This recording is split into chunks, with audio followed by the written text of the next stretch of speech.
Chapter 1563. They sneaked into the courtyard. The entire place seemed to be abandoned. There were no servants or maids, so they were not discovered. When they came to a corner, they held their breaths and looked inside. Schweieren let go of Yelu Isin and said coldly, "I've found the place you mentioned. Where are the mandarin duck sabers? If you can't find them, don't blame me for being ruthless. I'll find them for you now." Yelu Isin's tone was a little gloomy. Clearly, he was the number one person in the imperial court not long ago. Anyone would be in a bad mood now that he was a prisoner. As he spoke, he began to fiddle with the bedboard. It turned out that there was a secret compartment under the bedboard. Schweieren was not worried that his opponent would do anything strange. At such a close distance, he was confident that he could slit his opponent's throat with one strike. After fiddling for a long time, Yelu Isin finally took out a long box from the secret compartment. As he spoke, he handed it to Schweieren. "This is the mandarin duck saber." Schweieren took a step back and raised his sword. He said coldly, "Stand there and don't move. Open the box first." Although he was immersed in swordsmanship, he was not a fool. He knew that there were some traps in the pugilistic world that could trick martial arts experts, such as the torrential pear blossom needle. He was worried that the other party had something similar in the box. At such a close distance, he was not confident that he could dodge it. Yelu Isin was obedient. He did not take the opportunity to rush over. Instead, he opened the box obediently. There were indeed two shining sabers inside. Mandarin duck sabers. Schweieren's eyes revealed a hint of joy. At this moment, Icy Snow, who was outside the window, also saw the sabers in the box. One of them was the cold moon saber that she had lost. But soon, a hint of doubt appeared in her eyes. "This saber." Schweieren waved his hand and sucked the wooden box over. He took out the two sabers and was still in disbelief. "I actually obtained the legendary mandarin duck sabers?" However, he was also doubtful. No matter how sharp these two sabers were, they were at most like the heavenly sword and the dragon saber. How could they be invincible in the world? He carefully examined the sabers in his hand to see if there were any secrets on them. At this moment, a sudden change occurred. A saber suddenly appeared in Yelu Isin's hand. The scabbard was black, the hilt was curved, and the blade was green. It was as green as the distant mountains, as green as the trees in spring, and as green as the lake in the eyes of lovers. The green saber light was curved. At first, it looked like a crescent moon. Suddenly, it turned into a rainbow. Even though it was not unsheathed, it exuded a threatening, killing intent. Full moon scimitar? Although Song Qinshu had never seen the real full moon scimitar, he was certain that the one in Yelu Isin's hand was the real one. At first glance, there was nothing special about the crescent blade, but when Yelu Isin unsheathed it, there was a strange demonic aura that made people dizzy and confused. Song Qinshu could see him draw his saber, but in the eyes of the three girls, it was a very fast move. What an evil slash! This blade already had the power to shake the heavens and split the earth. The invincible full moon scimitar, the devil's scimitar that frightened the world, the divine scimitar that shook the world, a scimitar that shocked the world. There was suddenly light in the somewhat dark room. Moonlight, a full moon. Even though Shui had always been cautious, he was still overwhelmed by joy when he obtained the mandarin duck sabers, causing him to let his guard down a little. By the time he noticed the saber light, it was already too late. In his haste, he did not have time to draw his sword. He could only use the two mandarin duck sabers in his hands to meet the attack. Soon, there was a crisp sound in the room. When the moonlight in the room faded, Schweieren retreated to the wall with a pale face. There was a hideous wound on his chest. The wound was so deep that bone could be seen. Clearly, he had been seriously injured. Yelu Isin did not continue to attack. Instead, he stood in place and sighed. As expected of the Schweieren who shakes the world. When the divine scimitar is drawn, those who face it must die. I'm afraid you are the first person who can take the divine scimitar head-on and not die. Shui Yisan looked at the broken half of the saber in his hand. How could he not know that he had been tricked? He said hatefully, "The one in your hand is the real Mandarin duck saber?" That's right. Yelu Yisan no longer had any of his previous fear and humility. His face was full of pride. My painstaking efforts were not in vain. This Mandarin duck saber has finally fallen into my hands. The women outside the window were also shocked.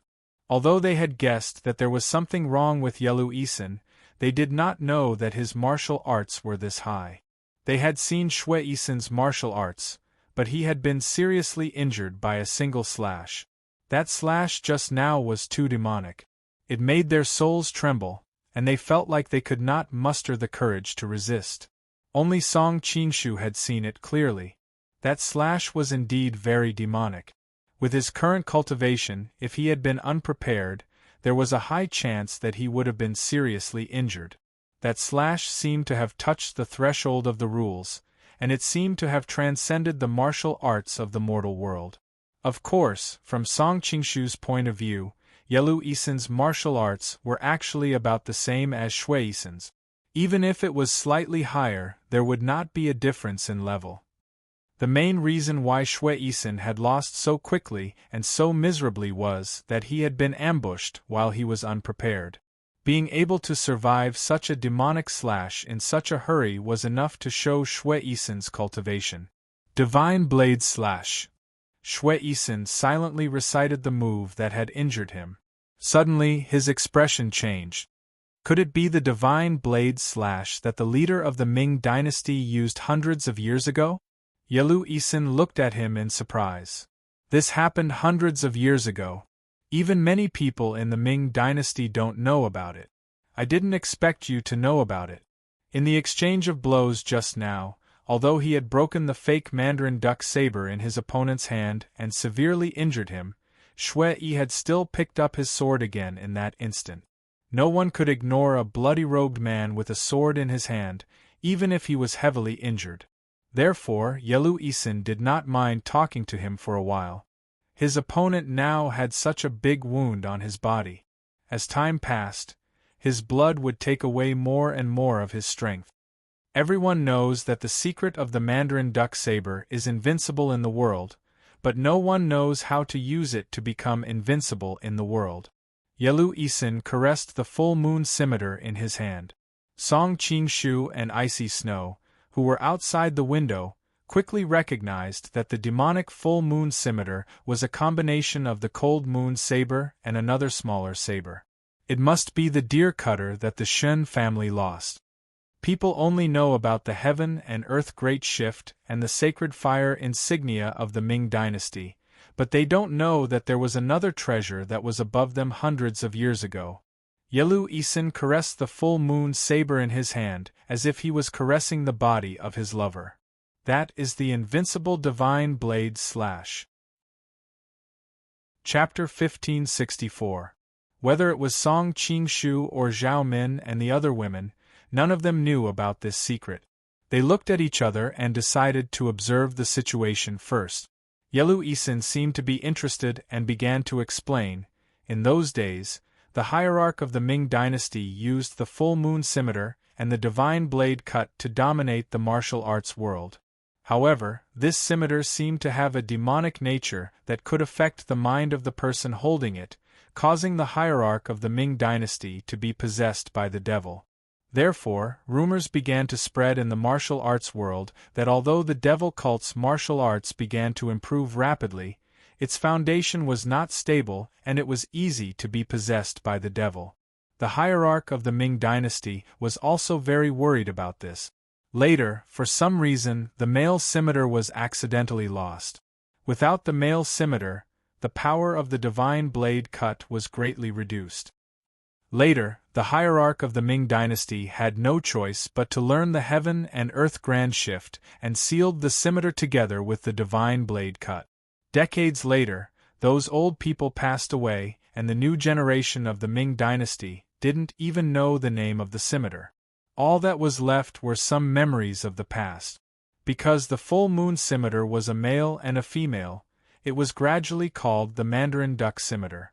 The secret of invincibility in the Mandarin duck scimitar also came from the Ming dynasty. However, few people actually know what the Mandarin duck scimitar is. Speaking of the past, Yalu Isin also sighed. Since it is an item of the Ming dynasty, why did the Mandarin duck scimitar fall into the hands of the Xin family of Shanin? For some reason, Shui Yiren's wounds were still bleeding, but he still cared about these questions. Yalu Isin looked at him in surprise, but as time went by, Shui Yiren's strength would become weaker and weaker.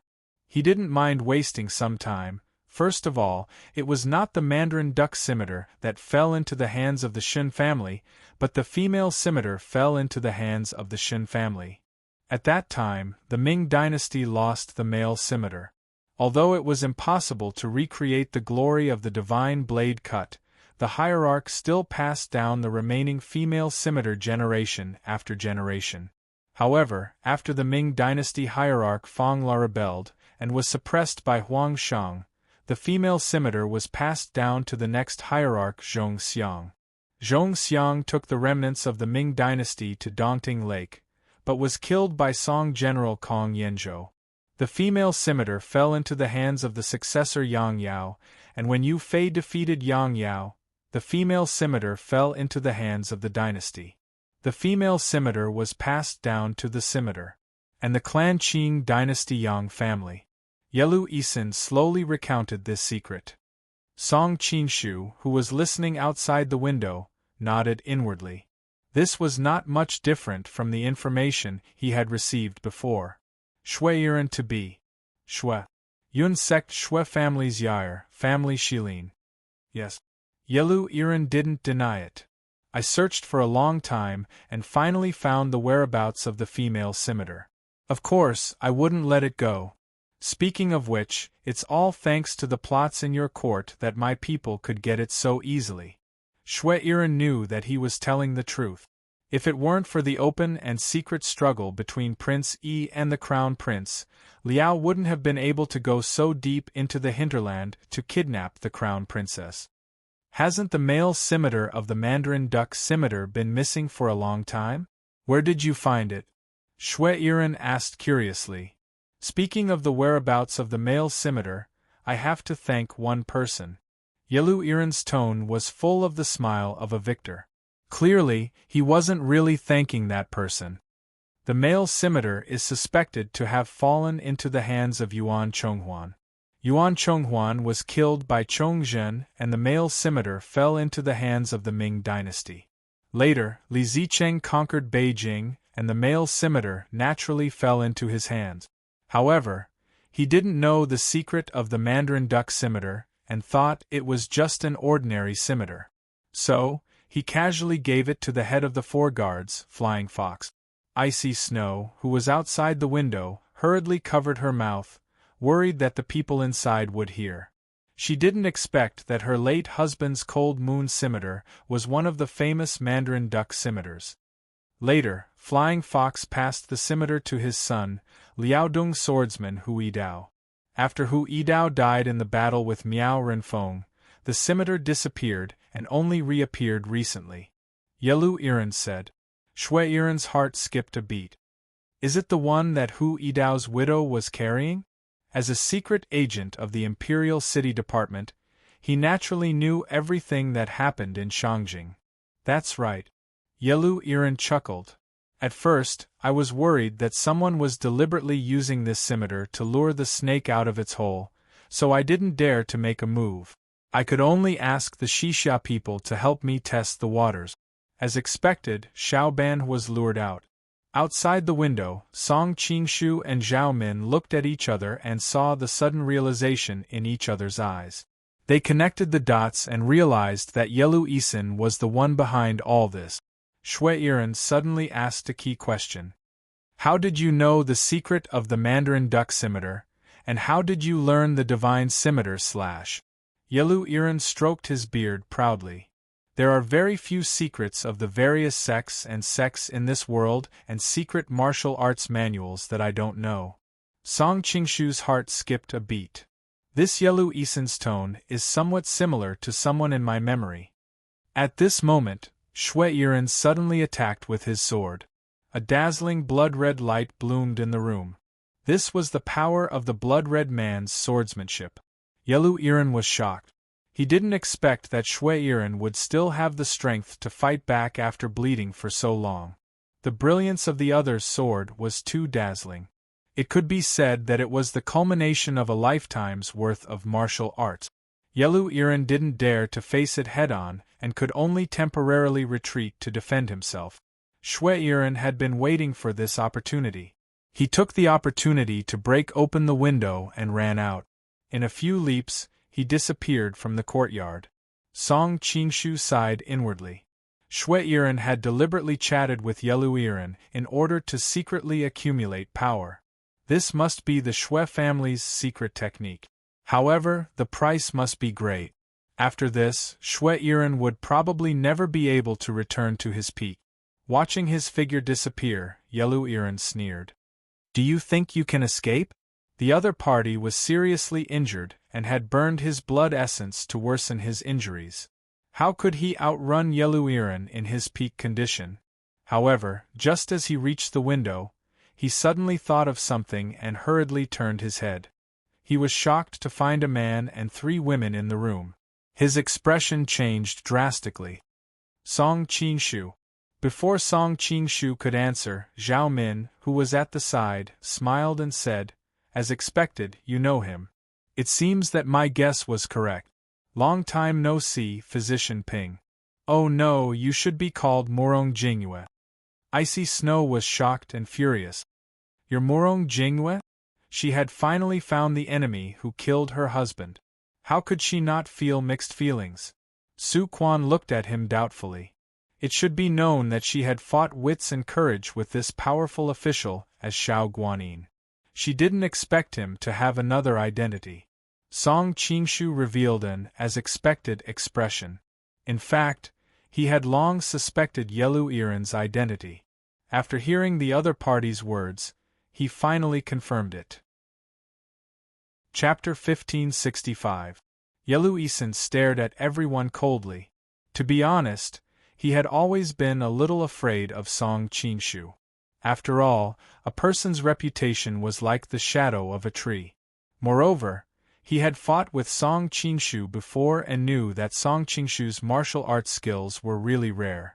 However, now that he had learned the divine blade slash and had severely injured the super-expert Shui Yiren with a single slash, he was bursting with confidence and no longer took Song Qingshu seriously.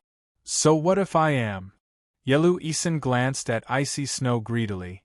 "I've long been interested in the beautiful widow, Hui Dao. However, it was inconvenient for me to make a move previously for the sake of the great cause, so I could only endure it. Now that the dust has settled, I don't have to suppress it anymore.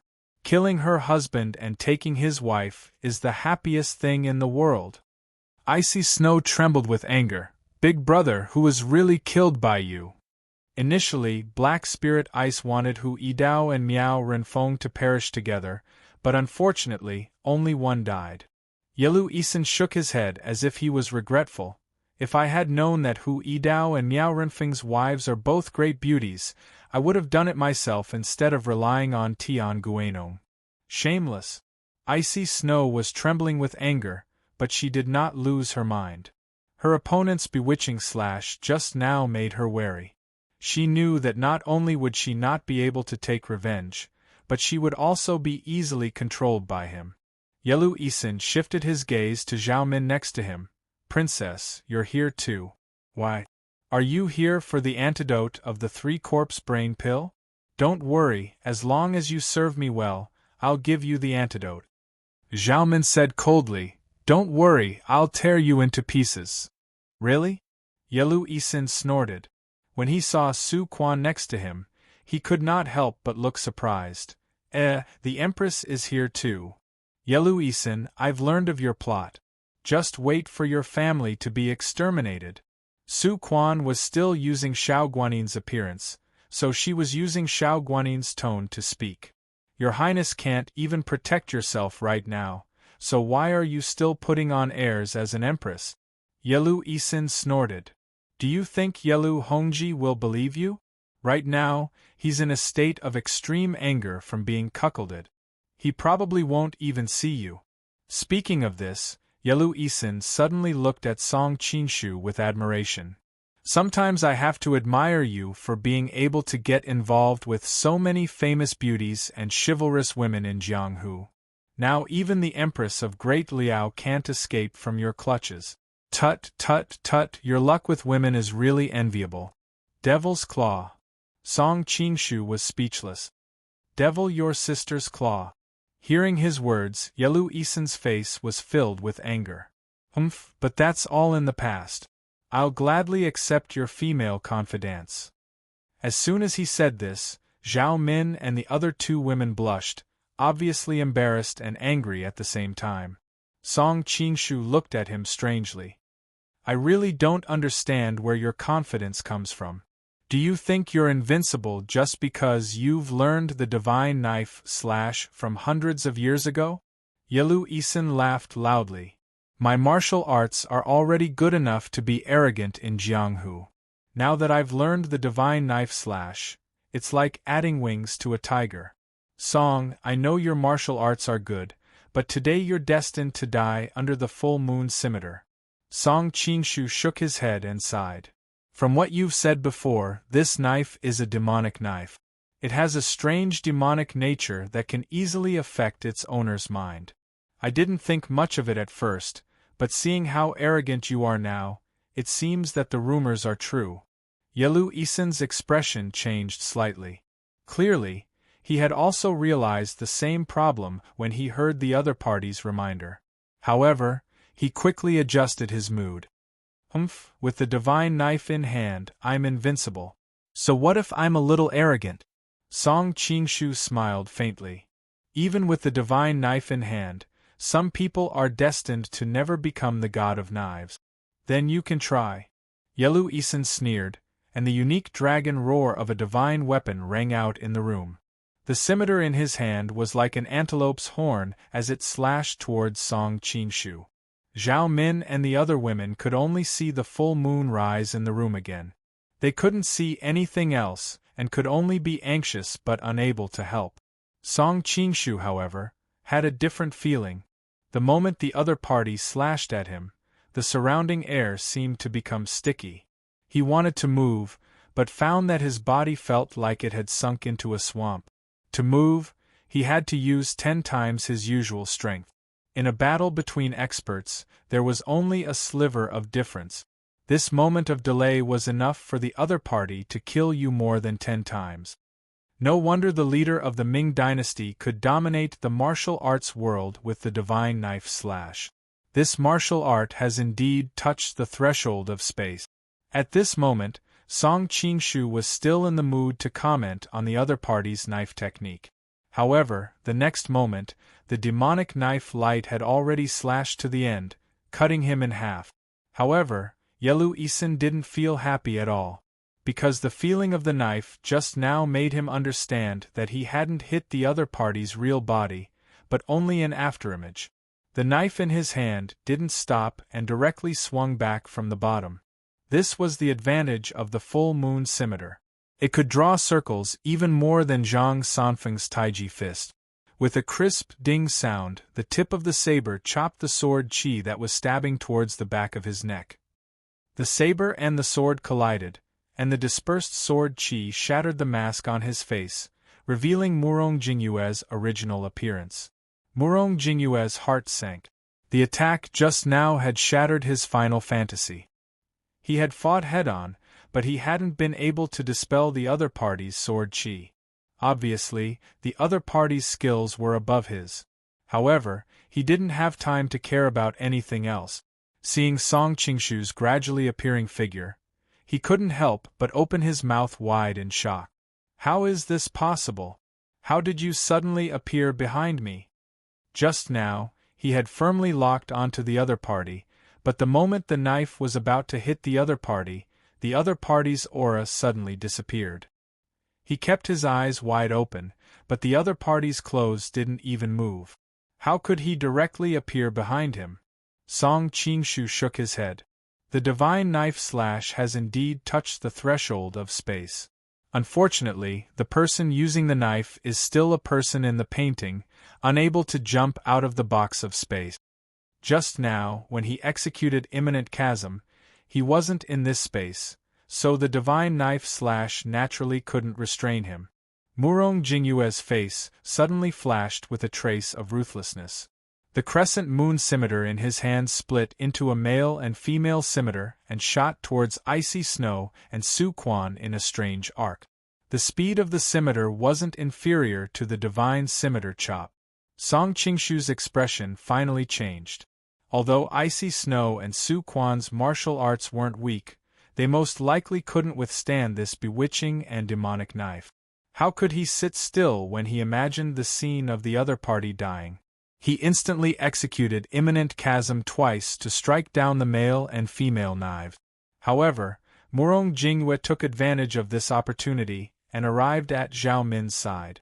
Zhao Min hastily counterattacked, but it was a pity that Murong Jingyue's martial arts had already advanced by leaps and bounds. In an instant, Murong Jingyue had seized the vital point on her neck. Song, you still lost in the end. With the hostage in hand, Murong Jingyue regained his confidence. Chapter 1566. Zhao Min was also unyielding. When she saw that she was restrained, she directly stabbed her only son with her sword. She planned to use moves like Living with Heaven and Earth and Jade-shattering Kuan Gang to perish together with the opponent. However, Murong Jingyue's martial arts were profound and he had rich experience in the pugilistic world. He was already prepared for this. With a tap of his finger, he sealed the numbing acupoint on her elbow. Zhao Min's sword could only droop down powerlessly. Do you think you've won with the hostage in your hands? Song Qingshu's expression was calm as he quietly looked at the opponent. Of course. Murong Jingyue chuckled. Princess Zhao Min is the #1 beauty in Mongolia. Even I am moved when I see her. You've been ambiguous with her for so long. Are you willing to let her get hurt? There will be opportunities to capture me in the future, but if she dies, she can't be resurrected. Song Qingshu nodded. What you said makes sense. Zhao Min immediately became anxious. Song Qingshu, don't worry about me. Kill him for me. During this period of time, the poison of the 3 corpses brain pill was hanging over her head like the sword of Damocles. It made her unable to eat or sleep in peace. Thinking that if she let him go today, she would still suffer from the 3 corpses brain pill in the future. She might as well perish together with him today. Murong Jingyue tightened his grip, making it difficult for her to speak. Don't worry. He can't bear to let you die. As long as he's a man, he can't bear to let you die. Song Qingshu ignored him and said to Zhao Min, don't worry. Not only will I kill him, but I will also save you. Murong Jingyue was so angry that he laughed. Although your martial arts are high, I'm not much worse than you now. At such a close distance, you definitely can't save her from my hands. Is that so? Song Qingshu smiled lightly, obviously not taking his words seriously. All of a sudden, Icy Snow and Su Quan groaned. Their bodies swayed and they couldn't stand still. They hurriedly leaned against the wall to stabilize themselves. Zhao Min's body also went limp and looked like she was about to collapse. Murong Jingyue's expression changed, and he hurriedly pulled her back a few steps. He sniffed with the tip of his nose and suddenly laughed out loud. I was wondering why you were so confident. It turns out that you want to use the sorrowful paralyzing wind to trick me. Song Qingshu frowned. Why are you fine? Murong Jingyue proudly smiled. Could it be that you've forgotten that I still have another identity? I'm one of the 4 great divine doctors, Ping Yizhi, and I'm also the disciple of Medicine King Merciless Hands. What can mere poison do to me? This is my miscalculation. Song Qingshu nodded, obviously a little annoyed. Murong Jingyue looked at Icy Snow and Su Quan, who were lying limp on the ground, and couldn't help but feel more proud. Ha ha, not only did you fail to trick me, but you also made your helpers lose their combat power. It can be said that you suffered a double loss. If I want to deal with you, why would I need their help? Song Qingshu shook his head. Why are you still pretending now? Murong Jingyue snorted coldly and tightened his hand on Zhao Min's acupuncture point. I'll count to 3. Break your right arm, or I'll kill her. As soon as he said that, all the women's expressions changed, and they looked at Song Qingshu. If you kill her, you'll die without the hostage, Song Qingshu said calmly. So what? With the number 1 beauty of Mongolia accompanying me in death, I can be said to be a romantic ghost. Murong Jingyue had been in the underworld for decades, and he had long been indifferent to life and death.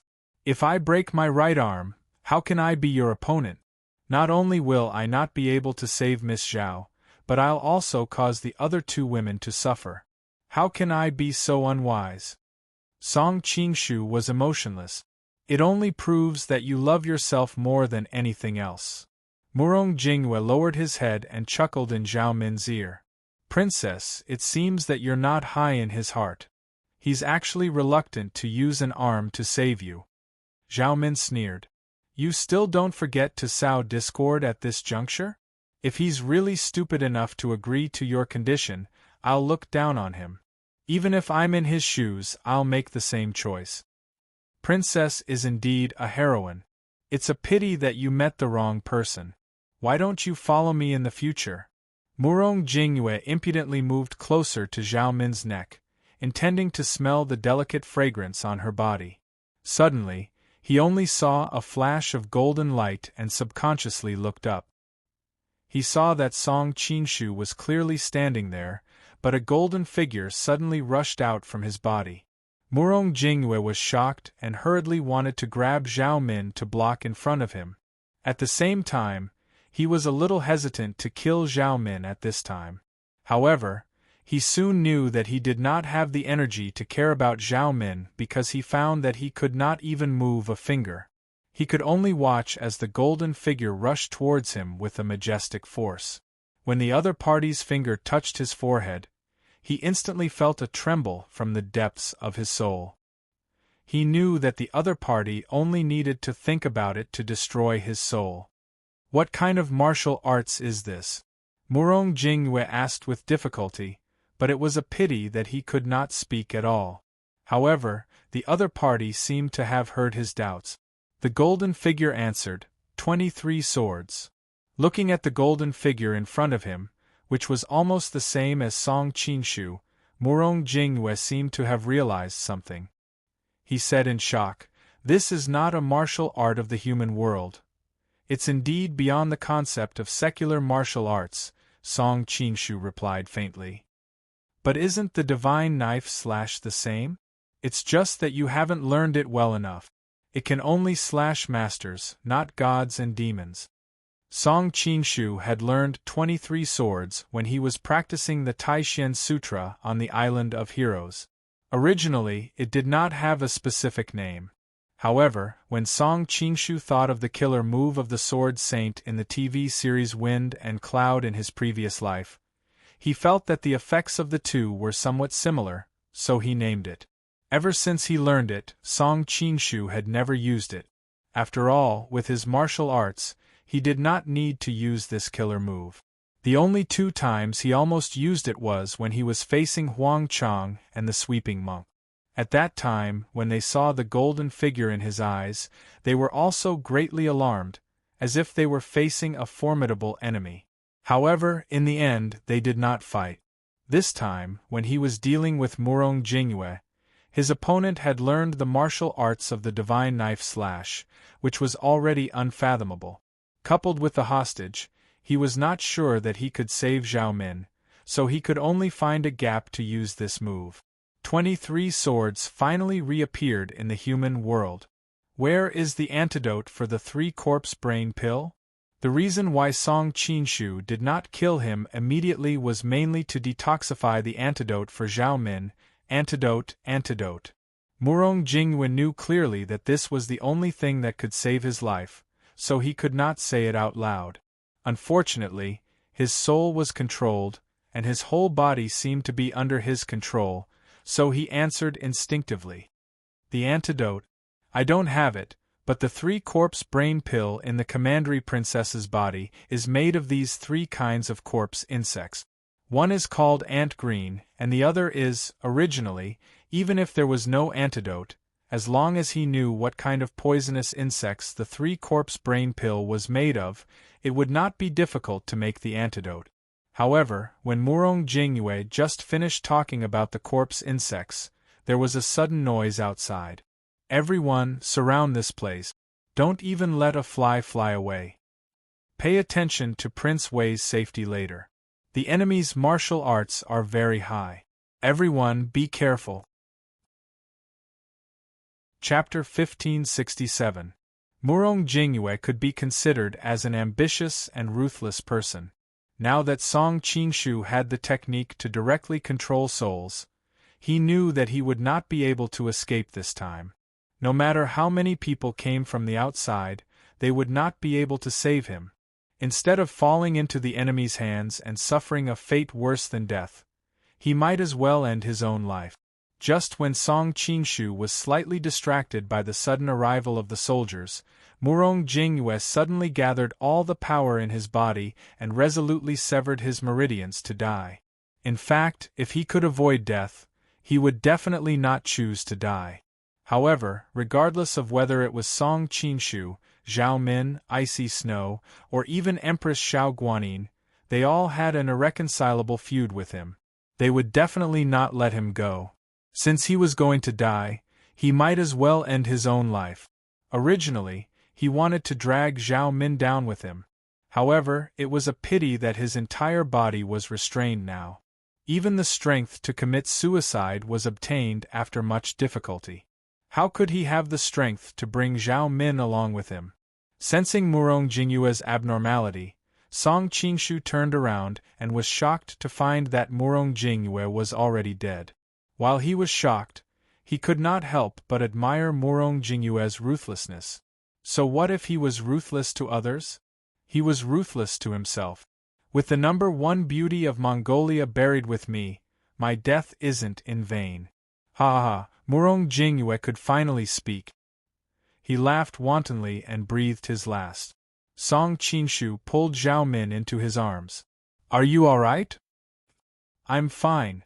Looking at Murong Jingyue, who slowly fell to the ground, Zhao Min's face turned extremely pale. Don't worry, I'll definitely cure you of the poison. Song Qingshu quickly comforted her when he felt her slightly trembling body. Yes, you should go and see them. Zhao Min nodded, but her heart was icy cold. Previously, when she was poisoned by the 3-corpse brain divine pill, she had utilized the power of the entire Ruyang mansion, but unfortunately, she was still unable to find a way to cure the poison. She could only find out which 3 types of venomous insects were used by the person who poisoned her. Now, although she knew one of the 3 types of venomous insects, there were still 2 types of venomous insects that she didn't know.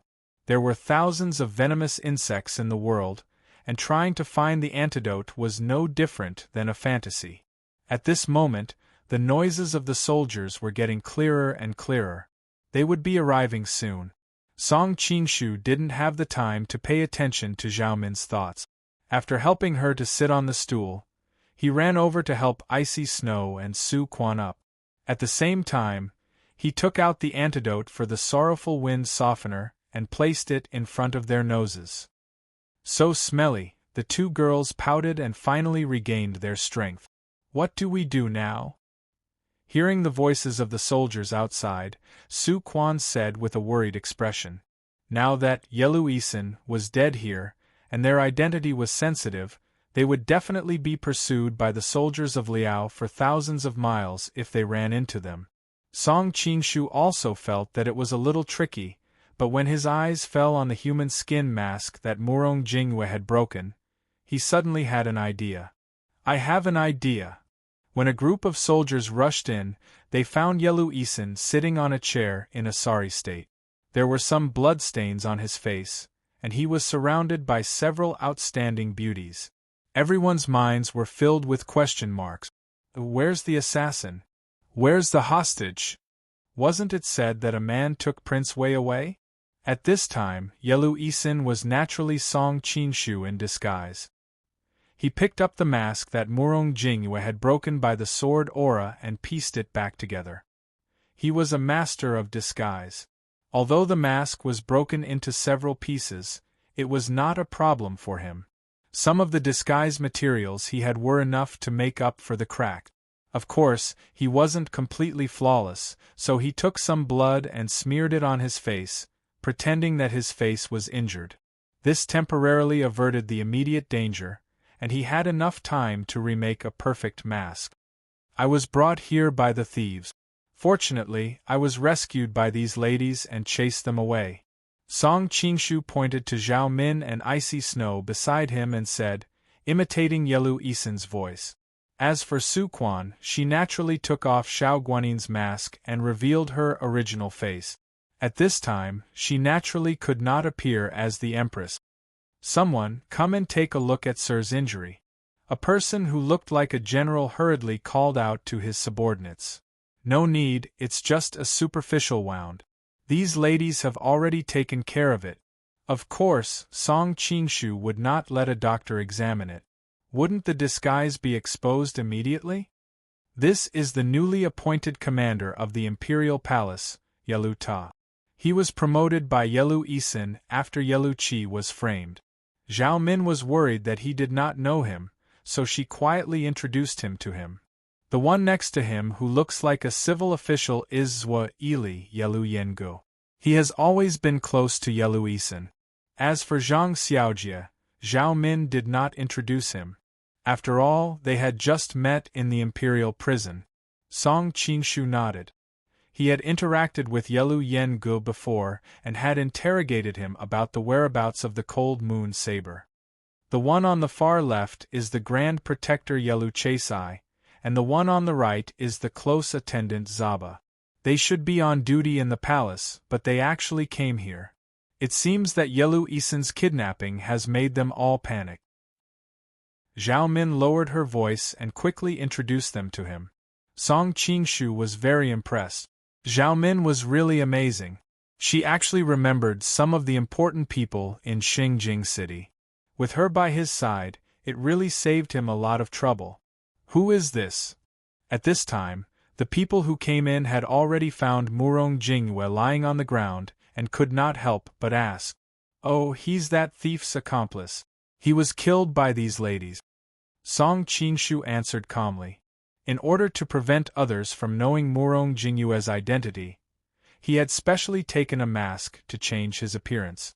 Song Qinshu knew that he would slip up if he spoke too much. If he allowed this group of people to come and ask about his well-being, who knew what kind of slip-ups would occur? Thus, he immediately stood up and assigned tasks to everyone. Some of them were to track down Shui Yi's people who had disappeared, some were to track down the remnants of the Imperial City Department, and others were to track down the whereabouts of the missing Empress. After sending all the people away, Song Qinshu brought the three ladies back to King Wei's mansion. It was not that no one had suspected the three ladies' identities, but at this time, Yelu Isin's power was monstrous. It could be said that he was an existence that was second only to one in the whole of Liao. Who would dare to criticize his actions? With his identity, it was nothing for him to have a few female confidants around him. Besides, since they could drive away the Shui Yi people who were highly skilled in martial arts, these ladies might be masters of sacrifice that Yelu Isin had carefully trained. Everyone had their own secret. Who would be stupid enough to get to the bottom of it? After returning to King Wei's mansion and dismissing the servants, Icy Snow finally had the chance to thank Song Qinshu. Thank you for avenging Big Brother who... Sister-in-law, this is what I should do. Song Qinshu could not help but sigh when he thought of the situation where he met Murong Jingyue when he had just transmigrated to this world and was in dire straits with Icy Snow and Icy Snow. The two of them sighed with emotion. Su Quan, who was beside them, said, Qinshu, what should we do next? Are we going to continue living as Yelu Isin? No. Song Qingshu shook his head and looked out of the window with a deep gaze. Let's enter the palace. Chapter 1568. Enter the palace? The three women froze. Yes. Song Qingshu nodded. Yelu Isin has too many confidants. I can hide it for a while, but I can't hide it forever. I should take this opportunity to cut the knot. Song Qingshu's eyes darkened. Today is messy enough. Let's make it even more complicated. Very quickly, the Wei Palace sent people to secretly gather the king of the northern courtyard Yelu Horu, the king of the southern courtyard Yelu Wei, the envoy of the Northern Bureau of Military Affairs Zhang Xiaojia, the commander of the Imperial Palace Yelu Tabuyi, the Zhuo Yili by Yelu Yengu, the North Forest Yashao de Ritter, the Grand Protector of the Imperial Bodyguard Yelu Chadi, the Direct Attendant Saba, and the Prince Consort Officer Xiao Shimu. These people were the core of Yelu Isin's group. They controlled all the key departments in Liao's military, government, and palace. No one knew what they discussed. Soon, an imperial edict came from the palace. Yelu Isin and the others were summoned to the palace. The emperor wanted to ask about what happened today. Song Qingshu led the group into the palace and soon arrived at the imperial study. The emperor didn't expect so many people. He frowned. Why are they here? Song Qingshu imitated Yelu Isin's tone and explained. They participated in today's chase. Your Majesty can ask them directly. Oh, Yelu Hongji nodded. I heard the Empress was kidnapped. Zhuo Yili and Yelu Yen had to answer. Your Majesty, the thief's plan was thorough. He first sent someone to provoke the guards to attract the attention of the guard. Then his companions took the opportunity to break into the prison and kidnapped the Empress. Then what are you doing? Yelu Hongji directly smashed a teacup and interrupted him. How long has it been since the last prison break? So soon, there's another prison break, and it's the Empress. What do you think we need a Zhuo Yili by for? I deserve to die, I deserve to die. Feeling the Emperor's anger, Yelu Yen kowtowed in fear. Song Qingshu took the opportunity to say, in fact, you can't blame Lord Zhuo Yili for this. This time, it was Shui Yi, the commander of the Southern Song Imperial City Department, who came to break the prison. There are many capable people under the command of the Imperial City Department. It's really impossible to guard against them. These southern barbarians are really hateful. On one hand, they said they would ally with us to attack the Jin Kingdom, but on the other hand, they did this kind of thing.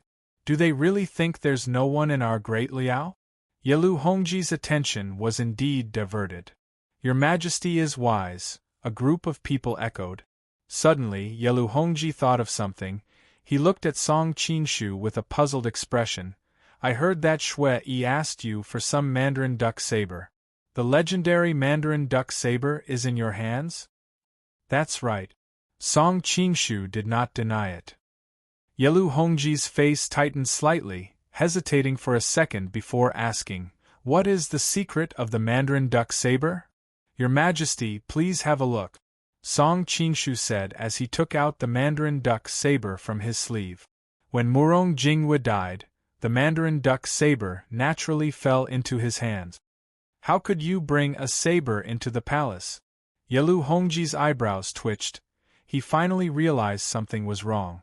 Song Qingshu ignored him. He handed the saber to Yelu Chaisai. Grand Guardian, please present this saber to His Majesty. Yes.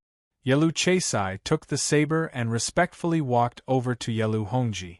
Seeing that the saber was in Yelu Chaisai's hands, Yelu Hongji breathed a sigh of relief. After all, he was a member of the palace, his grand guardian.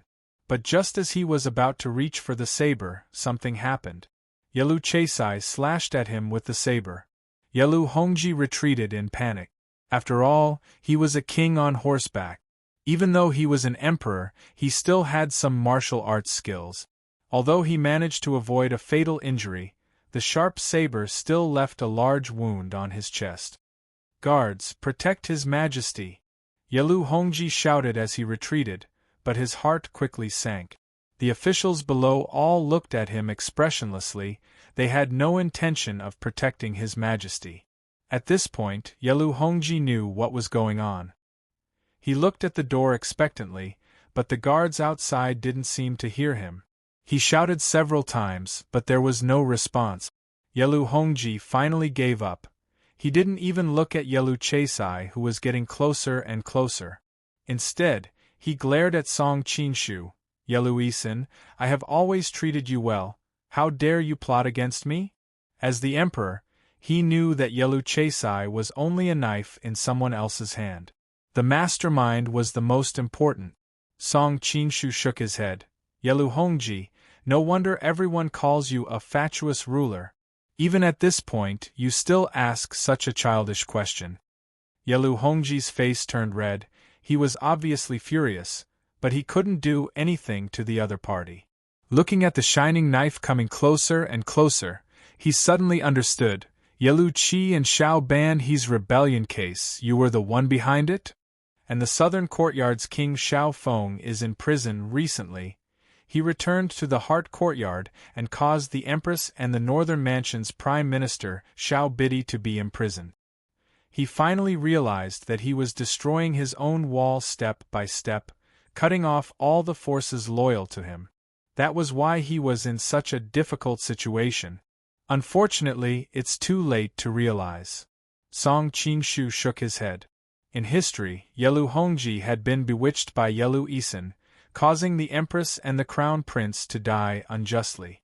Many upright officials had also died. Such a muddle-headed ruler deserved to die.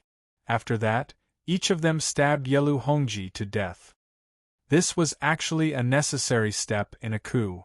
Regicide was no small matter. Usually, everyone involved would have to make a move to cut off everyone else's path of retreat. The last knife is for Wei Wang. They handed the knife to Song Qinshu. Clearly, they didn't want Yelu Isin to be left alone. Okay. Song Qinshu took the knife and walked step by step towards Yelu Hongji. By now, Yelu Hongji only had half a breath left. Clearly, even without this knife, he wouldn't be able to live. Song Qinshu raised the knife. Suddenly, there was a flash in the imperial study. Full moon. Everyone felt a flash before their eyes. Then, as if all their energy was sucked out, they fell into endless darkness. Watching the people in the room fall one by one, Yelu Hongji, who was on his last breath, had a glimmer of light in his eyes. Song Qinshu said to him, I've helped you deal with the people who killed you, you can die in peace. Yelu Hongji finally breathed his last, but his eyes were full of confusion. Clearly, he didn't understand what had happened even at the moment of his death. So this was Song Qinshu's plan. Rather than being careful and still being easily discovered by Yelu Isin's confidants, it was better to drive the tiger to the wolf. First, let them kill the emperor. Then, while everyone was complacent and relaxed, he would take out all of Yelu Isin's confidants in one fell swoop, completely eliminating any future troubles. Chapter 1569. This time, those who entered the palace with him were all core members of Yelu Isin's group. Each of them held important positions and controlled key military and political departments of the court.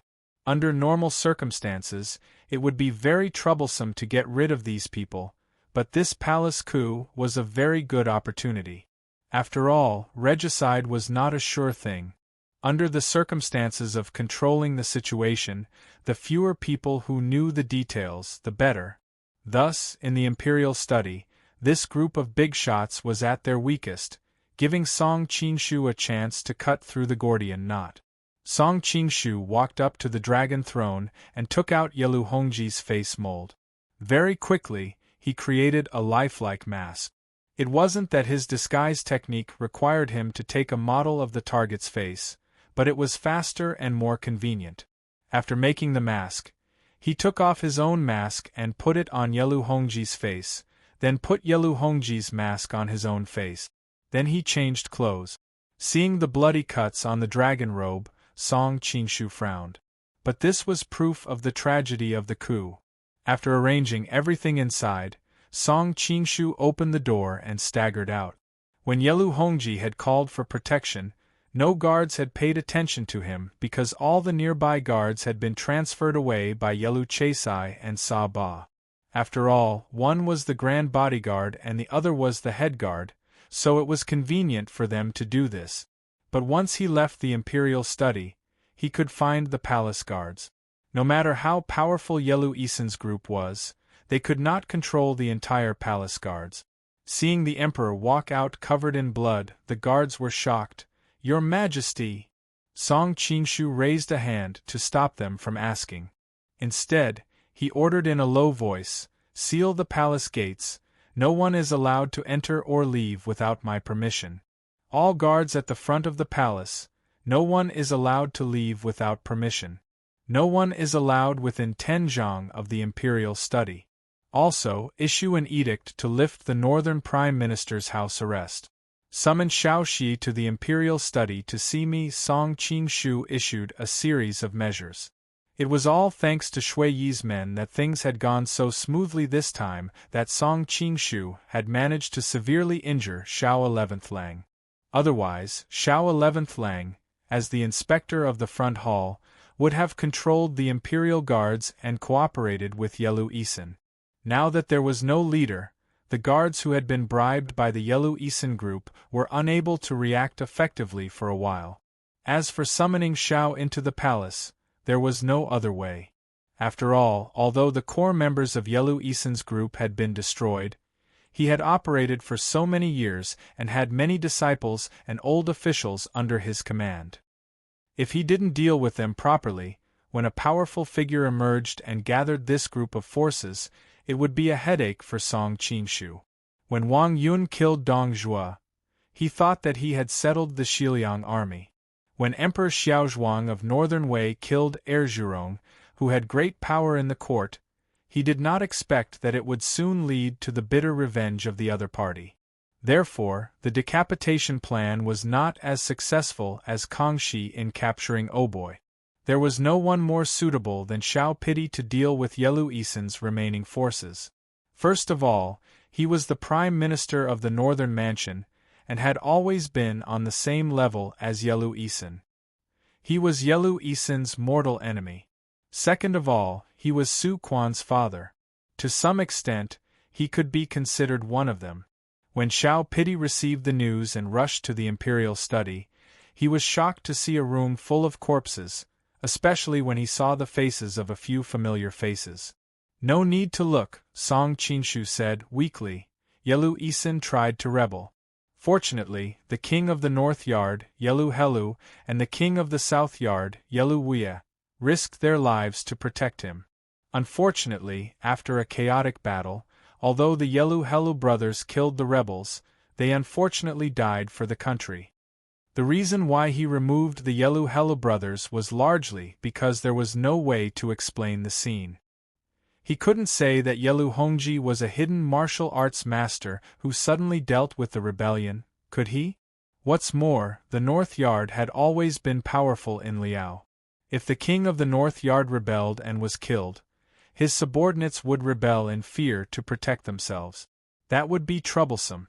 Now, not only did this appease the North Yard, but it also alienated the relationship between the North Yard and Yelu Isen, causing the two sides to seek revenge and kill each other. Xiao Pidi quickly glanced at the scene and sneered in his heart. The Yelu Hela brothers have always been close to Yelu Isen, advancing and retreating together. Would they betray him at this critical moment? If I didn't know martial arts, I would really believe your nonsense. These people were clearly killed by a saber master with one blow. Although he saw the flaw, he didn't say it. After all, everyone in this position was an old fox, and he also understood that it would be easier to deal with the remnants of Yelu Isen's group this way. But when he left the imperial study, he stole a glance at the emperor and suddenly felt that the muddle-headed emperor he had looked down on before seemed to have become somewhat unfathomable. For example, this time, he quietly dealt with Yelu Isen, and he didn't know what kind of trump card he had hidden. But his family had always been royalists, and could be said to be tied to the interests of the royal family, so he didn't feel any unease because of this. In the next few days, the case of Yelu Isen's rebellion was announced to the world.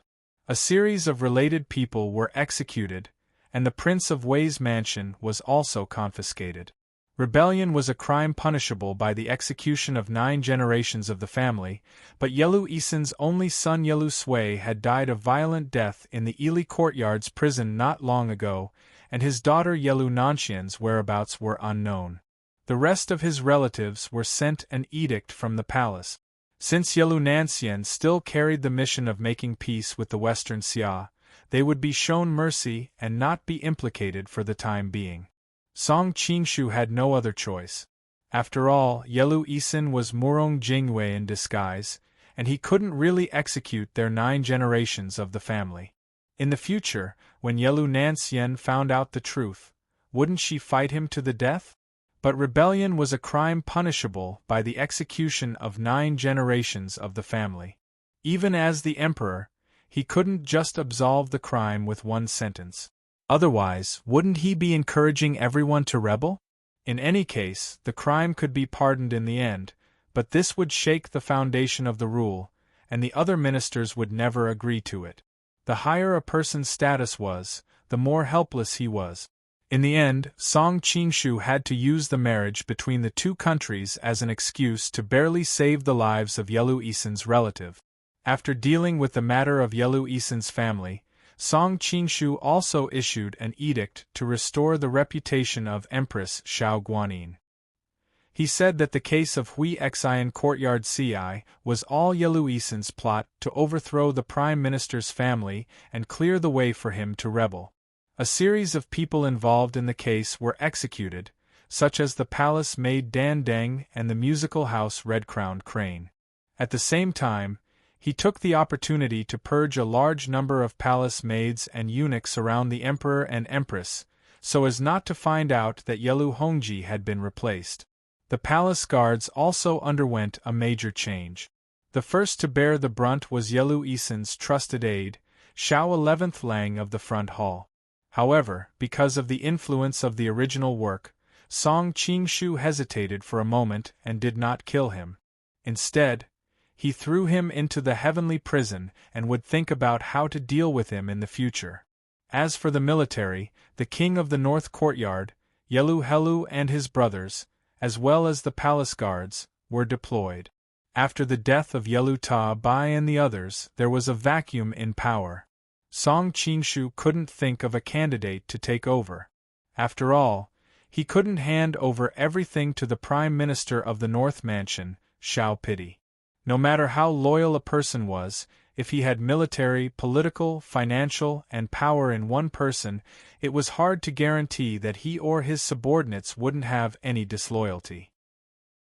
As Song Qingshu was holding the memorial in his hand, Empress Xiao Guanyin came behind him with a wisp of fragrant wind and gently massaged his shoulders. Song Qingshu, you'd better go and see Miss Xiao. She doesn't look well these days, and I'm afraid something happened to her. Chapter 1570.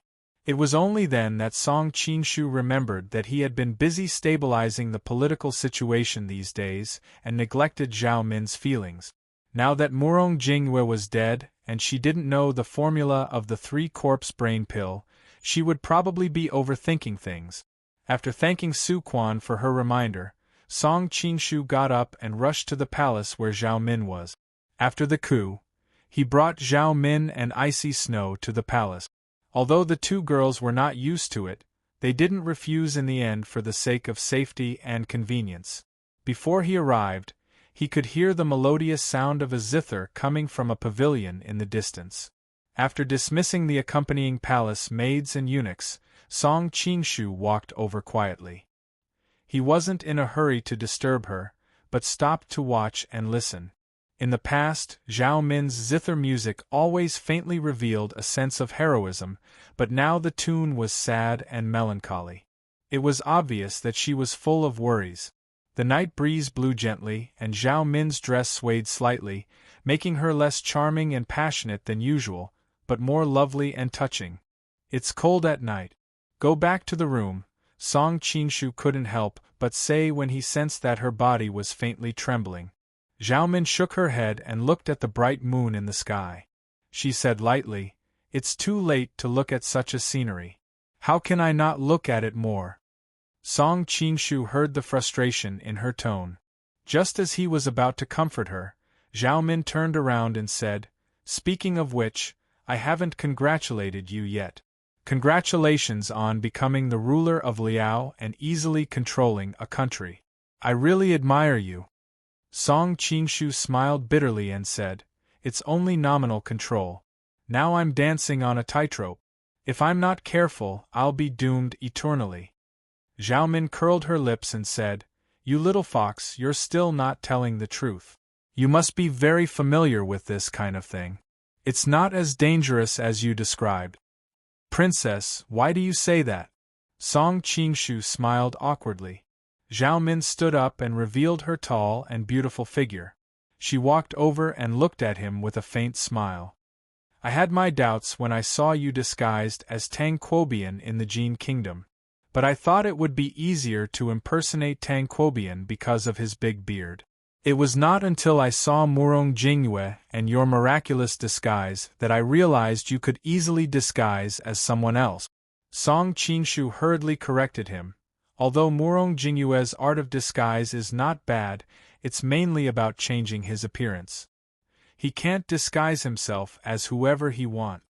Previously, he had checked Murong Jingyue's mask and discovered that it wasn't made of plaster, but real human skin. It was clear that after he had harmed the real Yeluisan, he had peeled off his skin, and that was how he had succeeded in impersonating him. Murong Jingyue's appearance-changing technique could only change his own appearance and disguise himself as someone that didn't exist. For example, Ping Yizhi. He couldn't change his appearance to anyone he wanted to. In the whole world, perhaps only Song Qingshu and Azu had this ability. "It seems that I underestimated your level of disguise." Zhao Min chuckled and said, "I thought you were just pretending to be a powerful minister of the Jin Kingdom. Now, combined with what happened in Liao, I'm afraid that you have already replaced the Jin Emperor." Song Qingshu's expression changed slightly. He smiled and said, "How is that possible? We are always together, and the Jin Emperor is still sitting in the Daxing Mansion. You can teach the art of disguise to someone else." Zhao Min walked up to him and carefully observed his eyes. For example, according to intelligence, Tang Quobian is also in the Daxing Mansion. However, Song Qingshu's acting skills were well practiced. How could she see through him? Instead, he smiled and said, "Your breath is as fragrant as orchids. You smell so good, Your Highness." Zhao Min blushed and hurriedly took 2 steps back. She rolled her eyes at him and said, "You scoundrel! I'm complimenting you. Is it wrong to tell the truth?" Song Qingshu spread out his hands and looked helpless. Zhao Min spat. Obviously, she did not want him to change the topic. "Liao is like this, the Jin Kingdom is like this. I have reason to suspect that the Qin Kingdom, where you were originally from, is the same. When you assassinated Kangxi, everyone in the world knew about it. I always felt that there was something strange about it." Zhao Min tilted her head and looked at him. "This kind of reckless behavior is really not like you. But now I finally understand." Song Qingshu asked calmly, "What do you understand, Your Highness?" The entire world thought that the assassination attempt ended in failure. You were wanted by the Qin Kingdom's imperial court and fled the world. Zhao Min paused and suddenly said meaningfully, "But now that I think about it, I'm afraid that Kangxi was already dead at that time. The reason why that kind of news was spread was only because you were trying to deceive the world." Song Qingshu was startled. He already knew that Zhao Min was smart, but he didn't expect her to be this smart. With just this bit of information, she was actually able to guess almost everything that he had meticulously planned all these years. But this matter was of great importance. If it was leaked, not only him, but also those confidants who had been helping him silently would be doomed. Feeling the sudden murderous intent in the air, Zhao Min shook her head. You don't have to worry. Anyway, I'm a dying man now. I won't reveal your secret. Your Highness, you must be joking. Song Qingshu calmed down. Now, whether it's the Jin Kingdom or the Qin Kingdom, their emperors are sitting in the palace, strategizing and running the whole empire to fight against their enemies. How can I control them? Zhao Min nodded and said, This is also what puzzles me. To help you rule over a country, the puppet emperor must be absolutely loyal to you. At the same time, he must also have the ability to govern a country. But who doesn't have the ambition to be as high as the sky? In addition, he holds the power of a country. How can he be willing to be manipulated by you? Song Qingshu suddenly laughed. So, Your Highness, you're thinking too much. Unexpectedly, Zhao Min shook her head. Whether I'm thinking too much or not, we'll know soon. What do you mean? Song Qingshu was stunned. Zhao Min revealed a sly smile. Because you've become the emperor in Liao, but you can't always be the emperor here. After you leave, I'll see how you arrange things here. Then, I'll know what you've done in the Jin Kingdom and the Qin Kingdom. Song Qingshu held his breath. He said in a somewhat cold tone, Your Highness, haven't you heard that the less you know in the palace, the longer you live? Unexpectedly, Zhao Min smiled nonchalantly. But I don't have long to live. Instead of being a muddle-headed ghost, it's better to be a clear person before I die. After a pause, Zhao Min smiled sadly. Compared to dying under Murong Jingyue's 3 corpses brain pill, I think it's easier to accept dying in your hands. Chapter 1571. What nonsense are you talking about? Why would I kill you? Song Qingshu said angrily. He remembered that Zhao Min had vaguely guessed his plans in various countries, so in order to prevent the news from leaking, he had to keep her by his side. Unfortunately, this way, she would inevitably know more of his secret. This time, if it was just a guess before, she was still a little uncertain. Now that she saw that he had become the emperor of Liao, Yelu Hongji, Zhao Min didn't need to think to know what was going on. Why can't you kill me? Zhao Min smiled faintly. This matter is so important, if I leak a little news, you will be doomed eternally. If I were in your shoes, I would most likely kill you, because in this world, only dead people can keep secret. Princess won't kill me. Song Qingshu shook his head. Why? Zhao Min was stunned. She didn't understand where his confidence came from. Because I can't bear to. Song Qingshu said with a smile. Zhao Min was stunned, then shyly said, Who can bear to? You are too narcissistic. Song Qingshu looked at her gently. Because I can't bear to kill you. Zhao Min blushed and turned her head away unnaturally. Humph, I am now poisoned and will die. It doesn't matter if you kill me or not, so you can say whatever you want. It is true that you are poisoned, Song Qingshu paused, then said meaningfully, but you may not die. Zhao Min's heart skipped a beat. She turned her head and stared at him with a pair of big eyes, puzzled. What do you mean? At this time, looking at the watery eyes in front of him, her long and curly eyelashes trembled slightly, adding a liveliness to them, especially her slightly opened red lips, which exuded a moist luster. Seeing this, Song Qingshu's heart skipped a beat. He directly lowered his head and kissed her. Zhao Min's eyes widened and her mind went blank. Who would have thought that the other party would suddenly attack her? When she came back to her senses, the tip of her tongue had already been wantonly tasted by the other party. Pushing him away, Zhao Min was both embarrassed and angry. What are you doing? Your Highness, you should know that the higher a person's martial arts is, the harder it is to be poisoned. Song Qingshu said calmly. Otherwise, I'm afraid the #1 expert in the world would be people like the Poison Hand King of Medicine. It's a pity that people who use poison in Jianghu are never seen in public. That's right, Zhao Min nodded. The higher a person's power, even if they are poisoned, they can use their internal energy to force the poison out. After answering, she couldn't help but stomp her feet, thinking that this had nothing to do with what had just happened. If you want to talk about the world's martial arts, The most powerful one is Zhang Wuji's 9 Suns Divine Skill. After mastering the 9 Suns Divine Skill, you can almost be considered to be immune to hundreds of poisons. Song Qingshu deliberately glanced at Zhao Min, but he didn't find any strange expression on her face after hearing the name Zhang Wuji.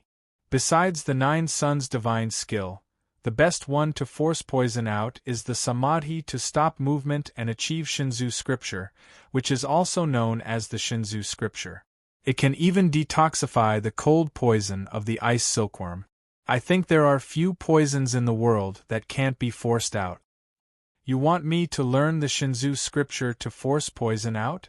Zhao Min's eyes moved and she asked doubtfully, forgetting to question him.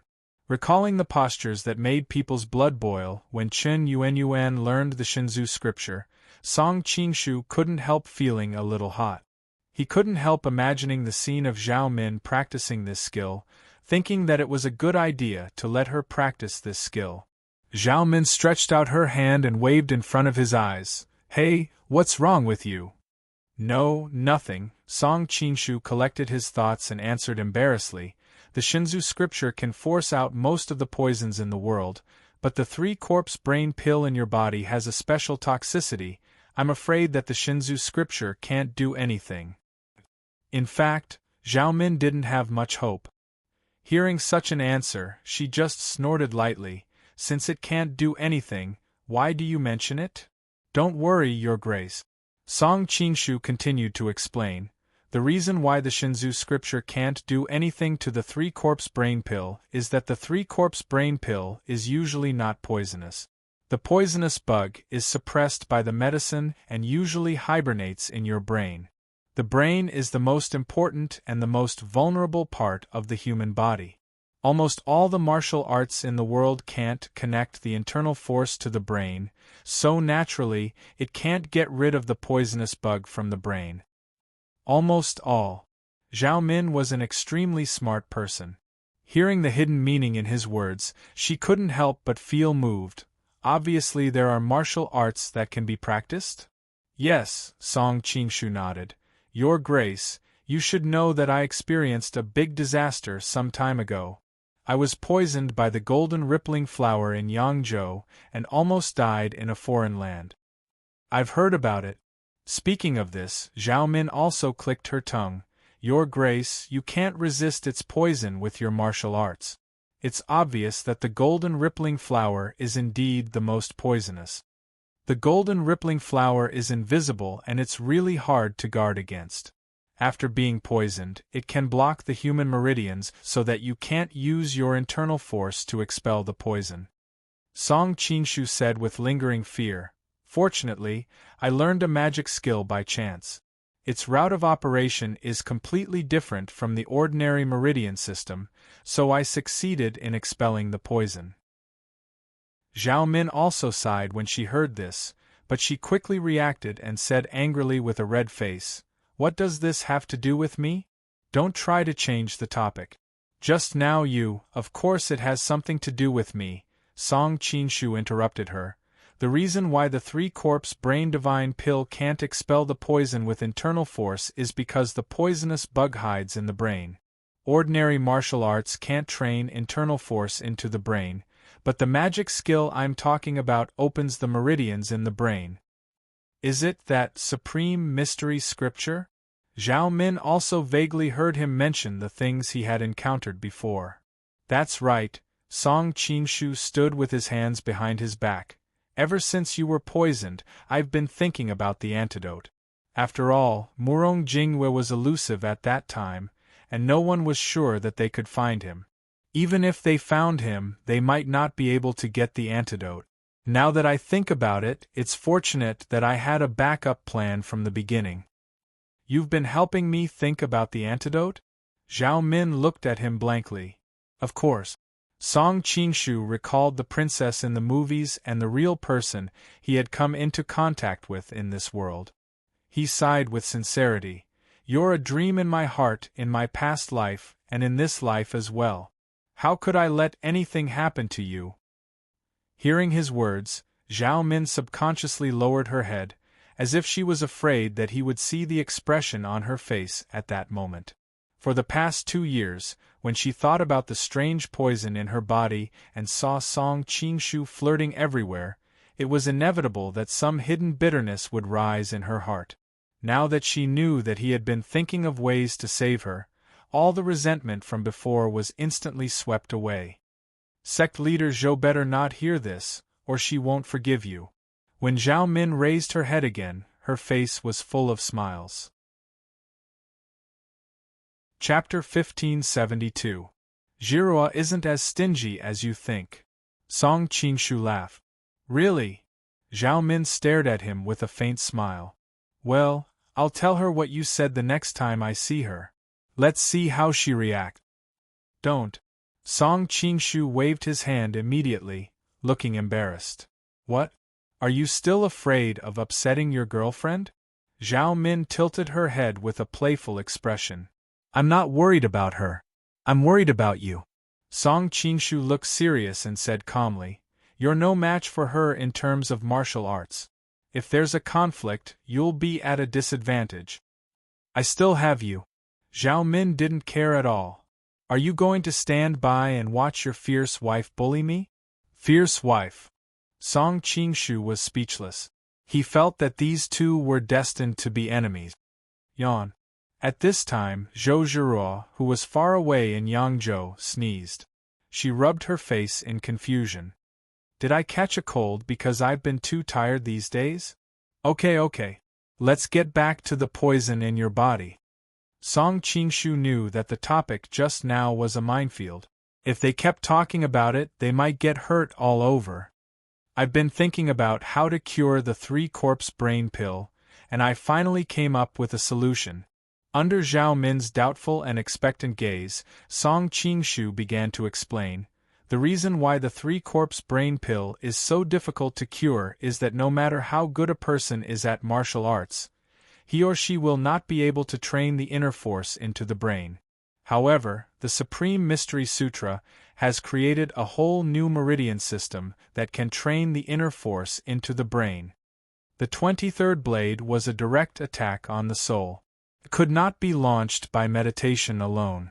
Of course, it required the development of internal force to stimulate the brain in order to provide continuous power to the 23rd blade. Originally, the soul transfer method in the 9-in Sutra also involved spiritual attacks, but it depended more on the strength of one's spiritual force and willpower. The development of the brain was only a superficial study, and it was far less complete than the system in the Taishan Sutra. As long as I can train my inner energy to the brain, I can get rid of the foreign zombie worms lurking in the brain. When Song Qingshu said this, he could not help but lament that this world's martial arts were indeed amazing, but the medical level was still not as good as the technological civilization. If it was in his world, the 3-corpse brain elixir that Zhao Min was poisoned with could be directly performed with a craniotomy, or even without a craniotomy, directly using MRI, infrasound, and the like would probably be able to kill the lurking cadaveric worms. Of course, with the conditions of this world, Song Qingshu did not dare to perform any craniotomy on Zhao Min. The Taishan Sutra is your greatest asset right now. If you teach it to me, won't you lose your greatest asset? Zhao Min looked at him worriedly. Who said I was going to give you the Supreme Mystery Sutra? Song Qingshu looked confused. So I was thinking too much. Zhao Min immediately turned her face away, but her heart was still full of hatred. She stomped her feet and snorted. Seeing that the effect was almost there, Song Qingshu said, The Supreme Mystery Sutra is very mysterious. If you don't have enough cultivation, you won't be able to master the Taishan Sutra if you force yourself to practice the Supreme Mystery Sutra. With your current cultivation, I'm afraid it will take at least 20 years for you to master the Supreme Mystery Sutra. Unfortunately, by then, it will be too late. Then what should I do? Zhao Min kicked her feet and kicked a pebble into the lake. The ripples spread out layer by layer, seeming to reflect her chaotic heart. Although you can't master the Supreme Mystery Sutra in a short time, there is a ready-made person who can. Song Qingshu mentioned the battle with Murong Jingyue. At that time, I used the 23rd sword to directly attack Murong Jingyue's soul.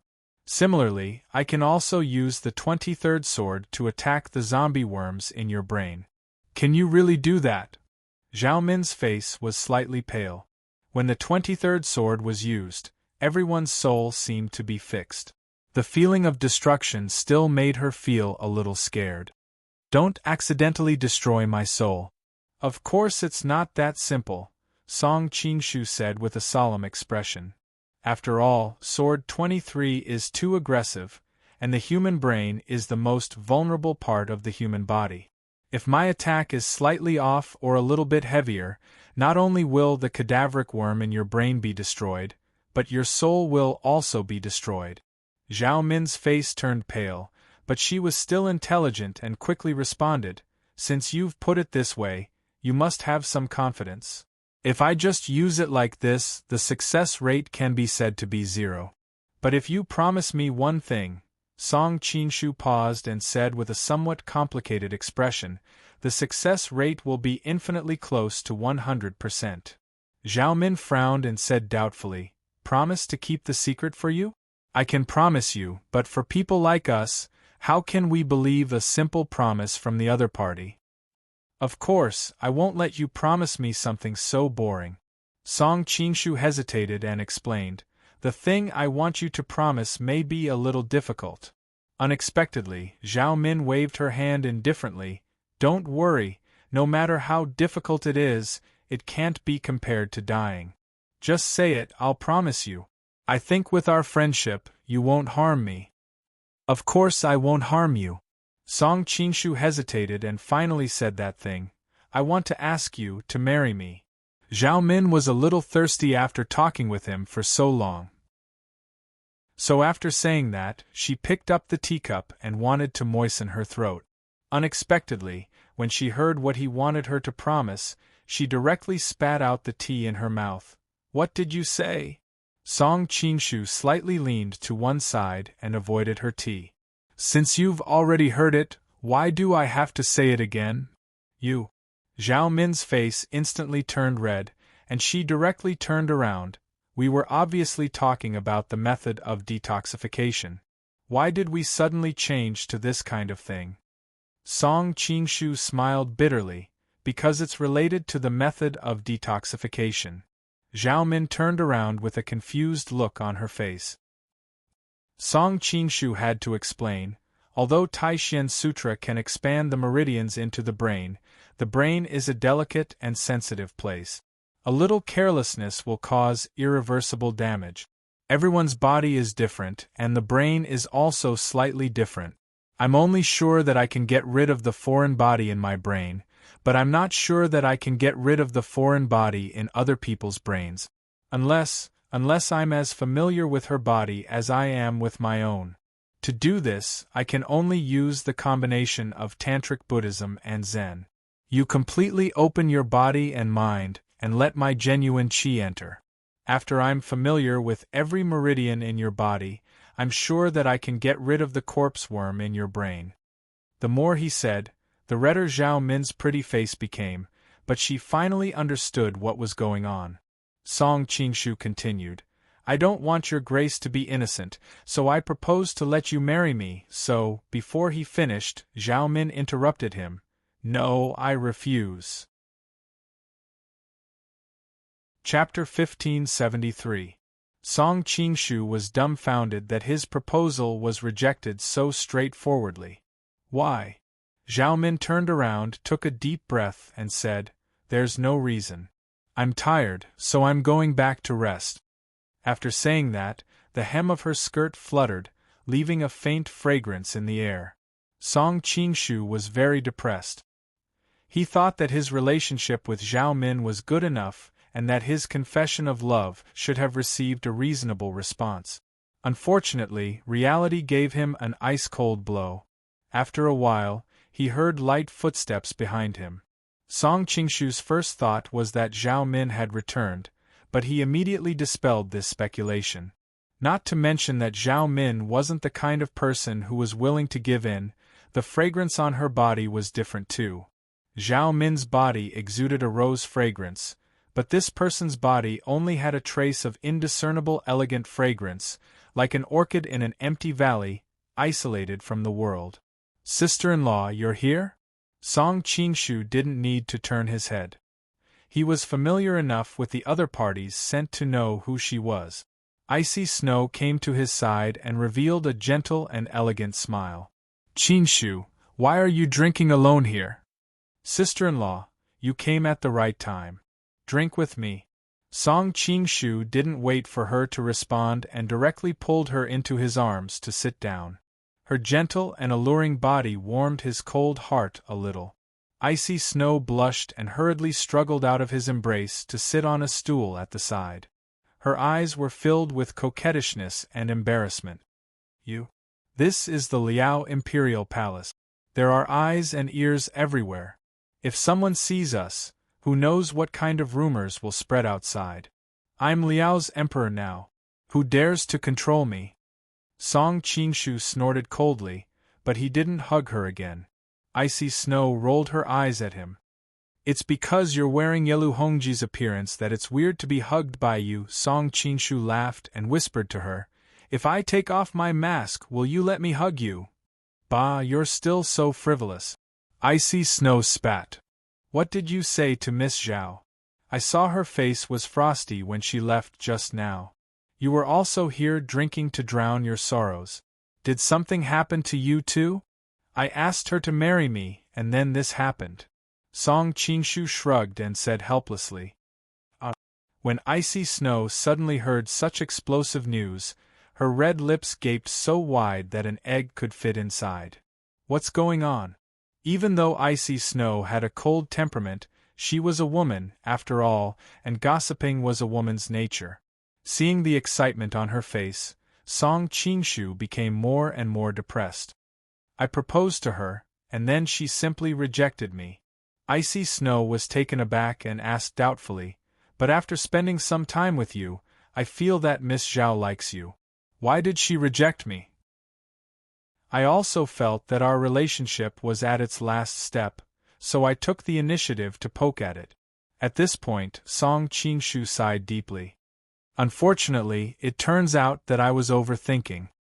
At this point, Song Qingshu couldn't help but feel a deep sense of melancholy.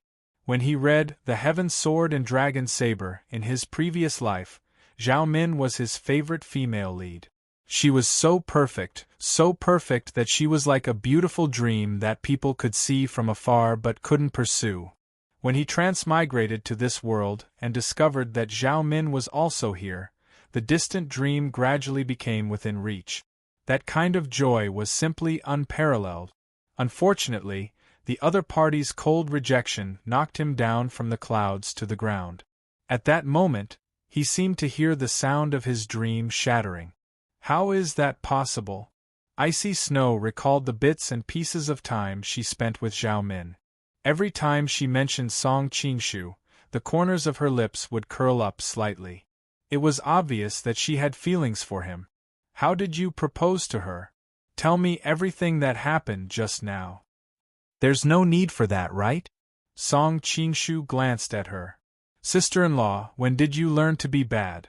Are you trying to sprinkle salt on my wound? Icy Snow glared at him angrily. Do you think I'll harm you?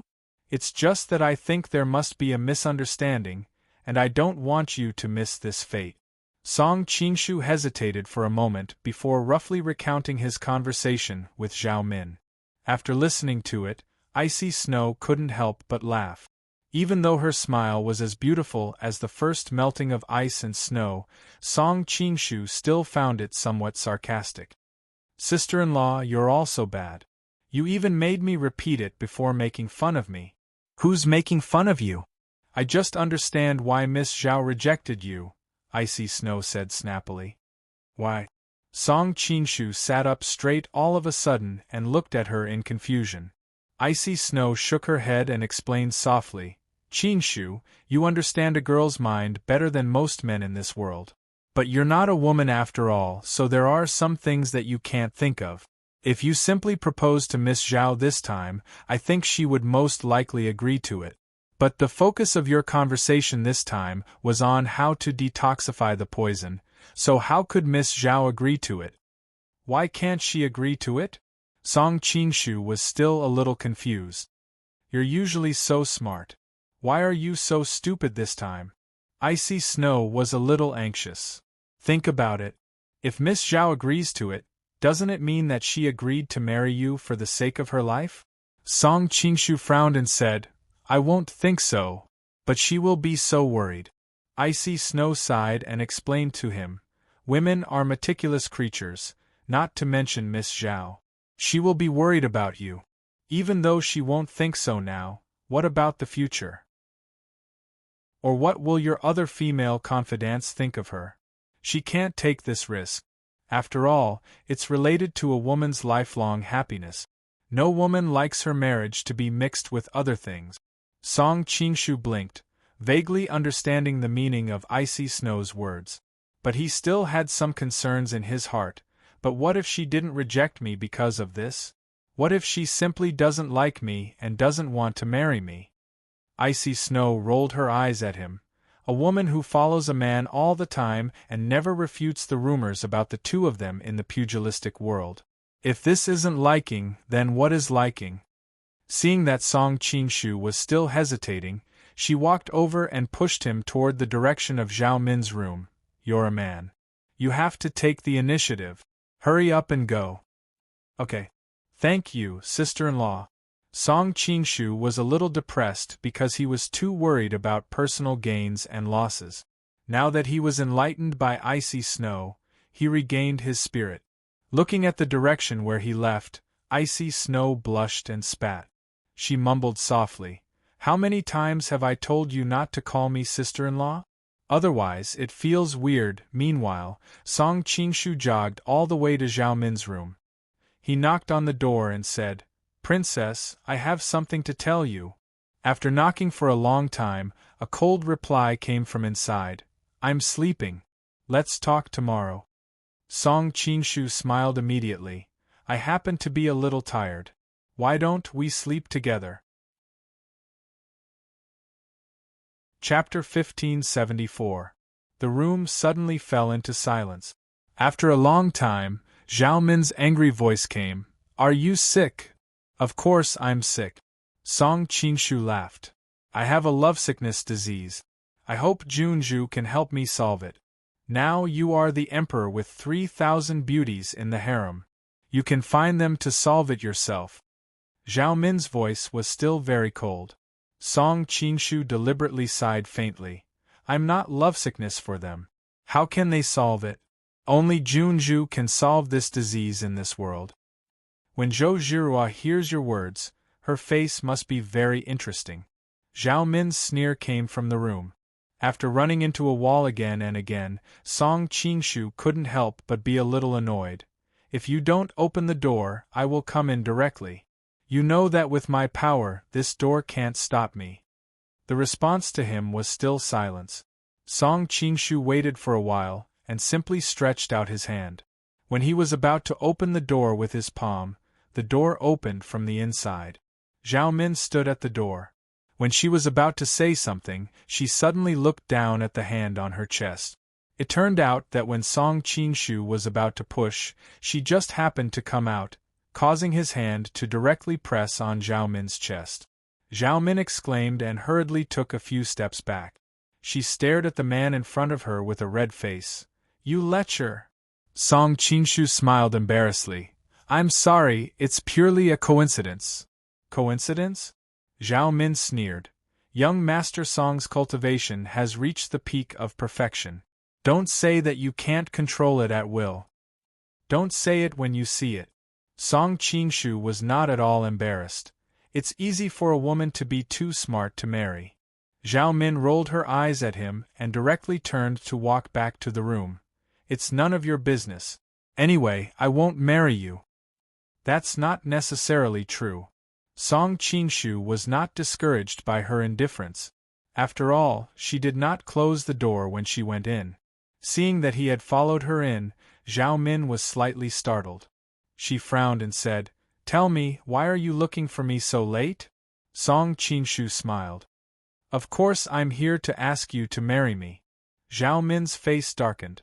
She snorted coldly and said, I've already made it clear to you just now. I won't marry him. Song Qingshu was not offended. He also sat down in front of her, and quietly looked into her eyes until she could not stand his eyes and began to avoid his eyes. Then he said, The method of the proposal just now was wrong, causing some misunderstandings. This time I came here specifically to make it clear to you that I want to marry you, not to force the poison out of you, but simply to marry you. No, it should be said that I have always wanted to marry you. Marrying you is my biggest dream. Zhao Min blushed at his words and turned her face away uncomfortably. However, when she heard the last part, she suddenly turned back curiously and looked at him with her big eyes blinking. You have always wanted to marry me? Speaking of which, haven't you always wanted to marry Zhou Zhirua? Song Qingshu was a little speechless. It turned out that Song Qingshu liked Zhou Zhirua the most. He could not explain to her that he was a person who had transmigrated from another world. Seeing that the other party's expression became more and more suspicious, Song Qingshu had to answer, From the first time I saw you, I had this idea. The first time you met me should have been in Wanan Temple, right? Zhao Min recalled for a while, and finally could not help but spit. Men are really lecherous. To think that I thought that you were deeply in love with Zhou Zhirua, and that you were an infatuated man. Song Qingshu also got into character and said with a smile, At that time, the princess was so high and dazzling. I was attracted by the princess's elegance at a glance. Unfortunately, the gap between us was too big. The princess probably did not pay much attention to me.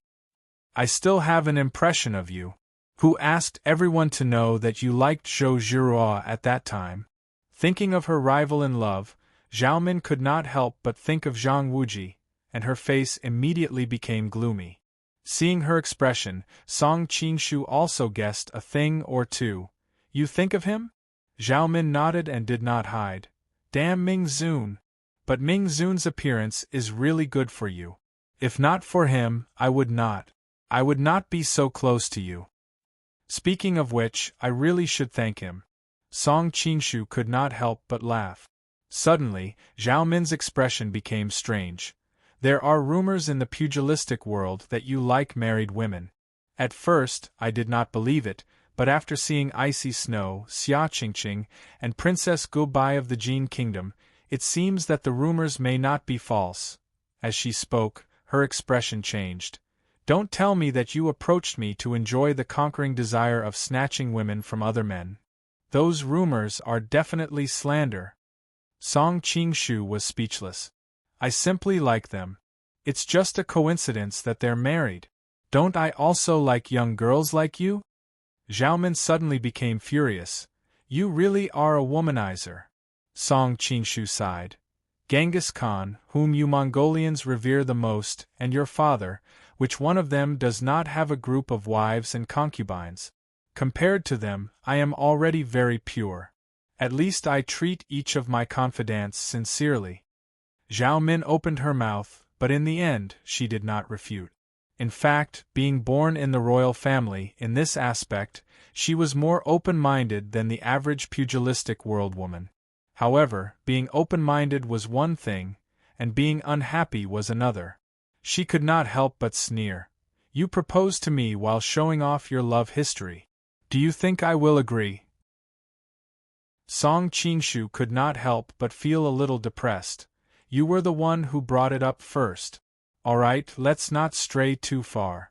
Let's continue to discuss the original topic. Zhao Min sneered. What is there to discuss? I am not marrying you. We have kissed, hugged, and even slept in the same bed. If you don't marry me, who else will you marry? Song Qingshu was also annoyed. Zhao Min curled her lips. I was born in Mongolia, and I am not as particular as you Han women. Take the first queen of Genghis Khan for example. She was kidnapped by the enemy. When Genghis Khan was able to rescue her, she had already given birth to the enemy's child. Genghis Khan did not blame her at all. This is the magnanimity of men on the grassland. What's the big deal about being kissed and hugged by you? Song Qingshu's face twitched, and he simply said in a deep voice, "Anyway, I don't care. As long as I am here, don't think about marrying anyone else in this life. At that time, I will kill whoever wants to marry you." Zhao Min fiercely glared at him. Just when Song Qingshu thought she was going to get angry, she suddenly smiled and said, "I've always thought that you're a bit wishy-washy. Only this can be considered as a real man." Song Qingshu was stunned, and soon he was surprised and happy. "You agree?" Zhao Min rolled her eyes at him. "If I don't agree, you won't use force?" Song Qingshu looked very strange. "It turns out that your highness likes this kind of thing. I really didn't see it." Chapter 1575. Zhao Min was startled at first, but then she understood. She couldn't help but feel ashamed and angry at the same time. "That's not what I meant. I meant that if I don't agree, you will play some shameless tricks." Song Qingshu grinned as he looked at the princess, who usually had the pearl of wisdom in her hands, but now looked like an extremely bashful daughter from a noble family. He couldn't help but feel very happy. Seeing that he didn't say anything and just giggled at her, Zhao Min couldn't help but feel a bit scared. She put her hands on her hips and angrily said, "What are you laughing at? You look like a fool.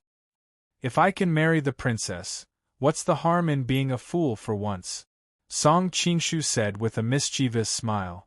"Who said I want to marry you?" Zhao Min snappily said. Song Qingshu directly grabbed her waist and held her in his arms. "Now you have two choices. First, agree to my proposal and happily marry me.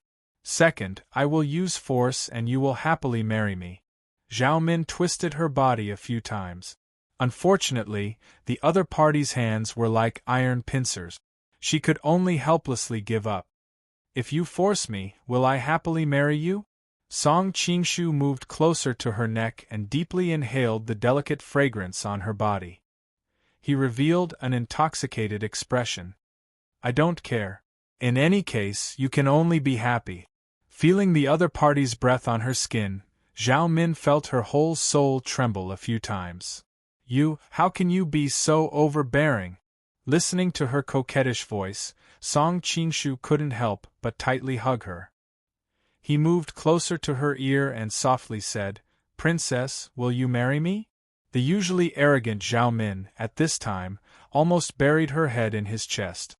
After a long time, she inaudibly responded, "Yes," although her voice was very soft, and if one didn't pay attention, Song Qingshu's cultivation base was so high that he couldn't help but be wild with joy when he received her response.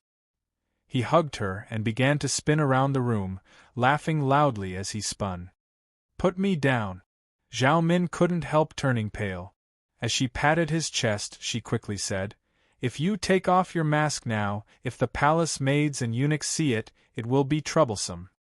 Hearing this, Song Qingshu stopped, but he still hugged her, unwilling to let go.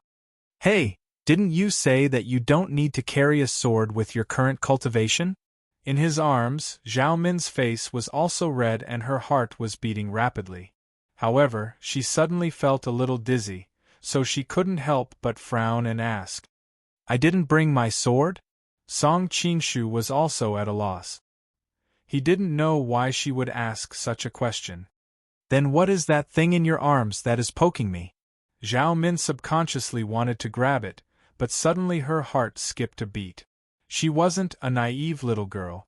She was just a little dizzy because she had agreed to his proposal. Now that she had calmed down a little, how could she not know what it was? Little pervert, Zhao Min retracted her hand as if she had been electrocuted. She couldn't help but spit. Her pretty face seemed to be covered in rouge, so red that it was about to bleed. Song Qingshu smiled embarrassedly and said, Ray, it's a natural reaction, a natural reaction. You are poking me, proposing to me. Why do I feel that you are not sincere enough?" Zhao Min was a little flustered by his poking and hurriedly said, "Let go of me." At this point, how could Song Qingshu let go? He directly hugged her alluring body and kissed her white cheek. This is a good way to show my sincerity. Look, whether it is my heart or my body, I like you so much. Zhao Min was so angry that she laughed. She turned around and glared at him. You are always so overbearing. Song Qingshu didn't say anything. Instead, he reached out to hook her chin and kissed her delicate red lip. Obviously, Zhao Min didn't expect his sudden attack. She instinctively wanted to push him away, but after several attempts, she found that it was useless. She had to put down her hand that was pounding on his chest. After a long time, Zhao Min lowered her head and whispered, "It's late. You should go back." Song Qingshu moved closer to her ear and said, "I won't leave tonight. You really are a little pervert. Your head is full of dirty thoughts." Zhao Min poked his chest with her finger and looked at him with a faint smile. Song Qingshu smiled and said, "I don't have any dirty thoughts. I just want to get up with you." At first, Zhao Min was stunned. Then she realized what he meant. She couldn't help but clench her fist and hit his chest. "You really are a bastard." Song Qingshu laughed out loud. With a wave of his hand, the door was closed by an invisible force. Then, he carried Zhao Min in his arms and walked toward the bedside. This time, Zhao Min finally panicked. "Hey, what do you want? I am not ready yet. What are you thinking? I just want to sleep with you. I won't do anything else." Song Qingshu looked at her mischievously. Zhao Min didn't expect him to make a false accusation. She couldn't help but blush. "You have a glib tongue. I can tell that you are not a good match." Song Qingshu directly moved his mouth over. "Is my mouth oily? Try it again." "Scoundrel!" Zhao Min laughed and scolded him. She couldn't help but let him hug her and roll her onto the bed. Song Qingshu hugged her tightly in his arms. He said with a salivating face, "Did I come looking for you today? How about I ask the palace maids to prepare hot water, and we go take a bath now?" "Bah!" Zhao Min spat. "I can tell that you are up to no good. Who wants to take a bath with you? Besides, I have already washed up." "Is that so?" Song Qingshu moved closer to her collar and sniffed. "No wonder it smells so good." Zhao Min pushed him away and said with a straight face, "Didn't you say that you will only sleep and not do anything else?" "Fine, fine, fine. I will only sleep and not do anything else." After saying that, Song Qingshu directly closed his eyes and began to snore in order to increase his persuasiveness. "Scoundrel!" Zhao Min scolded with a straight face, but soon she burst into laughter. Song Qingshu's snoring continued to echo in the room, but Zhao Min couldn't fall asleep. On the one hand, she had just agreed to the other party's proposal. Until now, she still hadn't recovered from the complicated emotions. On the other hand, being held in the other party's arms, the bed was full of the man's masculine scent, which inevitably made her heart beat faster. How could she fall asleep? Suddenly, she felt something strange on her chest. She looked down and couldn't help but be embarrassed and angry. "What are you doing with your hand?" "I'm worried that our child won't have milk to drink in the future, so I measured it in advance." Song Qingshu seriously began to talk nonsense.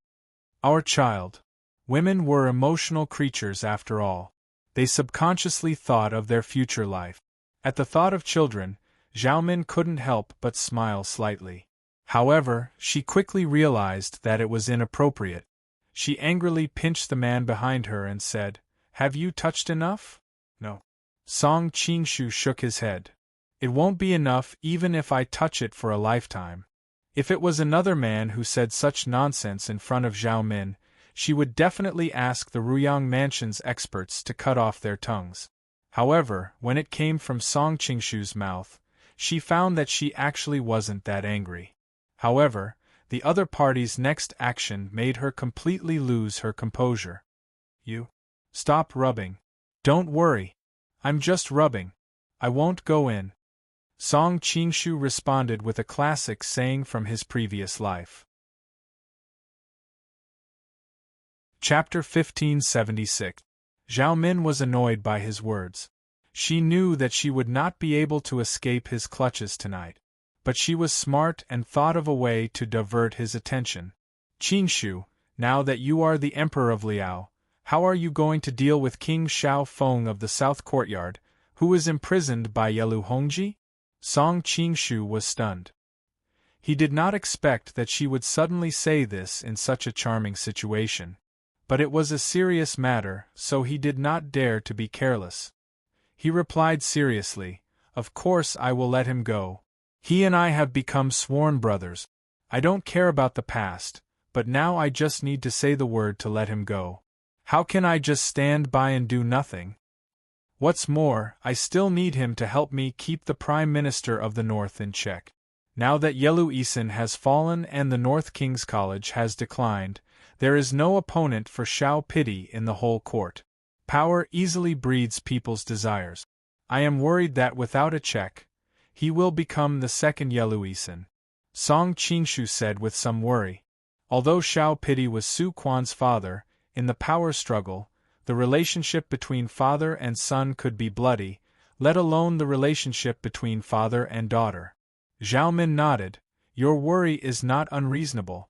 Even if Xiao Pity has no disobedience, it is difficult to guarantee that his subordinates will force him to go further for glory and wealth, just like Zhao Kuangyin, the founder of the Southern Dynasty." But Zhao Min changed the topic. "Xiao Feng still can't be released." Song Qingshu frowned. "Why?" Zhao Min wiggled her body a little, distancing herself from Yelu Hongji's aggressive posture before explaining. "Xiao Feng is loyal to his country, and he is also Yelu Hongji's sworn brother. If he finds out the truth in the future, how do you think he will deal with it? And even if he doesn't know the truth in a short time, with his character, it is not in your interest to deal with the Jin Kingdom all day long." Now she already knew that Song Qingshu controlled the power of the Jin Kingdom, so Xiao Feng's opposition to the Jin Kingdom would have an irreconcilable conflict of interest with Song Qingshu. Song Qingshu nodded. "What you said makes some sense, but if we don't use Xiao Feng to keep Xiao Pity in check, who will do it?" Zhao Min blinked her eyes. "Have you forgotten about Yelu Qi who was rescued earlier?" "Yelu Qi?" Song Qingshu's heart skipped a beat as he fell into deep thought. Zhao Min smiled like a fox. Now that Yelu Isin has rebelled, it just proves that Yelu Qi and the others were wrongly accused.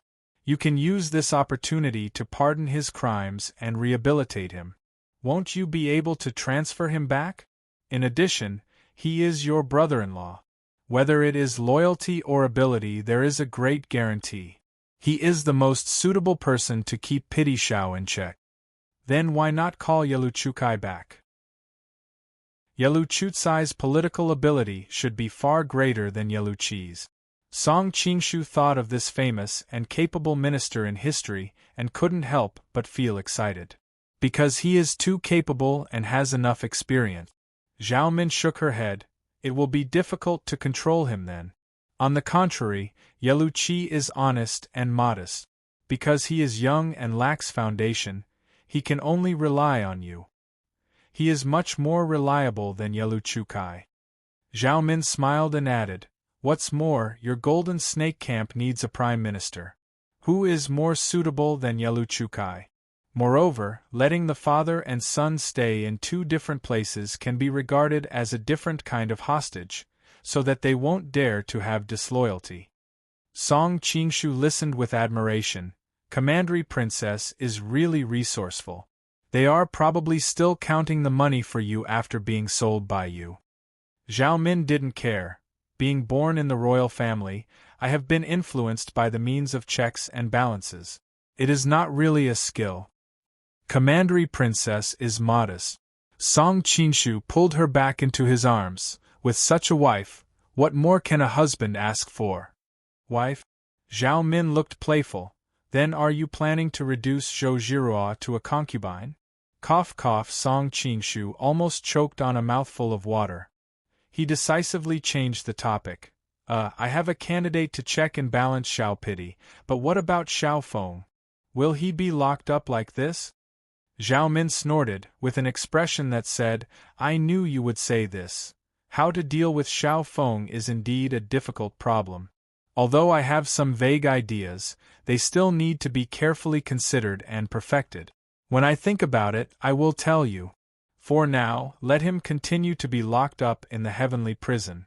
If you feel bad about it, treat him with good food and drink. It can be regarded as fulfilling your brotherhood. Song Qingshu forced a smile and said, "Sworn brotherhood? Why does it sound so ironic now?" Zhao Min wrinkled her nose. "If he wasn't your sworn brother, we wouldn't have to go through so much trouble. We could have just killed him with a single slash.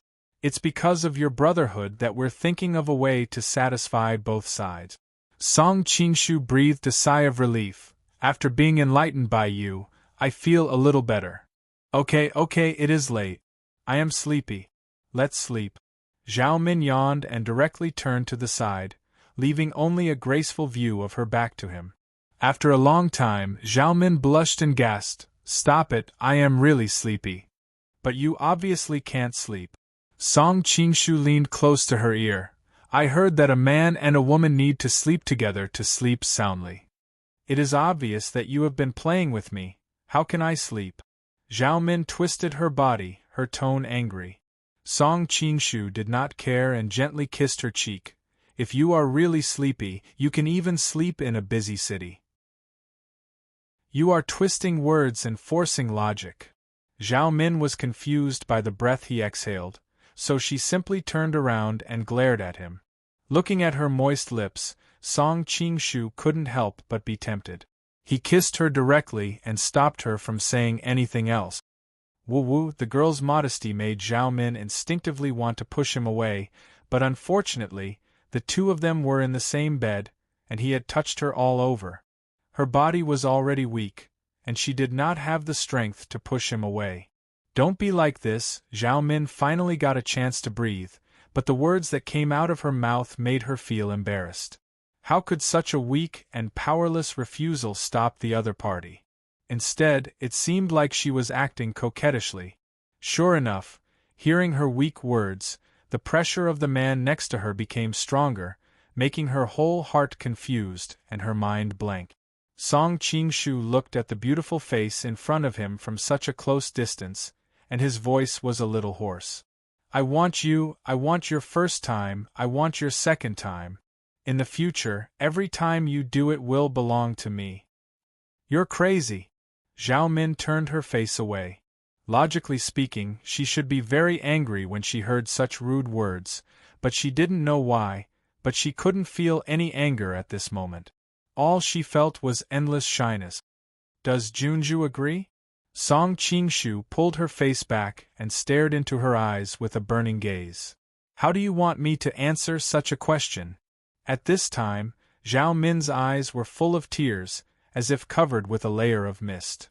"Then I will take it that you agree." Song Qingshu smiled and reached into her collar. Chapter 1577. Zhao Min stiffened and her voice trembled. "You don't keep your word." Song Qingshu smiled. "I promised to only sleep with you and not do anything else, but what we're doing now is what men and women do when they sleep. You're really the devil in my life." Zhao Min rolled her eyes, and the charm between her eyebrows almost hooked Song Qingshu's soul. Seeing that she wasn't angry, Song Qingshu became bolder and directly reached into her clothes. He didn't touch the warm and fragrant jade that he had imagined, but another strange touch. Zhao Min was a little embarrassed and whispered, "Because it's inconvenient to shake on weekdays, I tied it with a corset." Song Qingshu was surprised. He thought that she looked full enough on weekdays, but it was still the effect of tying a corset? However, Zhao Min didn't let him be curious for too long. She sat up directly, reached behind her, and untied the bow behind the corset. Even though Song Qingshu was mentally prepared, he was still shocked by the magnificent scene in front of him and drew in a breath of cold air. Seeing the man's shocked look, Zhao Min couldn't help feeling a little proud. How is it? Is it bigger than Zhou Zhirua? She wasn't the kind of person who was bashful. Now that she had decided to be with this man, after the initial shyness, she had gradually recovered her usual active and enthusiastic temperament. Naturally, she wanted to show her most beautiful side to him. Why do you have to compete with her for everything? Song Qingshu didn't know whether to laugh or cry. It's none of your business. Tell me quickly. Zhao Min's eyes were wide open, and her eyes were full of expectation and excitement. I'm a little older than her. Song Qingshu had no choice but to tell the truth. Only a little older? Zhao Min was obviously not satisfied with this answer. She pouted, and the princess, who was always wise, was like a little girl throwing a tantrum at this time. It's a lot bigger, okay? Song Qingshu secretly thought to himself, growing up eating beef and drinking goat's milk is indeed nutritious, far more than the women of Jiangnan. In the future, my children will also drink milk and eat meat from a young age, so that their bodies will be nutritious. Ba ba ba. However, he immediately realized that it would only benefit some little bastard when he grew up. For a moment, he couldn't help but feel conflicted. Humph, that's more like it. Hearing this answer, Zhao Min was instantly overjoyed, and her eyes curved into crescent moons. Seeing that she was so happy over such a small matter, Song Qingshu couldn't help but sigh. No wonder there were many people in the future who made Zhao Min and Zhou Zhirua into a couple. All kinds of Yuri novels were popular. These two were indeed fighting with each other, and seemed to have developed feelings for each other. But did he really have a chance to get them together? The scene of Zhao Min and Zhou Zhirua together on the same bed appeared in his mind, and Song Qingshu felt his whole body heat up. What dirty ideas are you thinking about in your head again? Zhao Min spat and secretly glanced down, only to feel that her face was getting hotter. My head is full of you, are you that dirty? Song Qingshu dispelled the idea. After all, Zhao Min and Zhou Zhirua were like fire and water, and to make them together was practically impossible. Annoying, Zhao Min's slightly angry tone made all the bones in Song Qingshu's body go limp. Seeing that he was staring at her blankly, Zhao Min couldn't help but laugh. Idiot, are you going to look like this for the whole night? Do you want to come up? Of course, I want to come up. Being invited by a beauty, how could Song Qingshu hold back? He turned over and directly pressed on top of her. Suddenly, a warm and fragrant body was in his arms, and there was only one thought in his mind, so soft. Zhao Min's personality was lively and active, but in the face of the man's hot and masculine oppression, she finally became shy. She blushed and quietly looked at the man on top of her, as if he could hear her own heartbeat. I want to familiarize myself with every part of your skin, every inch of your meridians. Song Qingshu's voice was a little dry, but before he could finish, Zhao Min's finger pressed on his lips. Don't talk about healing tonight. Zhao Min's cheeks were red, and her voice was much more charming than usual, and she subconsciously twisted her legs. Okay. Knowing that she had a knot in her heart, Song Qingshu naturally wouldn't spoil the mood. He gently pulled her belt, and Zhao Min's whole body was like a peeled egg, shining with a layer of charming light under the candlelight. Due to her previous bath, there was still a faint mist on her skin, along with the fragrance of rose petals. Song Qingshu exclaimed, Sometimes I'm really amazed at how magical the creator is to be able to create such a perfect work of art.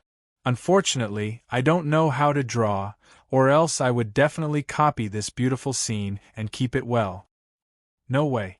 Zhao Min was shocked. What if someone else sees it?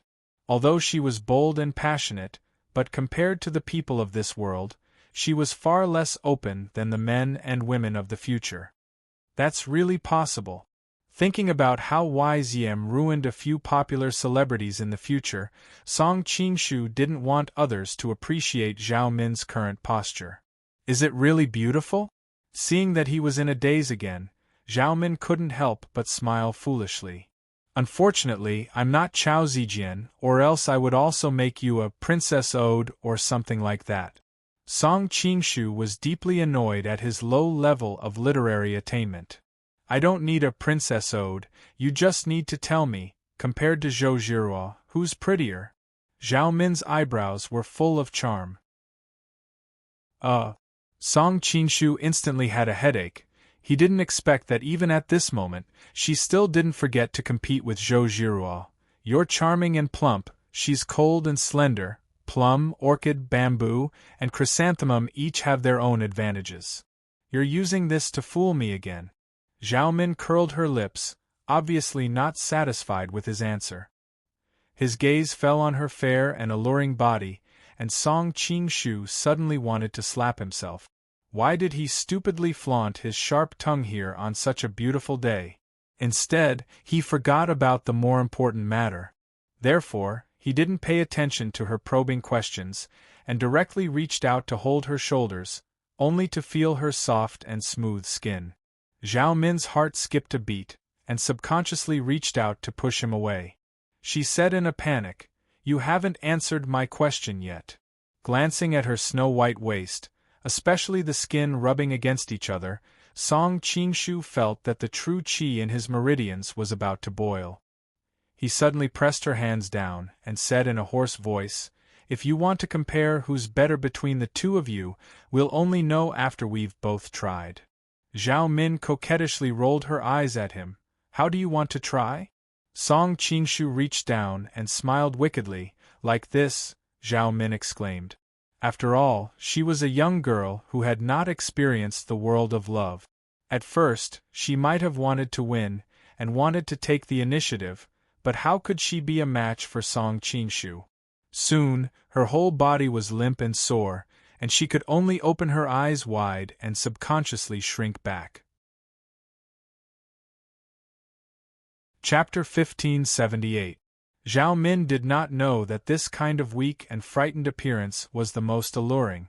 It provoked Song Qingshu to the point where he was about to explode. His entire body was like a ferocious tiger as he pounced on her with red eyes. "You're hurting me." At this moment, Zhao Min did not have the slightest bit of her usual high-spirited demeanor. She was as delicate and timid as a young lady from a wealthy family who had never stepped out of the gates of Jiangnan. Seeing her tightly furrowed brows, Song Qingshu lowered his head and said somewhat hoarsely, "Don't worry, it won't hurt that much. It'll be over soon." Zhao Min bit her red lips and stared at him hatefully. "Our young master Song is a playboy. Of course you're experienced in this area." Song Qingshu smiled embarrassedly. He knew that this was the most important moment of a young girl's life, so it was inevitable that she would be more sensitive than usual. It was best not to explain anything at this time, lest it made things worse.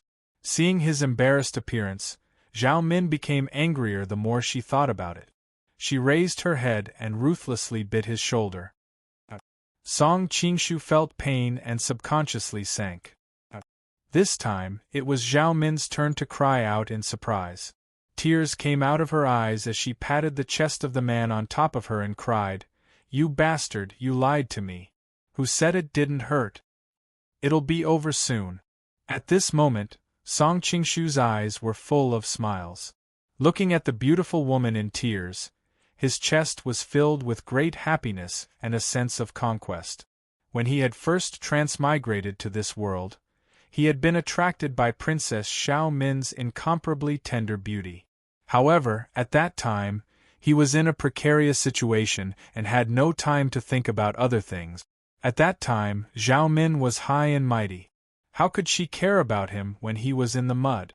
The reason why she remembered him was probably because of Zhou Jiruo. But he did not expect that in just a few years, he would make her willingly lie down on him and completely possess her. What are you laughing at? You're definitely up to no good right now. Zhao Min was already in pain. When she saw the man's expression, she was so angry that she pinched his waist. "I'm thinking about the scene at the lion slaying convention. Back then, the princess was radiant and glorious, but I had all my meridians broken, and I was despised by the world. I'm afraid the princess didn't even look me in the eye." Song Qingshu didn't hide it from her and told her what he was thinking. Zhao Min was smart and instantly guessed his mood at the moment. She couldn't help but glare at him hatefully. Back then, I found out that you looked at me with evil intentions. Now that you've finally got what you wanted, aren't you very proud? Thinking back to the situation in the past, Xiaomin could still vaguely remember the uncomfortable feeling when she was stared at by his burning gaze. She didn't expect that in just a few years, she would be lying on the same bed with him. Of course I am. Song Qingshu didn't hide the joy in his heart at all. He almost danced with joy. However, he was immediately held back by Xiaomin. Don't move, it hurt. Relax, you'll get used to it soon. Seeing her holding back her tears, Song Qingshu felt pity and hurriedly comforted her gently. It's easy for you to say. Zhao Min bit her red lips and suddenly frowned. Did Zhou Zhi have such a big reaction back then? Song Qingshu couldn't help but be speechless. This Zhao Min wanted to compete with Zhou Zhi in everything. The two of them were really born enemies. Her reaction back then was much bigger than yours. He thought back to the time when he had taken Zhou Zhi because of a misunderstanding. Her cold, murderous gaze was still fresh in his memory. You're not allowed to think about her at this time. Noticing the change in Song Qingshu's expression, Zhao Min was a little dissatisfied. Song Qingshu was stunned. Didn't you mention her first? Zhao Min snorted. I mentioned her, but you're not allowed to think about her, especially at this time. Seeing her righteous look, Song Qingshu couldn't help but be speechless. However, he quickly came to his senses. Women were all mouth. How could he win against her in an argument? Seeing her proud look, Song Qingshu decided to use another method to get back at her. He chuckled and pressed his whole body on her again. Go away. Get out. The red candles in the room flickered and turned red. Zhao Min's bright and alluring mouth opened slightly, but she couldn't make a sound.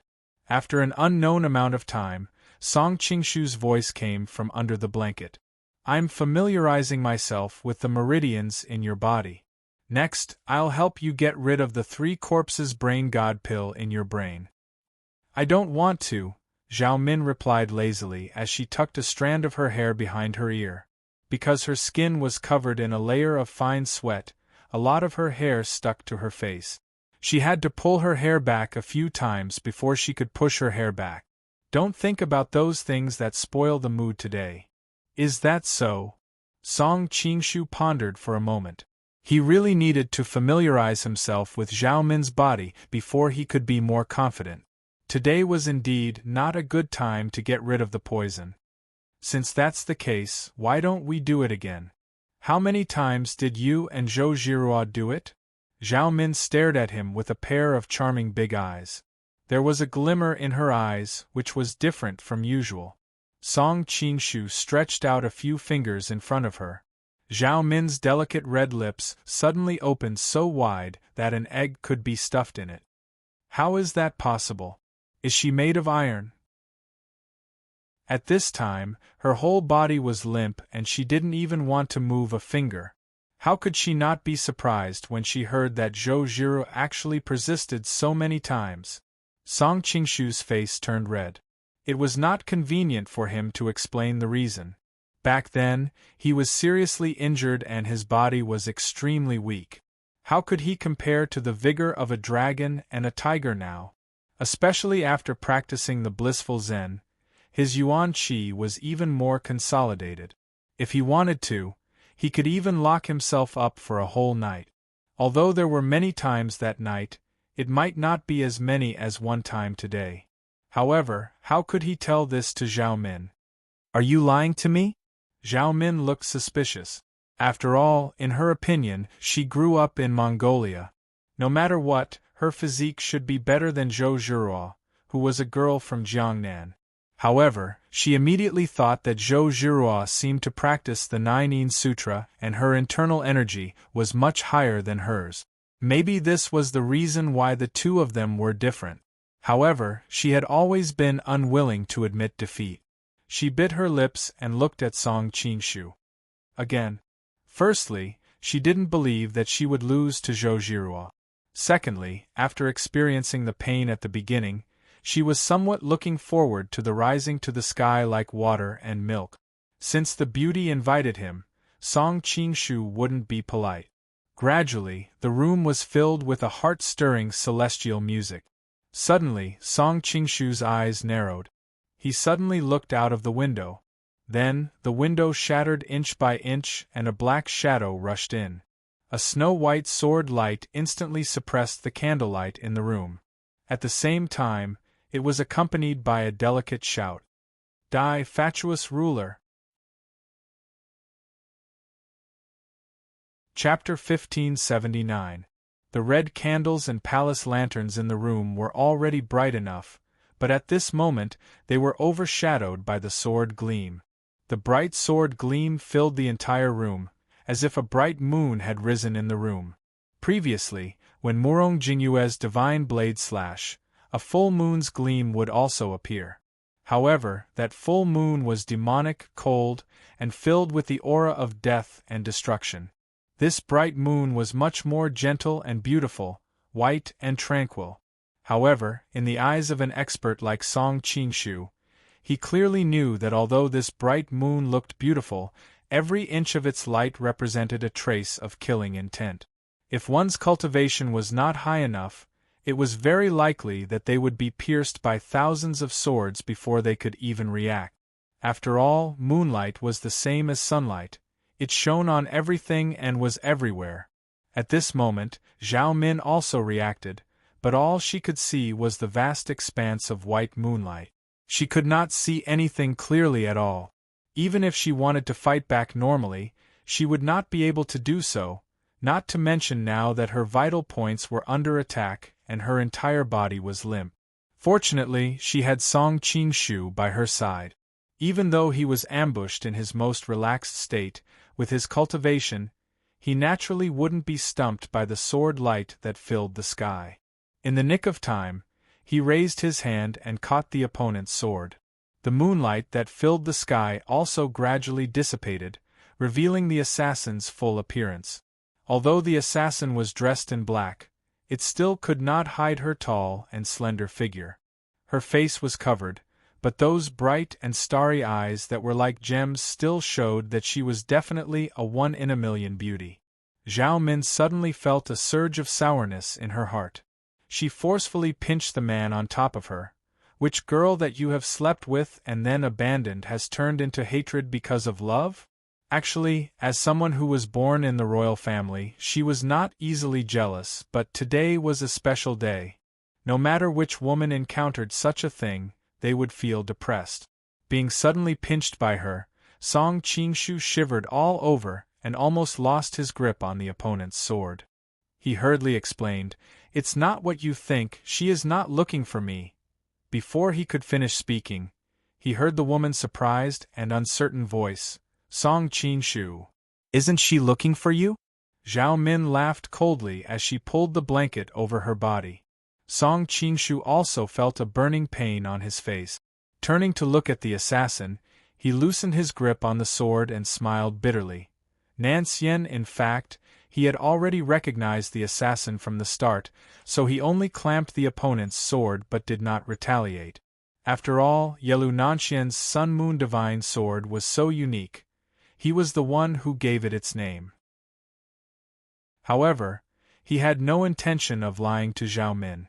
After all, from Yelu Nanxian's words just now, she was most likely here for Yelu Hongji to avenge her father's death, not him. "Why are you here?" Yelu Nanxian was a little confused by the situation in front of her. At this point, there was no need for her to cover her face. As she sheathed her sword, she also took off the black veil covering her face, revealing her beautiful face. However, her brows were a little more haggard than before. In this period of time, first her brother died, then her father, who was at the peak of his power, suddenly died, and her entire family was branded with the crime of treason. As strong as she was, facing one bad news after another, she could not hold on.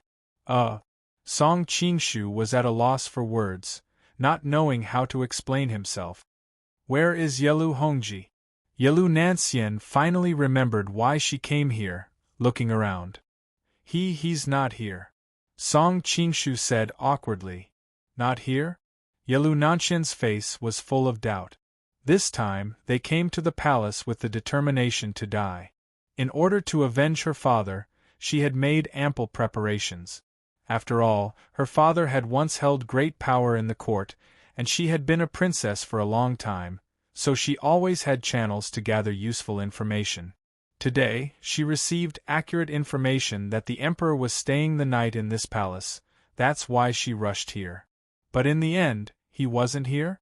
She couldn't believe that the information she worked so hard to obtain was wrong.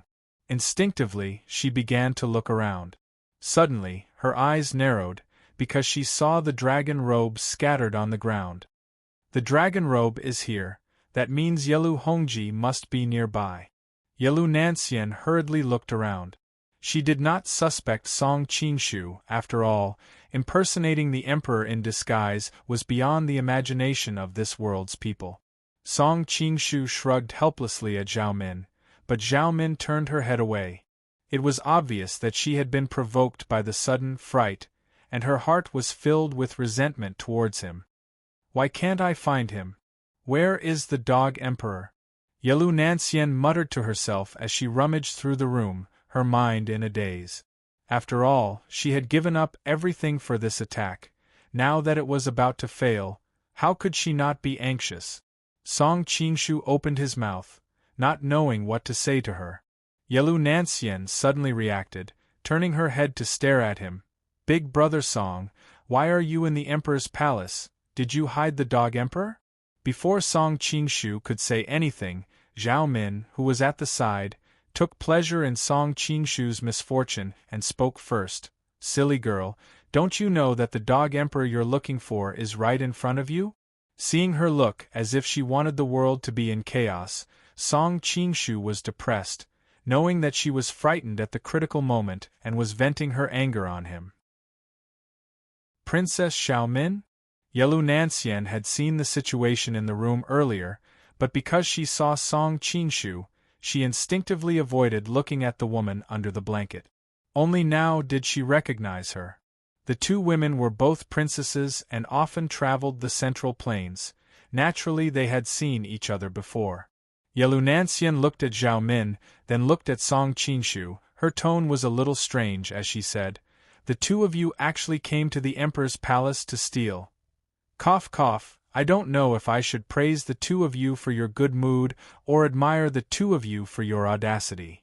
Noticing the other's eyes on her, Zhao Min couldn't help but blush. Feeling a little guilty, she pulled the blanket up to cover her exposed shoulder.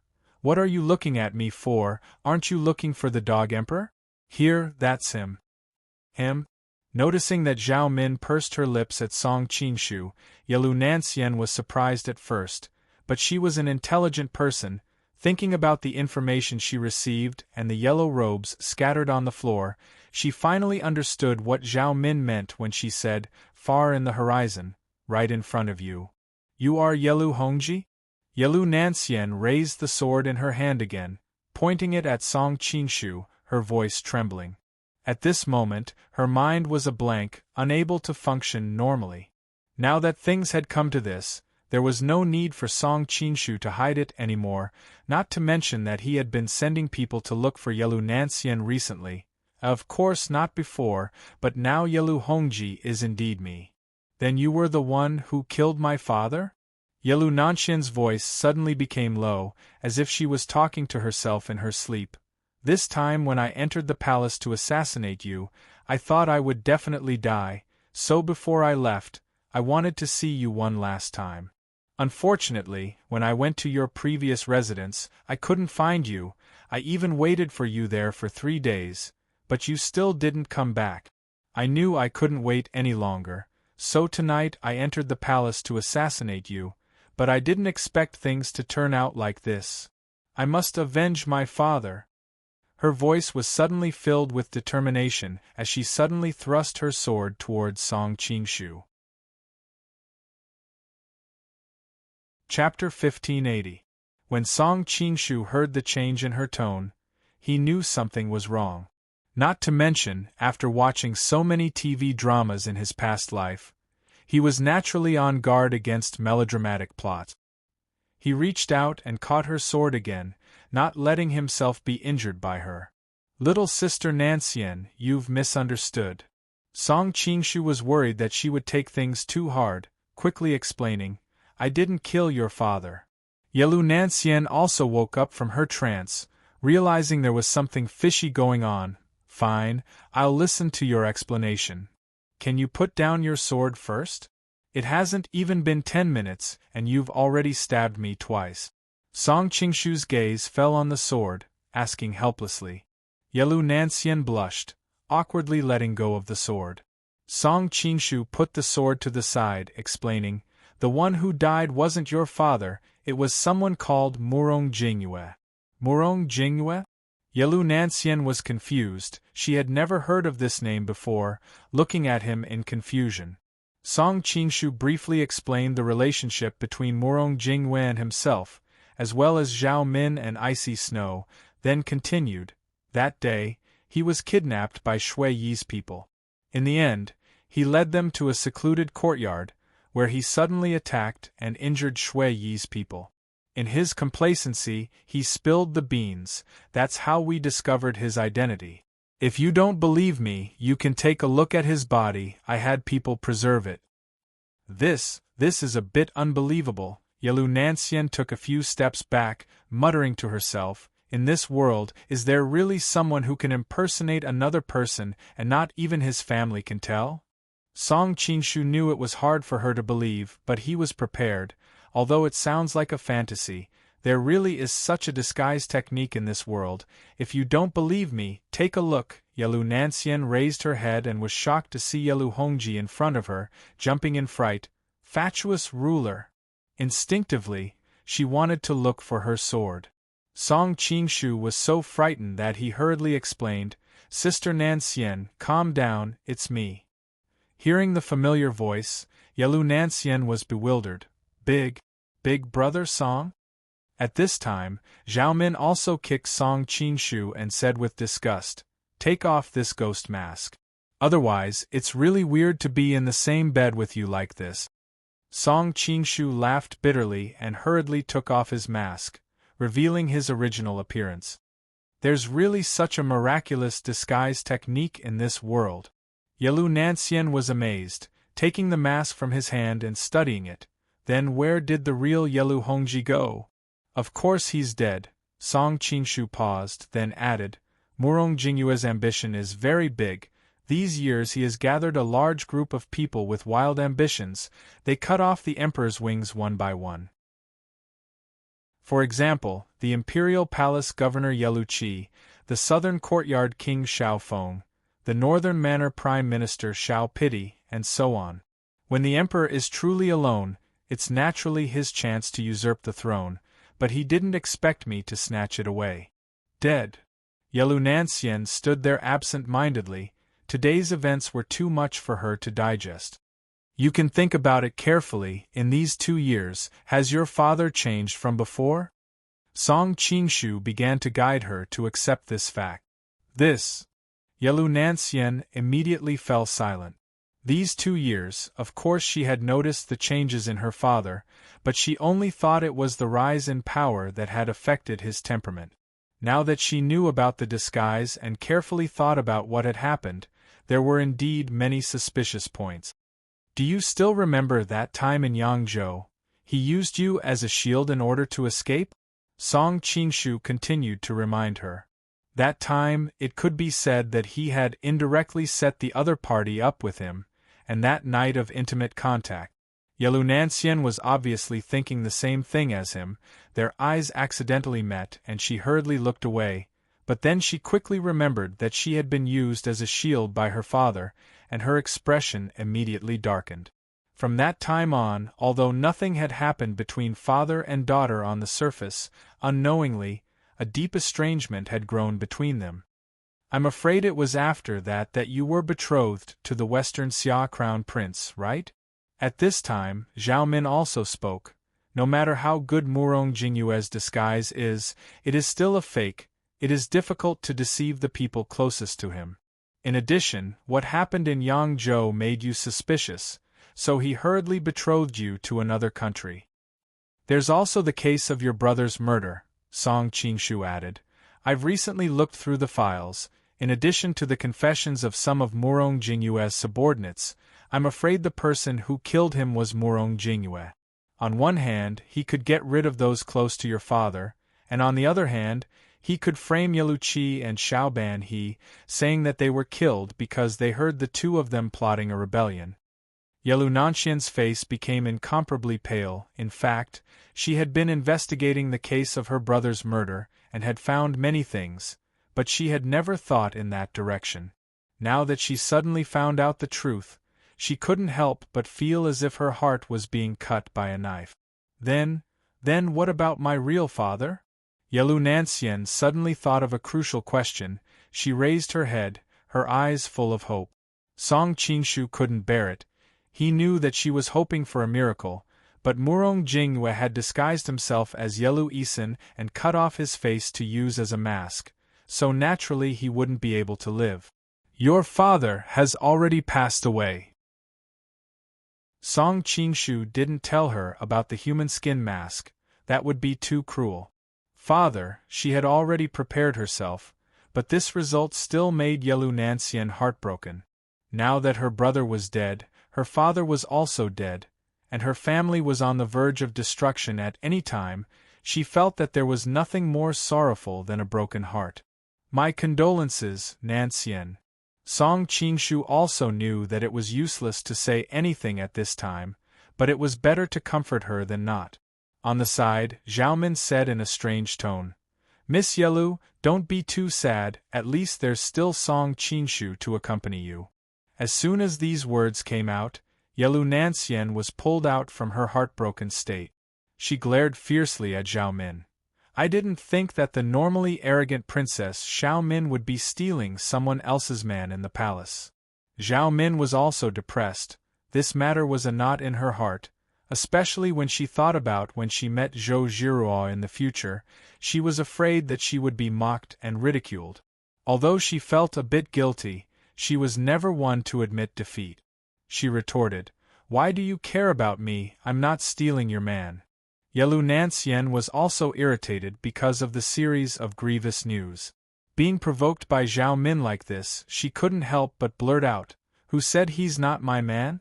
Qingshu, Yangzhou, didn't we already promise to marry each other? This. Song Qingshu also felt a headache. Even though the beauty had left early the next morning, he still had to take responsibility for what he had done, so he could only answer guiltily. I will take responsibility for you. Yelu Nanxian looked at Zhao Min provocatively. Did you hear that? I'm the first to enter, call me big sister. Zhao Min, Song Qingshu. Chapter 1581. Call me big sister? Zhao Min's anger turned into laughter. Even in front of Zhou Jiruo, this so-called first wife, she had no intention of bowing down to anyone, not to mention this little girl in front of her. Who would have thought that Yelu Nanxian would also nod with a straight face? The first to enter the door is the eldest. I came before you, shouldn't you call me big sister? Zhao Min was at a loss for words. She could only glare fiercely at Song Qingshu, the instigator of all this. It's all your fault. Song Qingshu was also helpless. Yelu Nanxian had left after that night, leaving in such a carefree and unrestrained manner, with no intention of entering the Song family. Who would have guessed that she would be here fighting with Zhao Min for a man's affection? This really didn't fit with her character of being as calm as an immortal. He guessed that she must have suffered a little too much recently, that's why she exploded at this critical juncture. Yelu Nanxian took a deep breath, gradually regaining her composure. Obviously, provoking Zhao Min made her feel a little better, but she didn't have the mood to continue bickering, directly speaking to Song Qingshu. Song Dage, since all of this is Murong Jingyue's plot, my father was wrongly accused, then I hope Song Dage can clear my father's name. After all, he's carrying the crime of treason, the entire family is on the verge of collapse. If my father's spirit is in heaven, I'm afraid he won't be able to rest in peace. Song Qinshu opened his mouth, about to agree, but Zhao Min quietly pulled on his arm, rushing to speak first. It's not impossible to clear your father's name, but you have to agree to one condition. Yelu Nancian frowned. I'm begging Song Dage, what does that have to do with you? Song Dage, what condition do you need? Before Song Qinshu had time to answer, Zhao Min hastily said, with Qinshu's tender-hearted nature, he naturally can't bear to make things difficult for you, but it's not good for him to speak up. As his women, we naturally have to help him solve his problems. I don't think Miss Yelu is the kind of person who uses her beauty to take advantage of men, so I'm sure you can understand the reasoning behind this. Being outsmarted by her, Yelu Nancian didn't know what to say, she could only snort coldly. What conditions? Song Qinshu smiled bitterly. Actually, there's no need. Before he could finish, the two women turned around and glared at him in unison. Yelu Nancian said lightly, there's no harm in listening to her conditions. Zhao Min revealed a sly smile, then said, the crime of treason in every dynasty is very serious, and this time Wei Wang's case involves so many people, all the high-ranking officials in the court have been swept away. Many of the officials who were persecuted by Wei Wang have finally made a comeback, and are planning to take revenge. If you suddenly say that Yelu Isin is an imposter, and push all the blame onto someone they've never heard of, do you think they'll believe it? The evidence is clear, why wouldn't they believe it? Yelu Nancian said this with a guilty conscience. She had lived in Shangjing for so many years, she naturally knew the rules. She was afraid that some people would not let go of the chance to hit her when she's down, especially those political enemies who had never been on good terms with her father. Yes, Qinshu has become the emperor now, but with such a high position, he will be restricted by all sides. He must follow the rules of the game, and those who break the rules will often be punished by the rules. Not to mention that Qinshu has just replaced Yelu Hongji's position. He's already in a precarious situation. If he tries to stand up for your father for you, he'll put himself in grave danger. Zhao Min analyzed. Yelu Nancian frowned as she listened. What conditions do you want me to agree to? Very simple, Zhao Min smiled slightly. Right now, Qinshu needs a reason that the entire country can't object to in order to protect the lives of your people, and you are that reason. Me? Yelu Nancian was puzzled, but her expression quickly changed. During this time, she also knew what had happened in the capital. The reason why her people were only imprisoned and not punished was because the imperial court considered her to be the crown princess of the Western Xia. Now that Zhao Min mentioned this, it was clear that she wanted her to continue to fulfill the duty of the marriage alliance. Noticing the change in Yelu Nancian's expression, Zhao Min's lips curved up slightly. Miss Yelu is indeed a smart person. You've already understood what the conditions are? Yelu Nancian fell into silence, but Song Qinshu was the first to answer. No, I won't agree to this condition. Zhao Min looked at him with a smile that was not a smile. You can't bear to part with it? Song Qinshu's breath caught in his throat, he snorted. Of course I can't bear to part with it. Hearing his words, Yelu Nancian couldn't help but raise her head to look at him, her previously cold face slightly blushed. Don't tell me you're going to let your love affair affect your official business? Zhao Min sneered. Before, in order to protect her people, we could only use the excuse of the marriage alliance to shut the mouths of the officials. Now, as long as she shows up, the marriage alliance with the Western Xia is inevitable, unless she lives in the darkness for the rest of her life. But when that time comes, can you withstand the pressure of the officials? If I can't, I'll just run away. I don't care about a mere emperor of the Liao. Song Qinshu snorted coldly.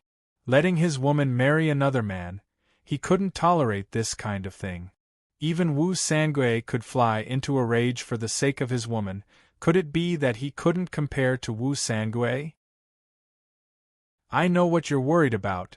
Zhao Min's face always had such a wise expression.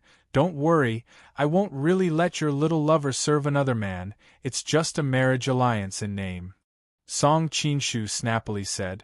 The Western Xia has always been a country of tigers and wolves, and the members of the royal family are notorious for being lascivious. Nansien is so beautiful, which man would be satisfied with a marriage alliance in name only? Hearing Song Qinshu defend her in every way, Yelu Nanshian's cold heart finally felt a trace of warmth. Of course it's not possible to let her marry alone, but what if you become the Grand General? Zhao Min looked at the two of them with an amused expression. Send her to the Grand General? With Song Qinshu and Yelu Nanshian's intelligence, they naturally didn't think that Zhao Min was deliberately humiliating them. Instead, they began to ponder the deeper meaning behind her actions. Zhao Min obviously didn't plan to keep them in suspense, she directly said. With you personally escorting her, with your martial skills and intelligence, you will naturally have a way to protect her from being violated. At the same time, this is also an opportunity to control the Western Xia. Of course, as to how to do it, it will take time to plan, but with your ability to maneuver the other countries, it shouldn't be a difficult task. With Yelu Nansien present, she didn't mention the matter of Ming Qing and Jin, but her meaning was very clear. No, this is too risky and it will damage Nanshian's reputation. Song Qinshu thought for a while, even though he thought of the story of Xiang Xiaolong sending the Zhao princess to Wei for a marriage alliance and finally successfully bringing her back. But life is not a novel after all. In the end, he shook his head and refused. Zhao Min knew that it would be difficult for him to agree, so she simply ignored him and looked at Yelu Nansien. Miss Yelu, a marriage alliance with the Western Xia is the best chance to clear your father's name. After all, the Western Xia will not accept the daughter of a traitor as the crown princess. This way, in order to give you the right to marry, Song Qinshu can use this opportunity to clear your father's name. Even if there are officials in the court who don't believe it, but in the interests of the country, no one will oppose it. Song Qinshu's brows wrinkled. Min, at this time, Yelu Nansien suddenly said, Fine, I agree. He woke up at 4:00 in the morning to catch a flight to Beijing to attend the annual meeting of Zongheng. Seeing such a large group of gods, he felt a heavy pressure. Tomorrow night is the official meeting. At that time he will find a few idols to take pictures with. He couldn't help but think of the scenes of reading their novels in university. Chapter 1582. Nansien, don't let your emotions affect your decisions. Song Qinshu hurriedly tried to stop her. But Yelu Nansien shook her head. I'm not letting my emotions affect my decisions, it's just that with the current situation in Shangjing, it won't be easy to clear my father's name. Princess Xiaomin has indeed given me the most likely solution. Song Qinshu frowned. But if you go to Western Xia, Yelu Nansien blinked her eyes. Don't I still have you to protect me? I trust you. Zhao Min wiped her arm, a disgusted expression on her face. Song Qinshu ignored her exaggerated reaction, hesitantly saying, As the saying goes, standing by the river, one's shoes won't get wet. I'm not omnipotent. If I fail to protect you, won't I regret it for the rest of my life? Yelu Nansien smiled faintly. I'm not some weak girl who doesn't even have the strength to truss up a chicken, I can still protect myself. Song Qinshu still wanted to say something, but Zhao Min pushed him with dissatisfaction. Aren't you annoying? Both of us are more straightforward than you are, this matter is settled. She rolled her eyes. Miss Yelu, why don't you stay here and rest with us tonight? Yelu Nanshian's face instantly turned bright red. Although she had been turned into a woman by Song Qinshu that night, it was just a misunderstanding. She still had the mentality of a young girl. How could she stand Zhao Min's blatant words? Pei, who would be as shameless as you. Looking at her exposed snow-white shoulders, Yelu Nansien couldn't help but feel an inexplicable sense of irritation. She turned to Song Qinshu and said, I'm going back. Song Qinshu frowned slightly. It's so late, you should stay in the palace. Because of his sensitive identity, he had purposely chased the palace guards and palace maids far away, so Yelu Nansien hadn't been discovered for so long.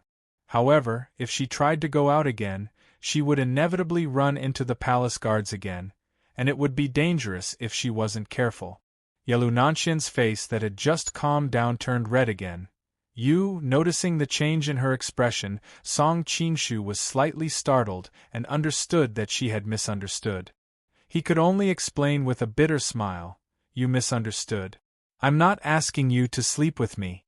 I'm arranging another room for you." Realizing what was going on, Yelu Nansien felt even more embarrassed. Rubbing her burning cheeks, she shook her head and said, "Forget it, I still need to go back and look for my father's remains. I can't just leave his corpse in the wilderness." Since she mentioned her father, Song Qinshu did not want to keep her in the palace anymore. He took out a token and handed it to her. "In that case, I won't keep you. This is the token to enter and exit the Forbidden Palace. Take it with you. In the future, you won't have to take such risks in the palace." Okay, this time, Yelu Nansien did not refuse. After all, this thing was very useful, and she would have to go in and out of the palace often in the future. She took the token and walked out. When she reached the door, she paused for a moment and said, "Take care of yourself." With that said, her face turned red and she hurriedly left, leaving only a faint fragrance in the air. Leaving Song Qinshu and Zhao Min looking at each other, Zhao Min was a little embarrassed. What did she mean by that? Song Qinshu smiled bitterly and explained, "She was just showing her concern as a friend." "Is that so?" Zhao Min had a gloomy expression on her face. "Why do I feel like she was purposely targeting me?" Song Qinshu walked over and burrowed back into the blanket, feeling that his hand was full of that astonishingly smooth body. "Who asked you to target her so many times just now? She was tricked by you and suffered such a big loss, she had to get back at you." Zhao Min laughed coldly. "Speaking up for another woman so quickly? My life is really tough. It's only the first night and so many things have already happened." Seeing that she was pretending to be on the verge of tears, Song Qinshu pulled her into his arms and kissed her earlobe. "All right, stop pretending, let's continue." Zhao Min's face heated up, but she pretended not to know and asked, "Continue what?" "Of course we're continuing this." Song Qinshu did not have the time to feign civility with her. He flipped over and got back on the horse, causing her to pout lightly. The morning sun shone in. Song Qinshu opened his eyes immediately. After all, at his level of cultivation, he slept less than the average person. Luckily, the emperor in this world doesn't have to be like the ones in the TV dramas, waking up before dawn every day, or else it would really kill me. Song Qinshu stretched and remembered that he was playing with Zhao Min before dawn. He couldn't help but feel his heart heat up, and he turned his head to observe the beauty lying beside him. At this time, Zhao Min was still in a deep sleep. Obviously, last night's hard work was a little too much for a young girl. Fortunately, she grew up in the Mongolian grasslands, so her body was better than the average Jiangnan woman, so she could endure. Because Song Qinshu had just stretched, at this time, a corner of the blanket was lifted, revealing a large area of snow-white skin. Seeing the kiss marks all over it, Song Qinshu felt infinite pity for her. Last night was really too crazy. As if sensing something, Zhao Min sleepily opened her eyes. Seeing that Song Qinshu was looking at her, she couldn't help but mumble vaguely, "I still want to sleep, you can get up by yourself." After saying that, she turned over, not realizing that a large area of her soul-stirring curves was exposed in front of the man. Seeing this, Song Qinshu's heart heated up, but in the end, reason won out. He hurriedly covered her with the blanket, covering the exposed scenery. "You sleep well, I'll tell the palace maids not to disturb you." Zhao Min responded vaguely. Apparently, she had fallen asleep again. Song Qinshu hurriedly got up from the bed, put on his clothes, and went outside to breathe in the fresh morning air. Only then did he feel the boiling blood in his body gradually calm down. He couldn't help but secretly sigh. "What a vixen! If I continued to stay in there, I might not be able to control myself. Suddenly, gentle footsteps came from behind. Song Qingshu turned around and saw a beautiful woman in a white palace dress standing there. He couldn't help but smile. Sister-in-law, the person who came was naturally Icy Snow. Hearing the way he addressed her, she couldn't help but blush and rolled her eyes at him. I told you not to call me sister-in-law in the future. I tried to change it previously, and I found that sister-in-law sounds better, replied Song Qingshu with a smile. I can't be bothered with you. Icy Snow naturally knew what he was thinking when he addressed her like that. Thinking of that, she felt weak all over, but she couldn't really get angry. Sister-in-law, why are you up so early? Song Qingshu felt refreshed at this moment, and there was a smile in his tone. Icy Snow looked up at the sky and said with a strange expression, It's getting late. Song Qingshu blushed. To the people of the future, it was indeed early, but to the people of this world, they generally slept and woke up even earlier. It was indeed a little late now. Have you undone the knot in the princess' heart? Icy Snow had always been gentle, so she didn't really continue to tease him. It's not just the knot in the heart that was undone. Song Qingshu couldn't help but feel a little proud. He thought to himself that he even undid her dress and removed the chastity guard on her thigh and successfully undid it, but looking at Icy Snow's gentle and pure face, Song Qingshu hurriedly put away those dirty thoughts and hurriedly asked, Sister-in-law, is there anything you need from me at this time? It's good that it's undone. I'm relieved now. Icy Snow's smile was always so gentle. Actually, I'm here to bid farewell to you. I had lunch at the same table as the Fire Beacon Giant, but I actually didn't recognize him at first. I'm really ashamed that I even called him my idol. Speaking of which, when he was reincarnated, how many women in his business career left a deep impression on me? Beside him were the cafeteria buns and the weight loss expert. Are there any of you old drivers who are their fans? Chapter 1583. Farewell. Song Qingshu was surprised. Why? Icy Snow rolled her beautiful eyes. All these years, I've been running around in order to track down Murong Jingyue's whereabouts and haven't fulfilled my duties as a mother. Now that I've avenged myself, I naturally have to return to take care of Fear and bring her to Tsangzhou to pay respects to her father. There was an iron law in this world where blood must be paid with blood. Now that Icy Snow killed Murong Jingyue, it was indeed a moral principle for her to bring Hu Fei to pay respects to Hui Dao. Song Qingshu couldn't stop her. It's indeed necessary to pay respects to Big Brother Hu at this time. I was supposed to pay respects to him, but it's a pity that the situation is too tense recently and I can't go to Tsangzhou. Icy Snow spat and interrupted him.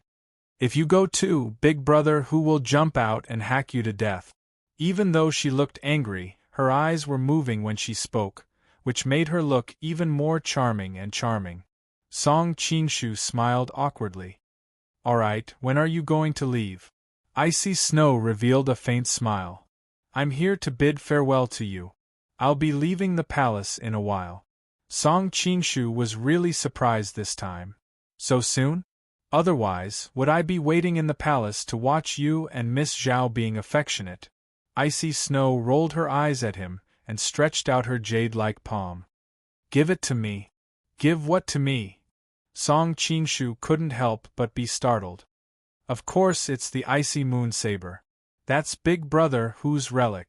Icy Snow's brows were shrouded in sorrow when she mentioned her late husband.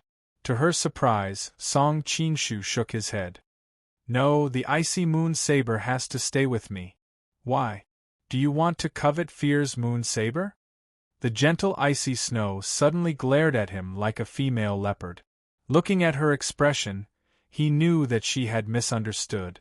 Song Qingshu smiled and said, Although the power of the demonic blade is boundless, I don't take it seriously. The reason why I left the cold moon saber behind is not because I want to be invincible with the Mandarin duck saber, but to ensure that after you leave this time, you will have a reason to return to my side. He keenly sensed that Icy Snow's tone was a little strange today. When he thought about how she had avenged herself, he was suddenly a little worried that she would never return. Icy Snow blushed. Indeed, she wanted to use this opportunity to end her relationship with Song Qingshu. After all, her son was growing up day by day. How could she face him and the deceased big brother Hu? Therefore, she planned to use this memorial service for Hu Yidao to bring Hu Fei back to seclusion and end this ill-fated relationship. Unfortunately, Song Qingshu saw through her. But for some reason, she felt a faint sense of relief in her heart. Don't worry, I won't covet your moon saber. When the time comes, bring fear over. I'll personally teach him my saber skills. When Song Qingshu said this, there was a sense of pride and confidence. After all, at his level of cultivation, a few casual pointers would be able to greatly benefit others. Icy Snow snorted and said, "He has the Hu family's saber skills that are passed down in his family. Why should he learn your saber skills?" Song Qingshu was rendered speechless by her words. Icy Snow then sighed and said, "Qingshu, I've been going back to visit Fear occasionally all these years. From his words, I can tell that he always worships you as a hero. How do you think he will view you when he learns about our relationship? We'll deal with it when the time comes. We'll talk about the future in the future," Song Qingshu said faintly. He had already cultivated his state of mind to the point where he was calm and composed. He was confident that he could deal with anything, let alone a child. Icy Snow opened her mouth and finally sighed, "I'll leave the moon saber with you for the time being. I'll take my leave first. Sister-in-law, take care."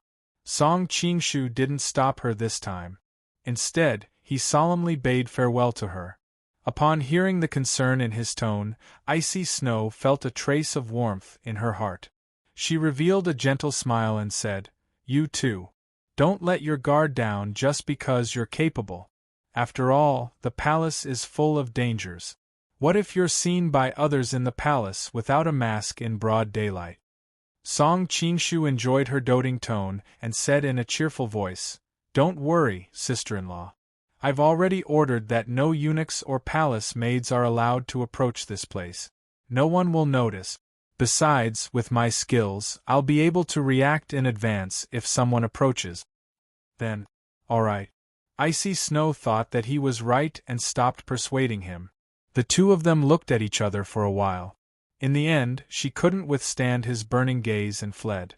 Looking at her gradually disappearing figure, Song Qingshu couldn't help but let out a long sigh. Last night, a younger sister left, and this morning, another older sister left. You must be feeling sorry for her, right? Zhao Min's teasing laughter suddenly came from behind him. "I don't know if I'm feeling sorry for her or not, but it's obvious that you're not," Song Qingshu turned around and replied while glancing at her legs. After all, Zhao Min's cleavage had just been broken. How could she withstand his aggressive gaze? When he glanced at her, she felt as if her skin was burning. All right. The imperial court is in a mess these days. There are so many things to do. Why are you wasting your time here instead of quickly dealing with them?" In the end, under Zhao Min's incessant urging, Song Qingshu had no choice but to disguise himself as Yelu Hongji. He sat in the imperial study and continuously summoned many of the nobles in Shangjing. Some of the officials in the imperial court were purged and new officials were promoted to clean up the mess left behind by Murong Jingyue. On this day, Song Qingshu was dealing with the memorials in the imperial study when he suddenly received a report from a eunuch that Lady Azu of the southern courtyard's first prince residence was requesting an audience. Although Azu didn't have any status, her relationship with Xiao Feng was known by everyone in Shangjing. She was everyone's future princess consort. Therefore, the eunuch didn't dare to neglect her request and hurriedly reported it to Song Qingshu. "Azu." Song Qingshu frowned. He didn't need to think to know what she was here for. However, with the current situation, He temporarily couldn't release Xiao Feng. He simply waved his hand and said, "I won't see her. Let her return." The eunuch continued to report, "But Lady Azu said that she has a confidential matter to report to your majesty. She wants to use this to make a deal with your majesty." Oh! Song Qingshu's interest was piqued. Hearing Azu's words, it was clear that she wasn't speaking without reason. What kind of secret did she hold that gave her the confidence to save Xiao Feng? It really made him curious. Summon her in. Song Qingshu put down the memorials and finally let out a breath of relief. Not long after, the eunuch led a delicate woman in a light pink dress in. She lifted the hem of her dress and knelt on the ground to pay her respects. In a crisp voice, she said, "Azu pays respect to your majesty. Long live your majesty." In fact, with his friendship with Azu, it was impossible for him to make her pay respect. However, with Yelu Hongji's identity, he couldn't refuse. Looking at the girl kneeling in front of him, Song Qingshu couldn't help but sigh. Power was indeed an intoxicating thing. "Rise." Song Qingshu naturally couldn't let her kneel for long. While instructing the eunuch to give her a seat, he curiously looked at her. "Lady Azu, what kind of confidential matter do you have to report?" Seeing everyone's comments on the official account, the monk felt a little smug. "In the past, you always asked me why I didn't get beaten to death after taking so many photos.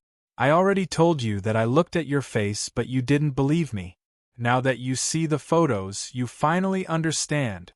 Also, many people asked me about Mars's gravity. I really forgot to take a photo, but I can roughly describe it. Mars is handsome and funny.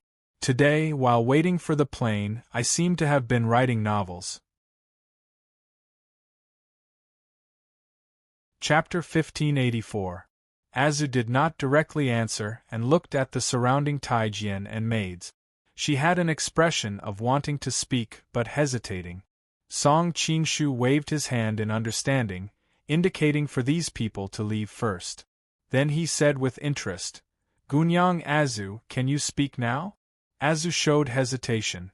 After a long silence, she suddenly took a deep breath and knelt down again as if she had made a final decision. "Emperor, please forgive Azu's death sentence."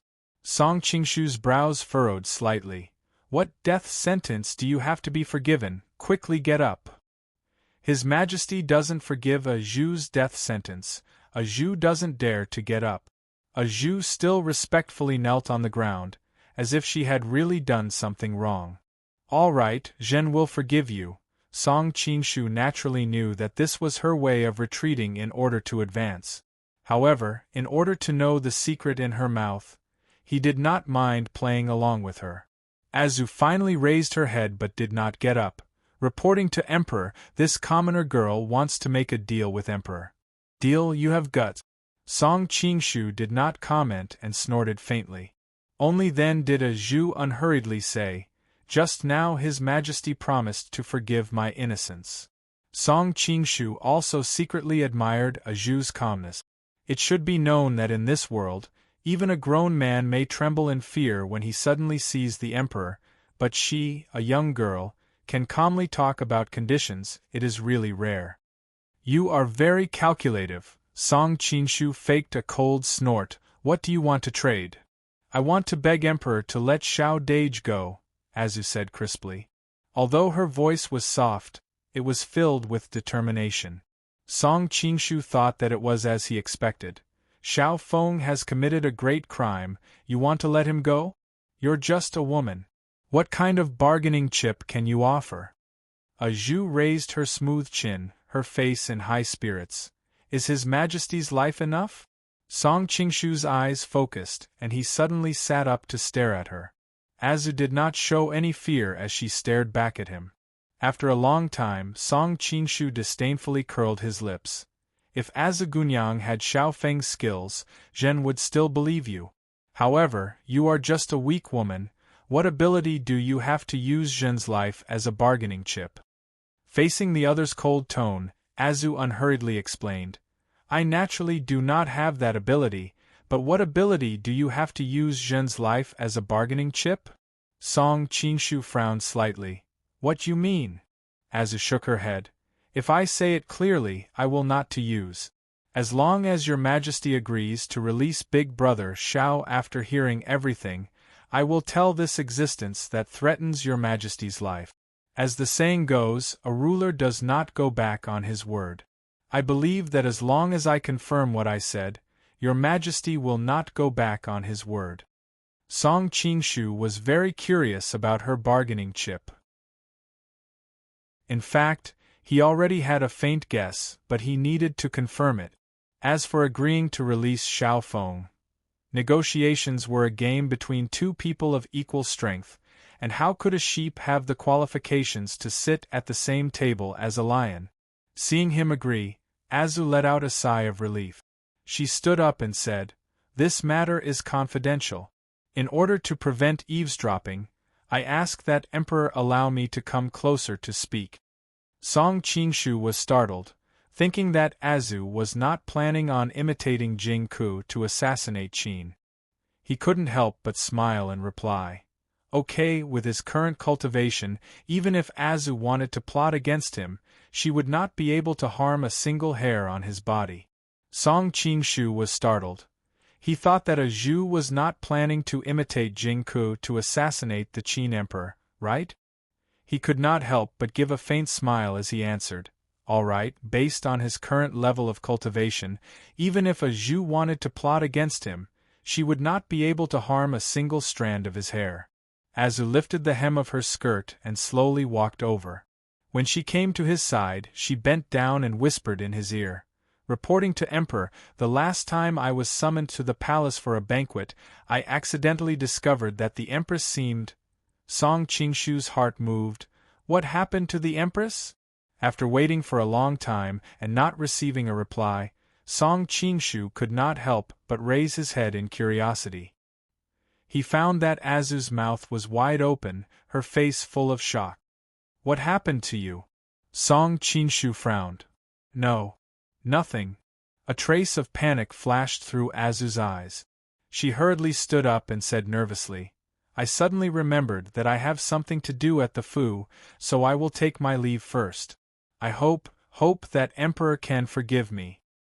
"Didn't you want to use the secret to make a deal with Shen?" Song Qingshu said lightly.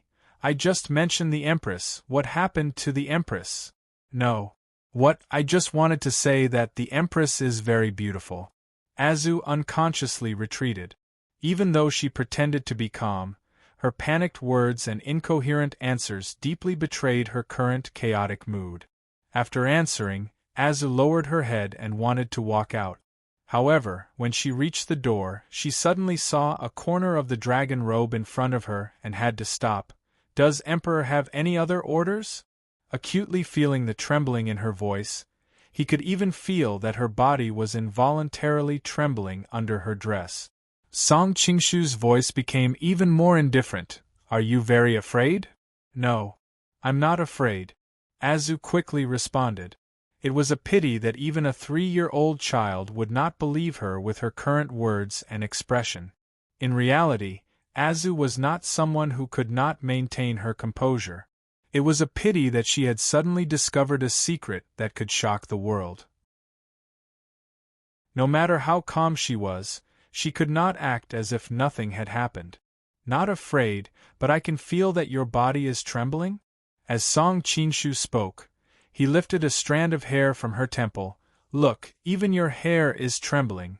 Emperor is worrying too much." Azu forced a smile. If it was a normal time, such an intimate action would have caused Azu to change color. But right now she did not care at all. She just wanted to leave the imperial palace safely. "You just mentioned the Empress." Song Qingshu blocked in front of her, not showing any intention of moving out of the way. "Did you find that she is not the real Empress?" Azu's expression changed and she hurriedly said, "Emperor is joking. How could the Empress not be the real Empress?" Noticing her expression, Song Qingshu knew that he had not guessed wrong. "I heard that Azugunyang is a master of disguise. You must have a way to see if others are in disguise, am I right?" Azu had a shocked expression and reflexively retorted, Azu just likes to play with disguises. How can she be considered a master of disguise, much less see if others are in disguise? Is that so? Song Qingshu smiled and did not deny it. Just now, your expression suddenly changed. Did you see something on my face? Hearing his words, Azu felt a chill rise from the bottom of her heart. Her legs became soft and she could not stand straight, but she still made one last effort. Emperor, what is Emperor saying? Why can't I understand anything? Song Qingshu reached out to lift her chin. Looking at that face filled with panic, he couldn't help giving a sigh. As a Gunyang should know, smart people in this world often do not live long. Chapter 1585. A shiver came from Azu's soul. If it wasn't for Song Qingshu borrowing strength from her side, perhaps she wouldn't even be able to stand steadily at this moment. Beggar sex Huang Bangzhu, Mongolian Junju Xiaomin, they are both well-known smart people in the world, aren't they living very well? Song Qingshu smiled. Chief Huang has her father and master, one of the 5 uniques of the Central Plains, as well as the world-shaking Guojing as her backer. Zhao Min is even more incredible. She has the Ruyang household behind her, and her subordinates are as many as the clouds in the sky. With a wave of her hand, she can destroy a large sect that has existed for hundreds of years. With this kind of capital, it naturally wouldn't be a problem for them to be smart. But Miss Azu, you are only a maid of the Murong family. Not to mention you, even the Murong family is not living up to their name. They are on the decline. For a person like you, intelligence will not bring you happiness, it will only bring you misfortune. He wasn't lying. Connecting this to Azu's fate in the original work, she was too smart. In the end, she became the victim of her own cleverness, causing her to be forever separated from Xiao Feng. She also indirectly contributed to Xiao Feng's tragic ending. Azu finally collapsed. Her entire body swayed and fell to the ground. She muttered, Big Brother Xiao doesn't know about this matter. I hope Your Majesty will let him go. Hearing that her tone was filled with the solemnity of sacrificing herself to help others, Song Qingshu lightly said, When did I say that I was going to kill you? Azu was startled. You won't kill me? In her view, she had discovered such a shocking secret. Being silenced was the only ending. Although it's a bit troublesome, I won't kill you. Song Qingshu spoke from the bottom of his heart. When he was at his lowest, Azu had helped him greatly. How could he be the kind of heartless and ungrateful person who would bite the hand that fed him? Hearing his words, Azu's mind suddenly flashed, and she subconsciously blurted out, Your Song Qingshu. In fact, she was a little puzzled at the beginning because the other party's disguise looked a little familiar. Knowing that the other party sincerely said that he would not kill her, she quickly connected a series of clues. Although she was not sure, Song Qingshu matched all the characteristics. Unfortunately, as soon as Azu said it, she regretted it. Song Qingshu couldn't help but sigh. Miss Azu, I just said that smart people can't live. Why do you have to be so clever? At this point, Azu gradually calmed down. Is it really you? After all, whether it was him or not, it was difficult to change her fate in the end. However, she did not want to be a muddled ghost after death. Song Qingshu took off his mask and revealed his original appearance. He couldn't help but sigh faintly. Azu, I originally wanted to keep you alive, but you insisted on revealing everything. Now that things have come to this, what do you want me to do? Seeing that it was really Song Qingshu, Azu's eyes showed a series of complicated thoughts, including doubt, shock, and realization. Qingshu, you're really a person who keeps creating miracles. Song Qingshu helped her to sit on the chair. I just didn't expect that we would meet under such circumstances. Azu also sighed at the fickleness of fate. After all, their relationship had always been good. I didn't expect that after our last reunion, it would be the time for us to be separated by life and death. Song Qingshu didn't express his opinion because he was currently having a headache on how to deal with the other party. Originally, he could just kill her, but Azu had done him a great favor and was also his friend. He couldn't do such a ruthless thing like destroying a flower. However, it was even more impossible to let her go. One must know that this was his greatest secret. Once it was exposed, his painstaking efforts over the years would all go to waste. At that time, no matter how big the world was, there would probably be no place for him to stay. At that time, he could only bring a few women and live in seclusion in the mountains. This matter had also sounded an alarm for him. His current situation looked great, controlling the Qing, Jin, Liao, Golden Snake Camp, and large areas of power in Jianghuai. However, his foundation wasn't stable. Apart from the Golden Snake Camp, the other forces could be lost at any time. It seemed like he had to speed up his plan to build a network of confidants and direct troops. That way, even if his identity was exposed in the end, several countries would still be under his control. However, it was a pity that it was easier said than done. Right now, he was at a loss like Liu Bei in the past. He urgently needed a strategic plan and concrete implementation. Originally, Zhao Min was a very suitable candidate. It was just that their relationship was uncertain in the past, and with her background, Song Qingshu didn't dare to fully trust her, let alone reveal all his secrets. However, now that their relationship had taken a step forward, he really needed her to give him advice in the future. Seeing that Song Qingshu was in contemplation, Zhu knew that he was thinking about how to deal with her, so she answered, "Qingshu, you and I are old acquaintances. I only want to ask one thing of you before I die." "What is it?" Song Qingshu declined to comment. Azu hurriedly said, "I hope you can let Big Brother Shao go. He is your sworn brother. Not to mention that he was imprisoned by the Emperor because he refused to lead troops to attack the Golden Snake Camp." Song Qingshu didn't directly answer. Instead, he said with a smile that wasn't a smile, "Big Sister Azu mentioned that we have an old friendship. If Big Brother Shao heard it, he might think that there was something between us." Azu's face turned slightly red. She angrily glared at him. "Qingshu, everyone knows about your romantic reputation. But I am your sworn brother's woman. Speaking of which, I can be considered your sister-in-law. Don't you think it's a little too much to make such a joke?" Sister-in-law. Song Qingshu's gaze became increasingly strange. "As far as I know, you and Big Brother Shao are not husband and wife in name, nor are you husband and wife in reality. What kind of sister-in-law is this? Big Brother Shao and I are in love with each other. We have already made a promise to grow old together. In this life, he won't marry anyone but me, and I won't marry anyone but him. Is this enough?"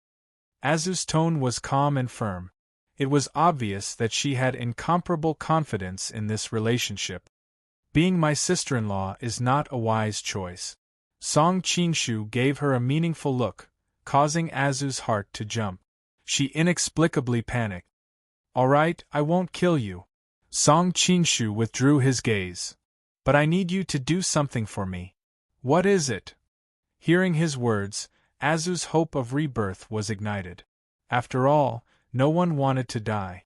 Moreover, she still wanted to grow old together with Xiao Feng. "In this world, I'm afraid that you and I are the best at disguising technique." Song Qingshu had thought that his disguising techniques had already surpassed his predecessors. However, this time, Azu had actually seen through his flaws. It was obvious that Azu's attainments in disguising were still slightly better than his. Of course, she was limited by her gender, figure, and the difference in their skills. In total, she might not be as good as him. However, Azu shook her head. "My mother's disguising techniques are even better than mine." "Ruan Xingzhu?" Song Qingshu was startled. He wondered when he would really want to see it. At the same time, he was somewhat envious of Duan Zhengchun. Having Ruan Xingzhu was equivalent to having countless women. He could play with different people every day. Shaking his head, he dispelled the wild thoughts in his mind. Song Qingshu understood that now was not the time to think about such things. It just so happens that I'm short of people in Liao. Help me do something. Disguise yourself as the Empress Xiao Guanyin and deceive people. He would leave Liao sooner or later. It was clearly not enough if Su Quan stayed behind alone. With Zhao Min's status and ability, it was destined that she could not stay in Liao for long. If Azu disguised herself as Xiao Guanyin and Su Quan disguised herself as Yelu Hongji, then the situation here could be perfectly controlled. You want me to pretend to be the Empress? Azu's elegant brows furrowed. I can do that, but aren't you afraid that I'll sell you out? Chapter 1586. What is it? Azu suddenly had a bad feeling in her heart. After all, even she couldn't be sure that she could successfully keep the secret, so how could the other party be sure? Of course it's a three-pronged attack. Song Qingshu's brain was working quickly, constantly perfecting the details. A three-pronged attack? Azu blinked blankly. First, take this medicine. Song Qingshu took out a red pill from his pocket and handed it to her. Azu didn't hesitate at all. She grabbed it and stuffed it into her mouth, causing Song Qingshu to be startled. You didn't even ask what medicine it was, and you just ate it like that? In any case, I've discovered such a shocking secret, so it's destined that there won't be a good ending. Since you don't plan to kill me right away, it's obvious that this medicine is used to control me. There are many similar poisons in the martial world. Anyway, it won't kill me right away, so there's no need to ask, Azu said calmly. Song Qingshu looked at her in surprise. Sister Azu is indeed exceptionally intelligent. You've figured out the key to this so quickly. Don't call me sister. I don't dare to have such a cruel and merciless younger brother like you. Azu's face was stiff, and she didn't give him any face at all. Song Qingshu didn't take offense. Instead, he jokingly said, Aren't you afraid that I gave you an aphrodisiac? This time, it was Azu's turn to be startled. When she thought that there was such a possibility, she couldn't help but become nervous. She hurriedly checked her body, and when she found that there was nothing wrong with her body, she happened to see the playful look in the other party's eyes. She knew that she had been tricked by him, and she couldn't help but glare at him hatefully. Song Qingshu laughed.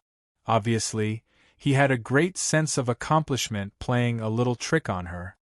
This medicine is called the Three-Corpse Brain Pill. It's the sacred medicine of the Sun-Moon sect. The previous leaders have used this medicine to ensure the loyalty of their subordinate. As he spoke, he took out another three-corpse brain pill and peeled off the red outer shell, revealing the gray layer inside. This is the corpse worm in the three-corpse brain pill. Usually, it's restrained by the outside layer of medicine. Every year, during the Dragon Boat Festival, the sect members go to Blackwood Cliff to receive the New Year's antidote. Without the new antidote to suppress the corpse worm, the poisoned person's brain will be poisoned and will die miserably. As a member of the Murong clan, a Zhu had naturally heard of the famous Three Corpses for Brains pill. She had even personally seen an elite of Blackwood Cliff who had been attacked by corpse insect. When she thought of the miserable state he had been in when he died, her pretty face instantly turned pale. You don't have to worry. As long as you're obedient, I'll give you the antidote every year to ensure that the medicine will never take effect. Song Qingshu smiled. Unexpectedly, Azu suddenly raised her head. If I'm under your control for the rest of my life, I'll be like a walking corpse. It's better to die now. As she spoke, she was about to hit the pillar next to her. Song Qingshu was so frightened that he hurriedly got up and stopped her. Are you crazy? I'm not crazy.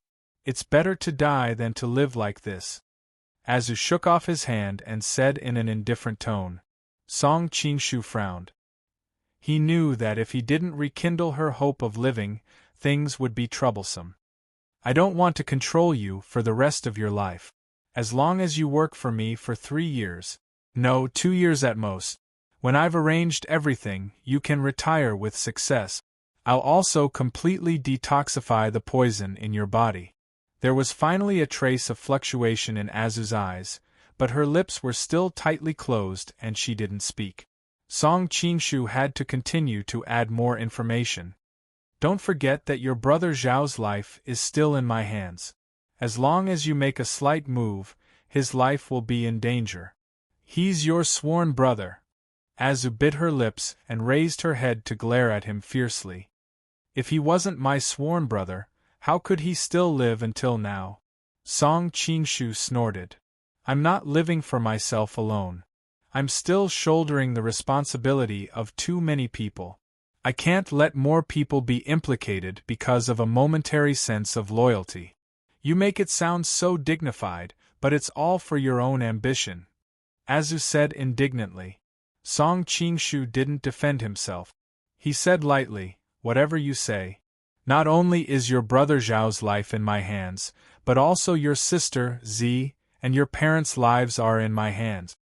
Your mother is at Little Mirror Lake, and your father is slightly more troublesome. But you should know that with my martial arts, it's not difficult to kill Emir Jinan Wang of the Supreme Court. According to the original work, Azu pretended to be Duan Zhengchun and died under Xiaofeng's hands. Knowing that she was an orphan since childhood, she attached great importance to family, so Song Qingshu used this as a threat. Despicable! Azu gnashed her teeth and glared at him. Song Qingshu didn't mind at all.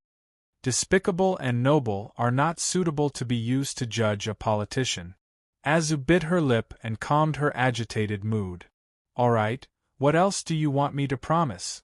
Just now, I mentioned a 3-pronged strategy. The first layer of insurance is to use your life as a threat. The second layer is to use your parents, sisters, and loved ones as a threat. Song Qingshu paused before continuing. Originally, this kind of double insurance is enough to deal with ordinary people. But you are beautiful and intelligent, and the stakes are too high. I have to be careful and add the last layer of insurance. What is it? Azu looked at him with an unfriendly expression. Song Qingshu didn't answer her directly. Instead, he brought up another unrelated matter. Azu, your biggest wish in this life should be to herd horses and sheep with Brother Xiao, right? Thinking of the beautiful future that she had built many times, Azu's eyes finally bloomed with a glimmer of light, but it quickly dimmed. Now that things have come to this, there's no need to talk about stuffing cattle and sheep. I mean what I say. As long as you work for me for 2 years, I will make your wish come true. Song Qingshu then changed the topic. But you and Brother Xiao are not greedy for life and afraid of death. I am worried that you will choose to die together with him. Tell Brother Xiao about this directly. That way, you can be a pair of lovebirds with the same fate. Azu's eyes moved. She did have such a thought. Once there was no way out, it was better to live and die together with Xiao Feng than to be manipulated by others. Song Qingshu paid attention to her reaction and knew that his guess was not far from the truth. He then said, with Brother Zhao's personality, he will indeed die with you. However, he has always been very clear about what he likes and what he hates. If he knows that you have done something wrong to him, will he still die with you? What do you mean? Azu was shocked. She hurriedly retreated a few steps. At the same time, she tightly grasped her clothes and quickly said, Brother Xiao is a man of indomitable spirit. Moreover, he knows my mind and temperament. If I am unfortunate to be tarnished by you, he will not dislike me in the slightest. Song Qingshu nodded. Yes, Brother Xiao is indeed not that kind of person. But what if he sees you offer yourself to him? Nonsense. Azu snorted, her voice was obviously filled with disdain. Is that so? Song Qingshu smiled faintly and casually beckoned to her. Come here. Chapter 1587. Song Qingshu returned to his throne and casually waved his hand at Azu, calling her over. When Azu heard his words, she felt a bit indignant in her heart. She thought to herself, "You're just boasting, but I'm not going to listen to you. Let's see what you can do when the time comes." Just as she was feeling pleased with herself, her expression suddenly changed.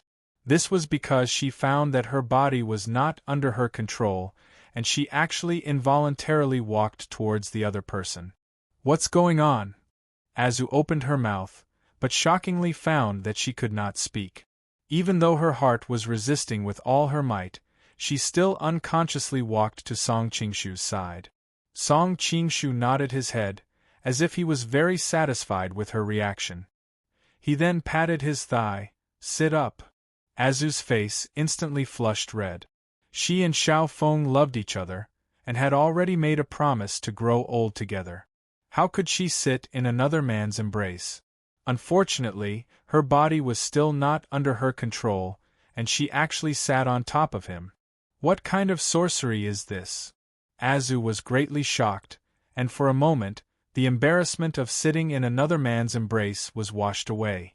Even though she could not speak, Song Qingshu could more or less guess what she was thinking.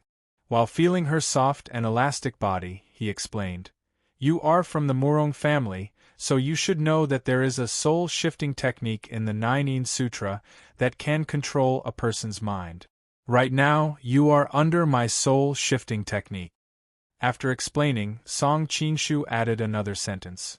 Of course, even if other people cultivated the soul-shifting technique in the Nine Sutra, they would not be able to do it to this degree. The reason why I can do as I please is because I have also fused with a few other heaven-penetrating divine arts.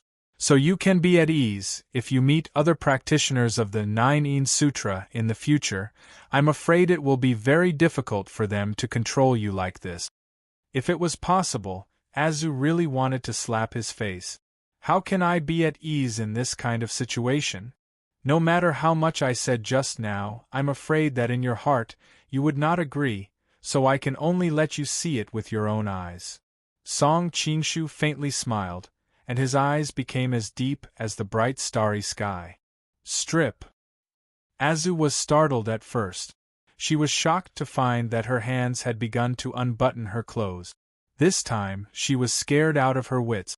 As a woman of Jianghu, although it was somewhat indecent to have physical contact with other men occasionally, it was unavoidable.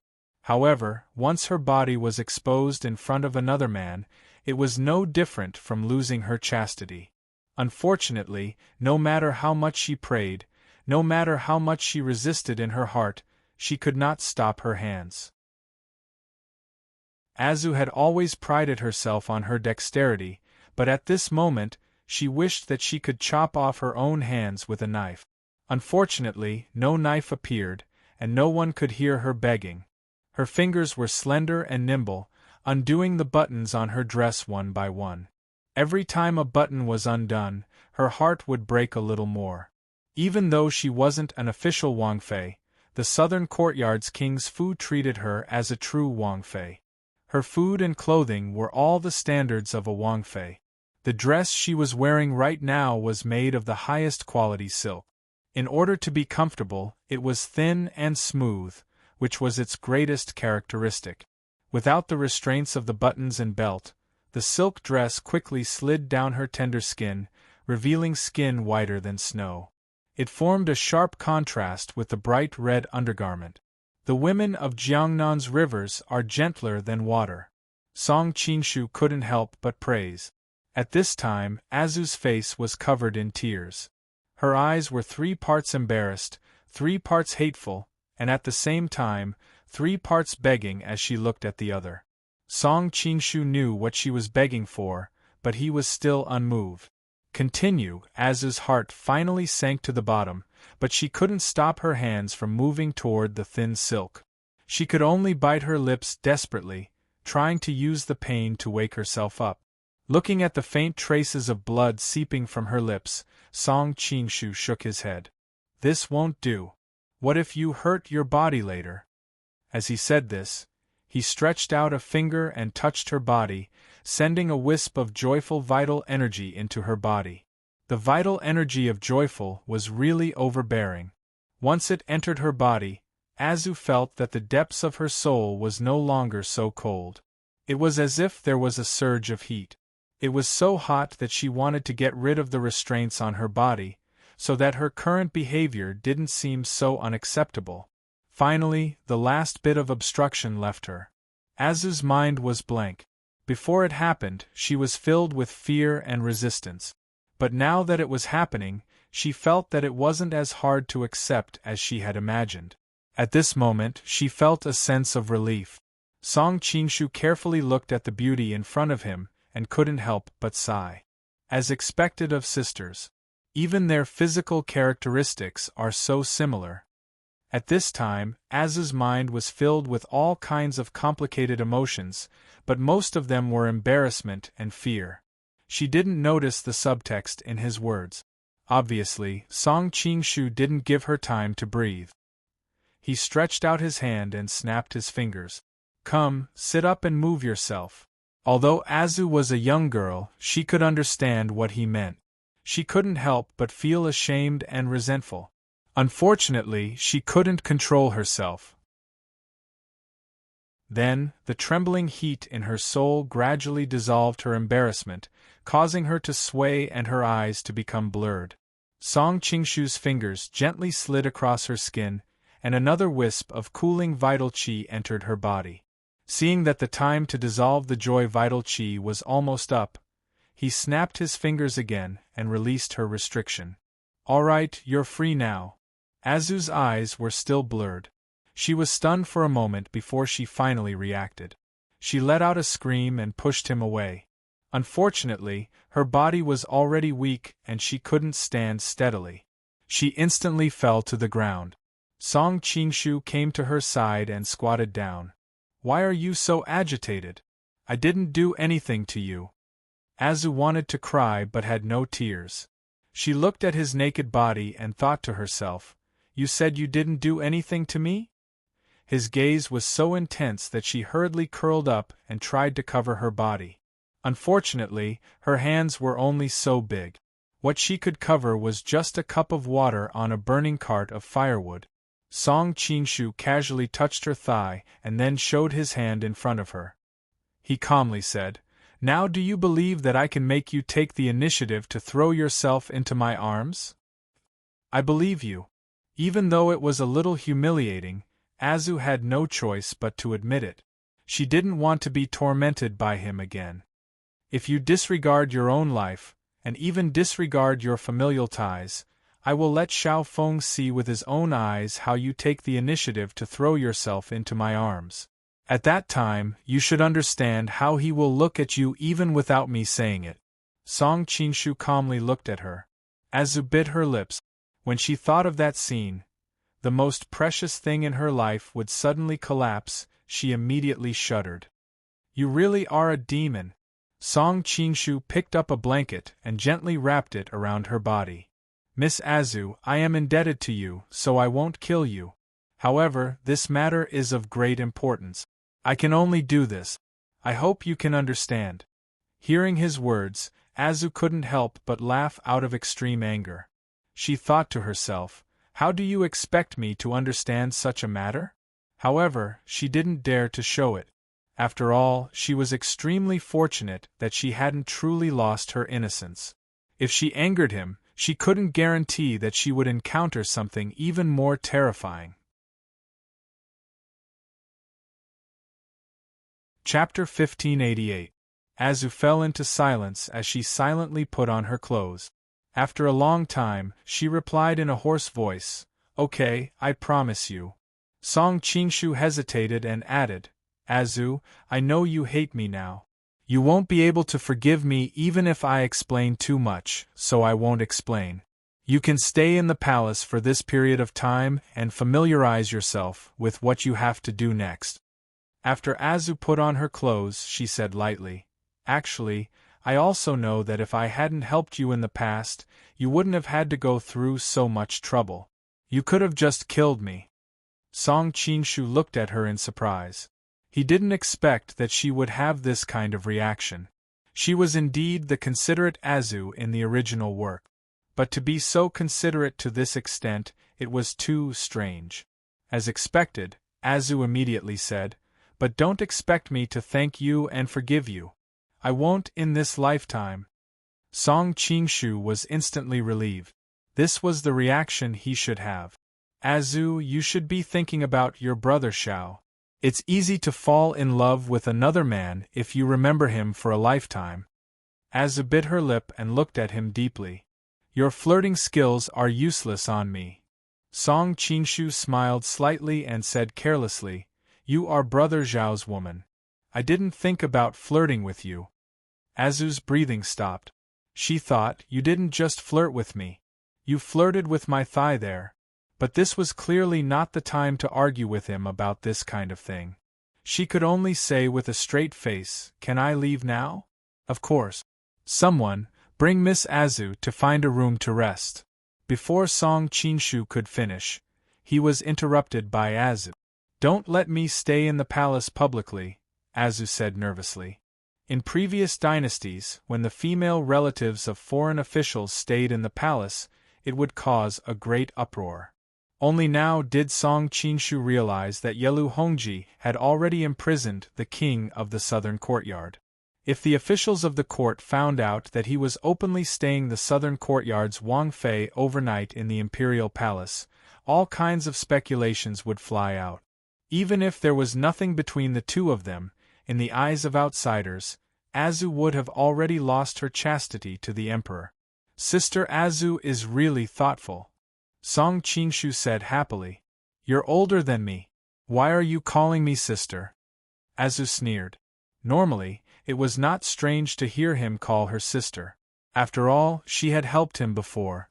Moreover, they were familiar with each other, so it was reasonable for him to call her sister. However, after the series of things that happened just now, it was simply ear-piercing to her ears. "Where I come from, regardless of age, we all like to call women sister. If we're young, we can just call them little sister to show our affection." Thinking of some things from his previous life, Song Qingshu couldn't help but sigh. Azu noticed a series of complex emotions on his face: regret, confusion, and worry. She couldn't help but be secretly shocked. It should be known that this person was always so calm and composed, and his every movement was full of confidence. She didn't know what made him show such an expression. However, her curiosity was quickly dispelled. After all, she didn't have the time to care about these things. "You're talking nonsense with a straight face. I'm too lazy to talk to you." Then she turned and left. Song Qingshu smiled bitterly and hurriedly called for a young palace maid. He didn't reveal Azu's identity, and only asked her to arrange for her to stay in the palace. When Azu's figure disappeared, Song Qingshu sat on the dragon throne and glanced at his lower abdomen. He showed a helpless expression. "Why are you pretending to be Lu Xiaohui? Now, light up your own fire." However, although he was a little uncomfortable at this time, he didn't regret his choice. In this world, one couldn't always be led by the nose by desire. Some women shouldn't be touched. Of course, if it was a few years ago, he might not be able to distinguish so clearly. But now, he was no longer hot-headed. Speaking of which, he still had some regrets about Huang Rong's matter. He always felt that he seemed to have done something wrong. However, sometimes he asked himself, if he could do it again, would he make the same choice? He was very clear about the answer. Although Azu was also a beauty, she lacked the unique charm of Huang Rong and the countless men in the future who longed for her. So, it wasn't enough to make him lose his mind. At the thought of Huang Rong, Song Qingshu felt that his whole body was getting hotter. He picked up a cup of herbal tea and drank it, but it didn't work. At this moment, there was a knock on the door outside. Then, Zhao Min walked in slowly with a faint smile on her lip. "I just saw Azu leave this room in a daze. Did you do something to her?" Song Qingshu said gloomily, "I didn't do anything to her." "You didn't do anything?" Zhao Min curled her lips. I even saw that a few buttons on her clothes were wrongly buttoned. Song Qingshu looked depressed. I really didn't do anything. If I did something, would I still be like this now? After that, he leaned back to let her see his appearance at this time. Zhao Min leaned over to take a look, and her delicate face instantly blushed. She couldn't help but spit. Pfft, if you didn't have any bad intentions, would you be like this? Song Qingshu pulled her into his arms, bit her ear and said, "You came at the right time." Zhao Min blushed and pushed him away. "Stop it. I came to you for serious business. Now I'm here for serious business. We'll talk about other things later." Song Qingshu directly opened his arms and pulled her into his arms again. "You're so annoying." Zhao Min pouted coquettishly. This time, she didn't resist. She raised her chin and passionately responded to his rain-like kisses.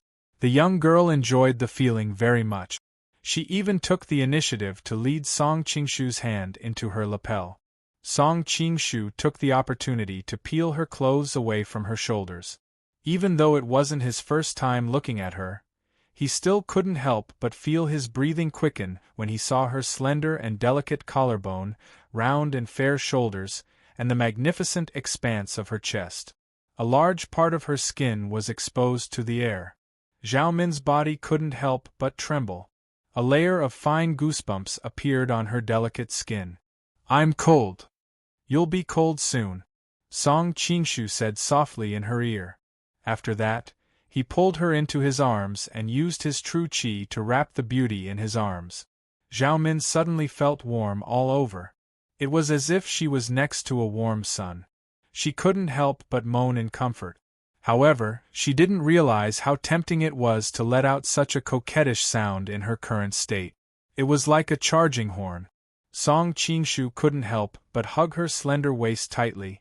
After some time, Song Qingshu's satisfied voice finally sounded in the room. "You said that you came to me for serious business. What is it?" Chapter 1589. Song Qingshu felt a strange sense of accomplishment as he looked at the weak and powerless beauty in his arms. His fingers gently slid across her skin that was even more tender than jade. He said with pity, "Rest well for a while." Zhao Min turned her body and found a comfortable position to lie in his embrace.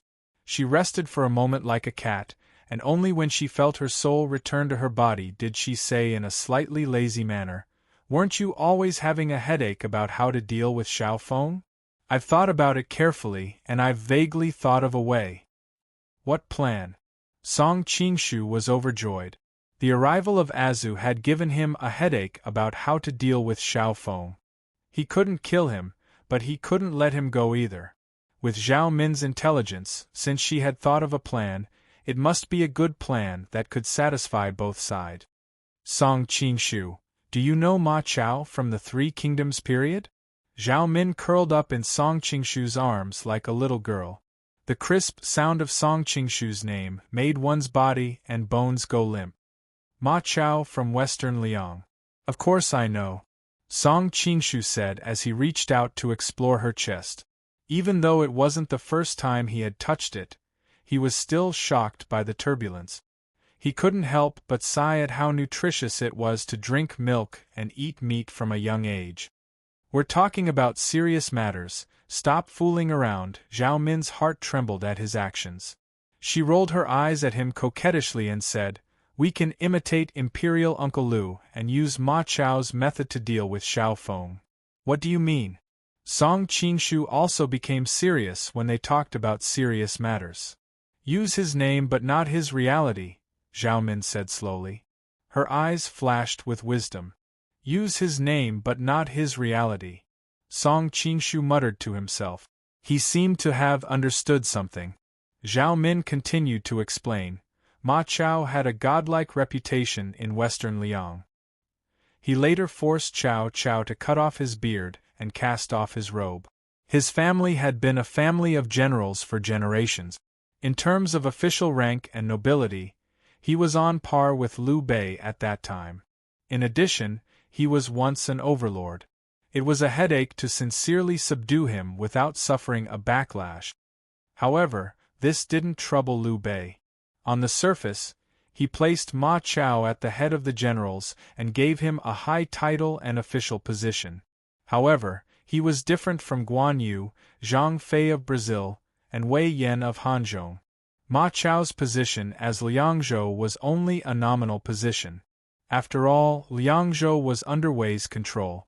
Zhao Min paused for a moment before continuing. At the same time, he used Ma Chao's reputation to successfully force Lu Zhang to surrender. During the Battle of Hanzhong, he instigated tens of thousands of De tribesmen to rebel. Liu Bei's use of people is truly admirable. Among all the heroes in the world, Liu Bei's methods are indeed brilliant. Song Qinshu nodded. Therefore, we can use the same method to deal with Xiao Feng. Zhao Min's eyes were as bright as the stars. Xiao Feng's reputation is well known throughout the world. We can use his name to accomplish many things. Of course, we can't use it in Liao. We can use it in other places. For example, to intimidate some bandits in the Golden Snake Camp. As far as I know, there are many mountains in the Golden Snake Camp's territory that seem to surrender to you on the surface. However, in reality they have ulterior motives. That's right. Song Qinshu nodded slightly. The Golden Snake Camp had risen too quickly. In just 1 or 2 years, they had controlled a territory that spanned thousands of miles. A few years ago, the world was in chaos. Shandong, Lianhuai, and the Central Plains had risen together. There were countless rebel armies of various sizes. Although they were called rebel armies, most of them were bandits who ruled the mountains and forests. Because the Golden Snake Camp had risen too quickly, these people had no choice but to surrender on the surface. However, both sides were well aware that this would become a hidden danger sooner or later. Now, using Xiao Feng's reputation to intimidate and eliminate these people was definitely a good choice. However, using the famous king of the southern courtyard to intimidate mere bandits is still a little overkill. Apart from that, we can also use him to deal with the Qin kingdom and the Jin kingdom. Zhao Min's face was pressed against his chest. While listening to the man's heartbeat, she stretched out her slender fingers and drew circles on his chest. Although the Qin kingdom and the Jin kingdom are actually under your control, your identity cannot be revealed. There are many voices in the 2 countries that want to attack the Golden Snake Camp and expand their territory.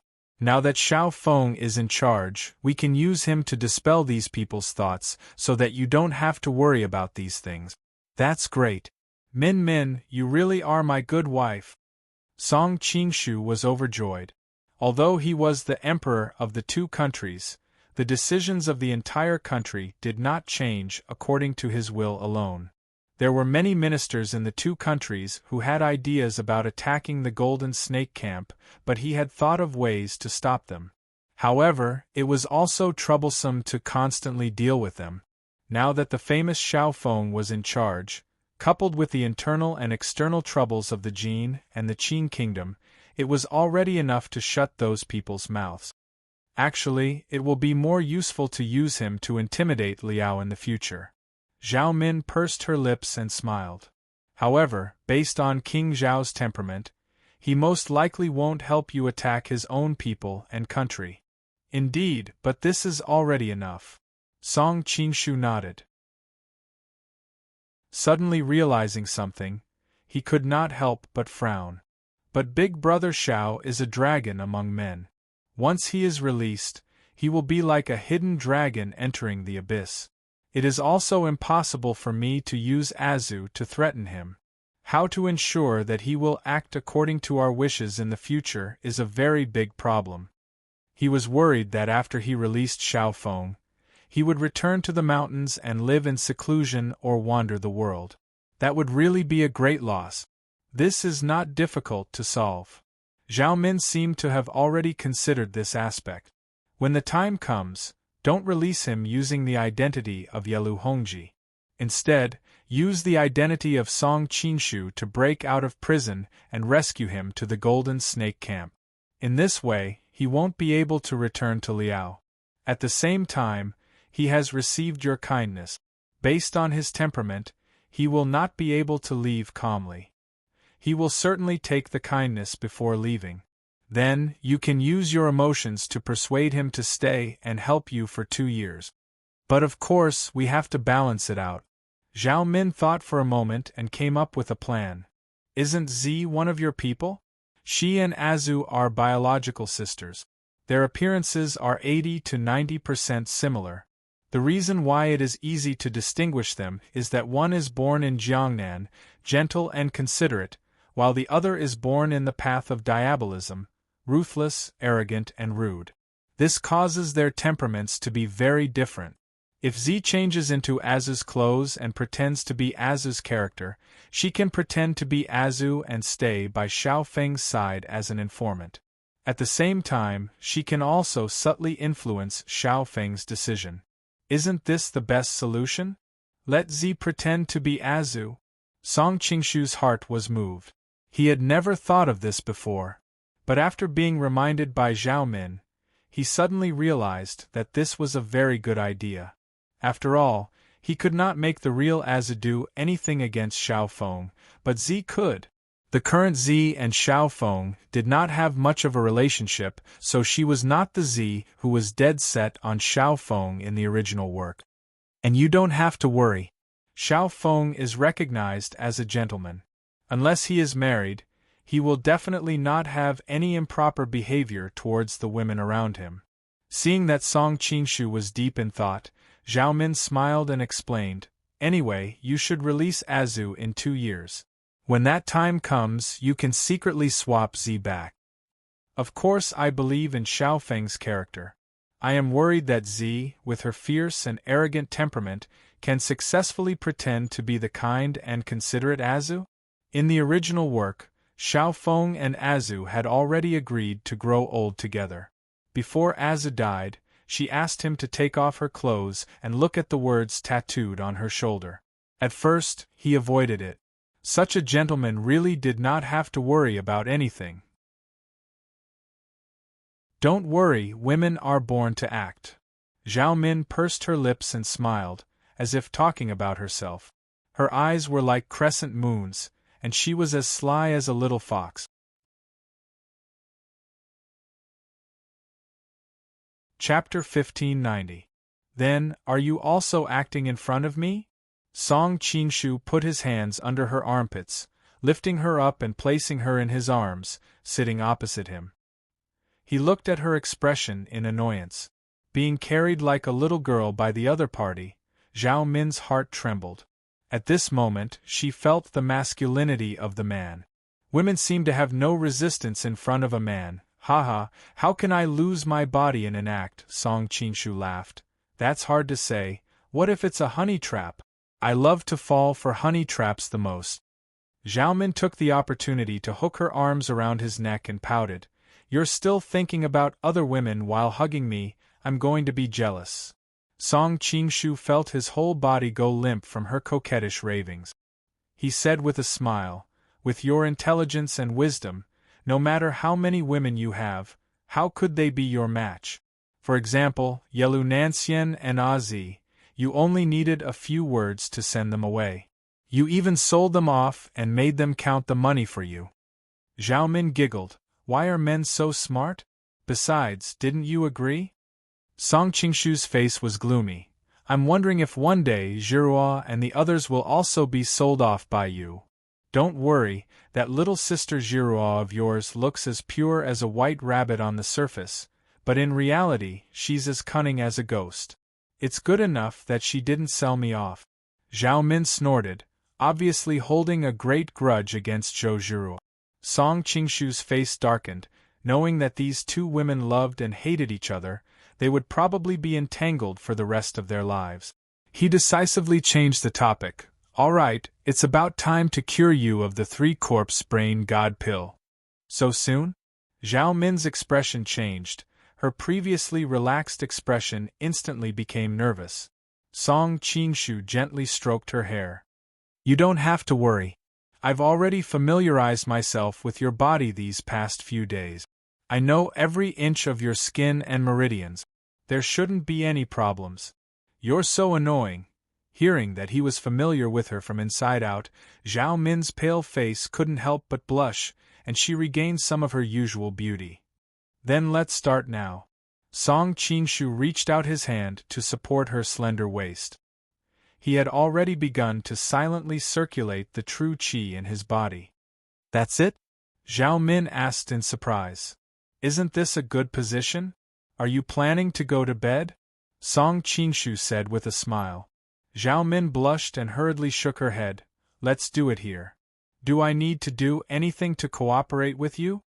After all, she had to get rid of the poison of the 3-corpse brain divine pill. Her heart was restless, and she hoped to do something to increase the probability of success. No need, just spread your legs. Song Qingshu looked down and gestured. Hearing this, Zhao Min was embarrassed. She bit her lip and rolled her eyes. However, the two of them had already been stuck together for the past few days. Now that there were no outsiders, she didn't mind taking the initiative, seeing that she was obediently following his instructions.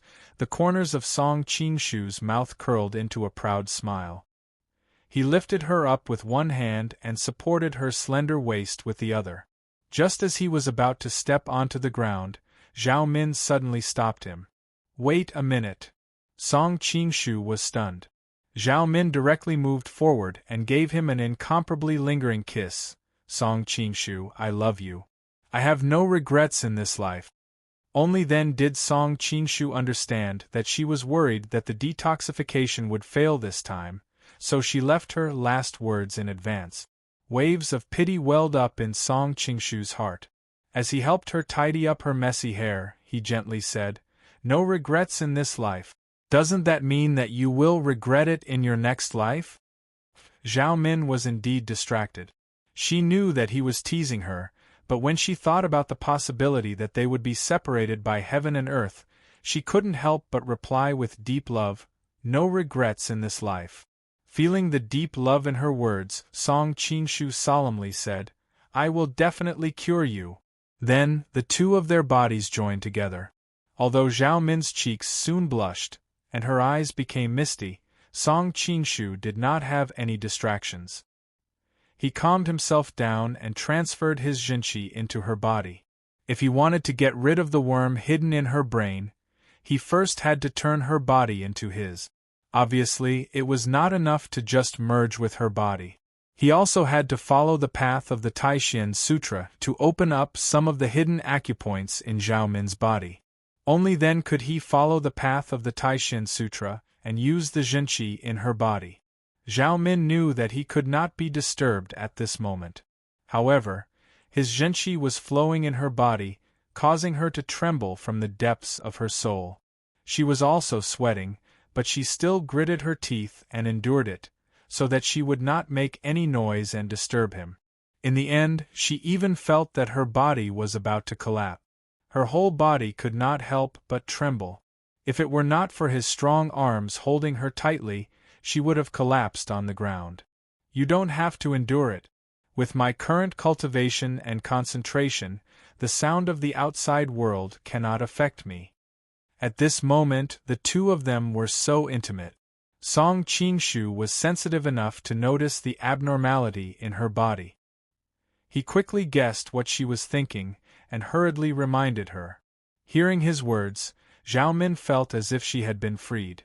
Her whole body softly fell into his arms. The trembling of her soul and the joy in her heart turned into waves of celestial music that lingered in the room. Song Qingshu's heart skipped a beat. He had underestimated her seduction. He hurriedly calmed his mind and sank into the realm of forgetfulness again to open up the remaining meridians for her. With his current cultivation and the fact that he was in the most intimate state with Zhao Min, it was not difficult for him to open up her hidden meridians. Next, he did not rashly try to open up the meridians in her brain. Instead, he first treated Zhao Min's body as his own. He first ran his Taishan Jinqi a few times. After it was completely stabilized, He separated a gentle wisp of Jinchi and sent it into her brain. The brain was the most delicate and fragile part of the human body. It could not withstand the collision of Jinchi. Song Qingshu could not help but admire the creator of the Taishan Sutra. He did not know what kind of genius he was to be able to cultivate Jinchi into the brain. Completely relax your body and mind. You cannot have any resistance. When it came to the brain, Song Qingshu did not dare to be careless. He hurriedly reminded Zhao Min again. My body and mind are now yours. I am willing to do anything you want with me. Why would I resist you? Now, Zhao Min finally understood why he had proposed to have skin contact with her. At first, she thought he was taking advantage of the situation to be a hooligan. Now, she understood that this was the only way she could cooperate with him without reservation. If she hesitated or resisted, her body would reject him. Then, the possibility of successfully detoxifying her body would plummet. Willing to do anything? Then with Zhou Zhi. In the end, Song Qingshu did not say what he was thinking. He did not want to cause her to resist subconsciously. You're tuning in to the Phoenix Nights YouTube channel. Don't forget to subscribe and join us on this journey to catch the most captivating stories.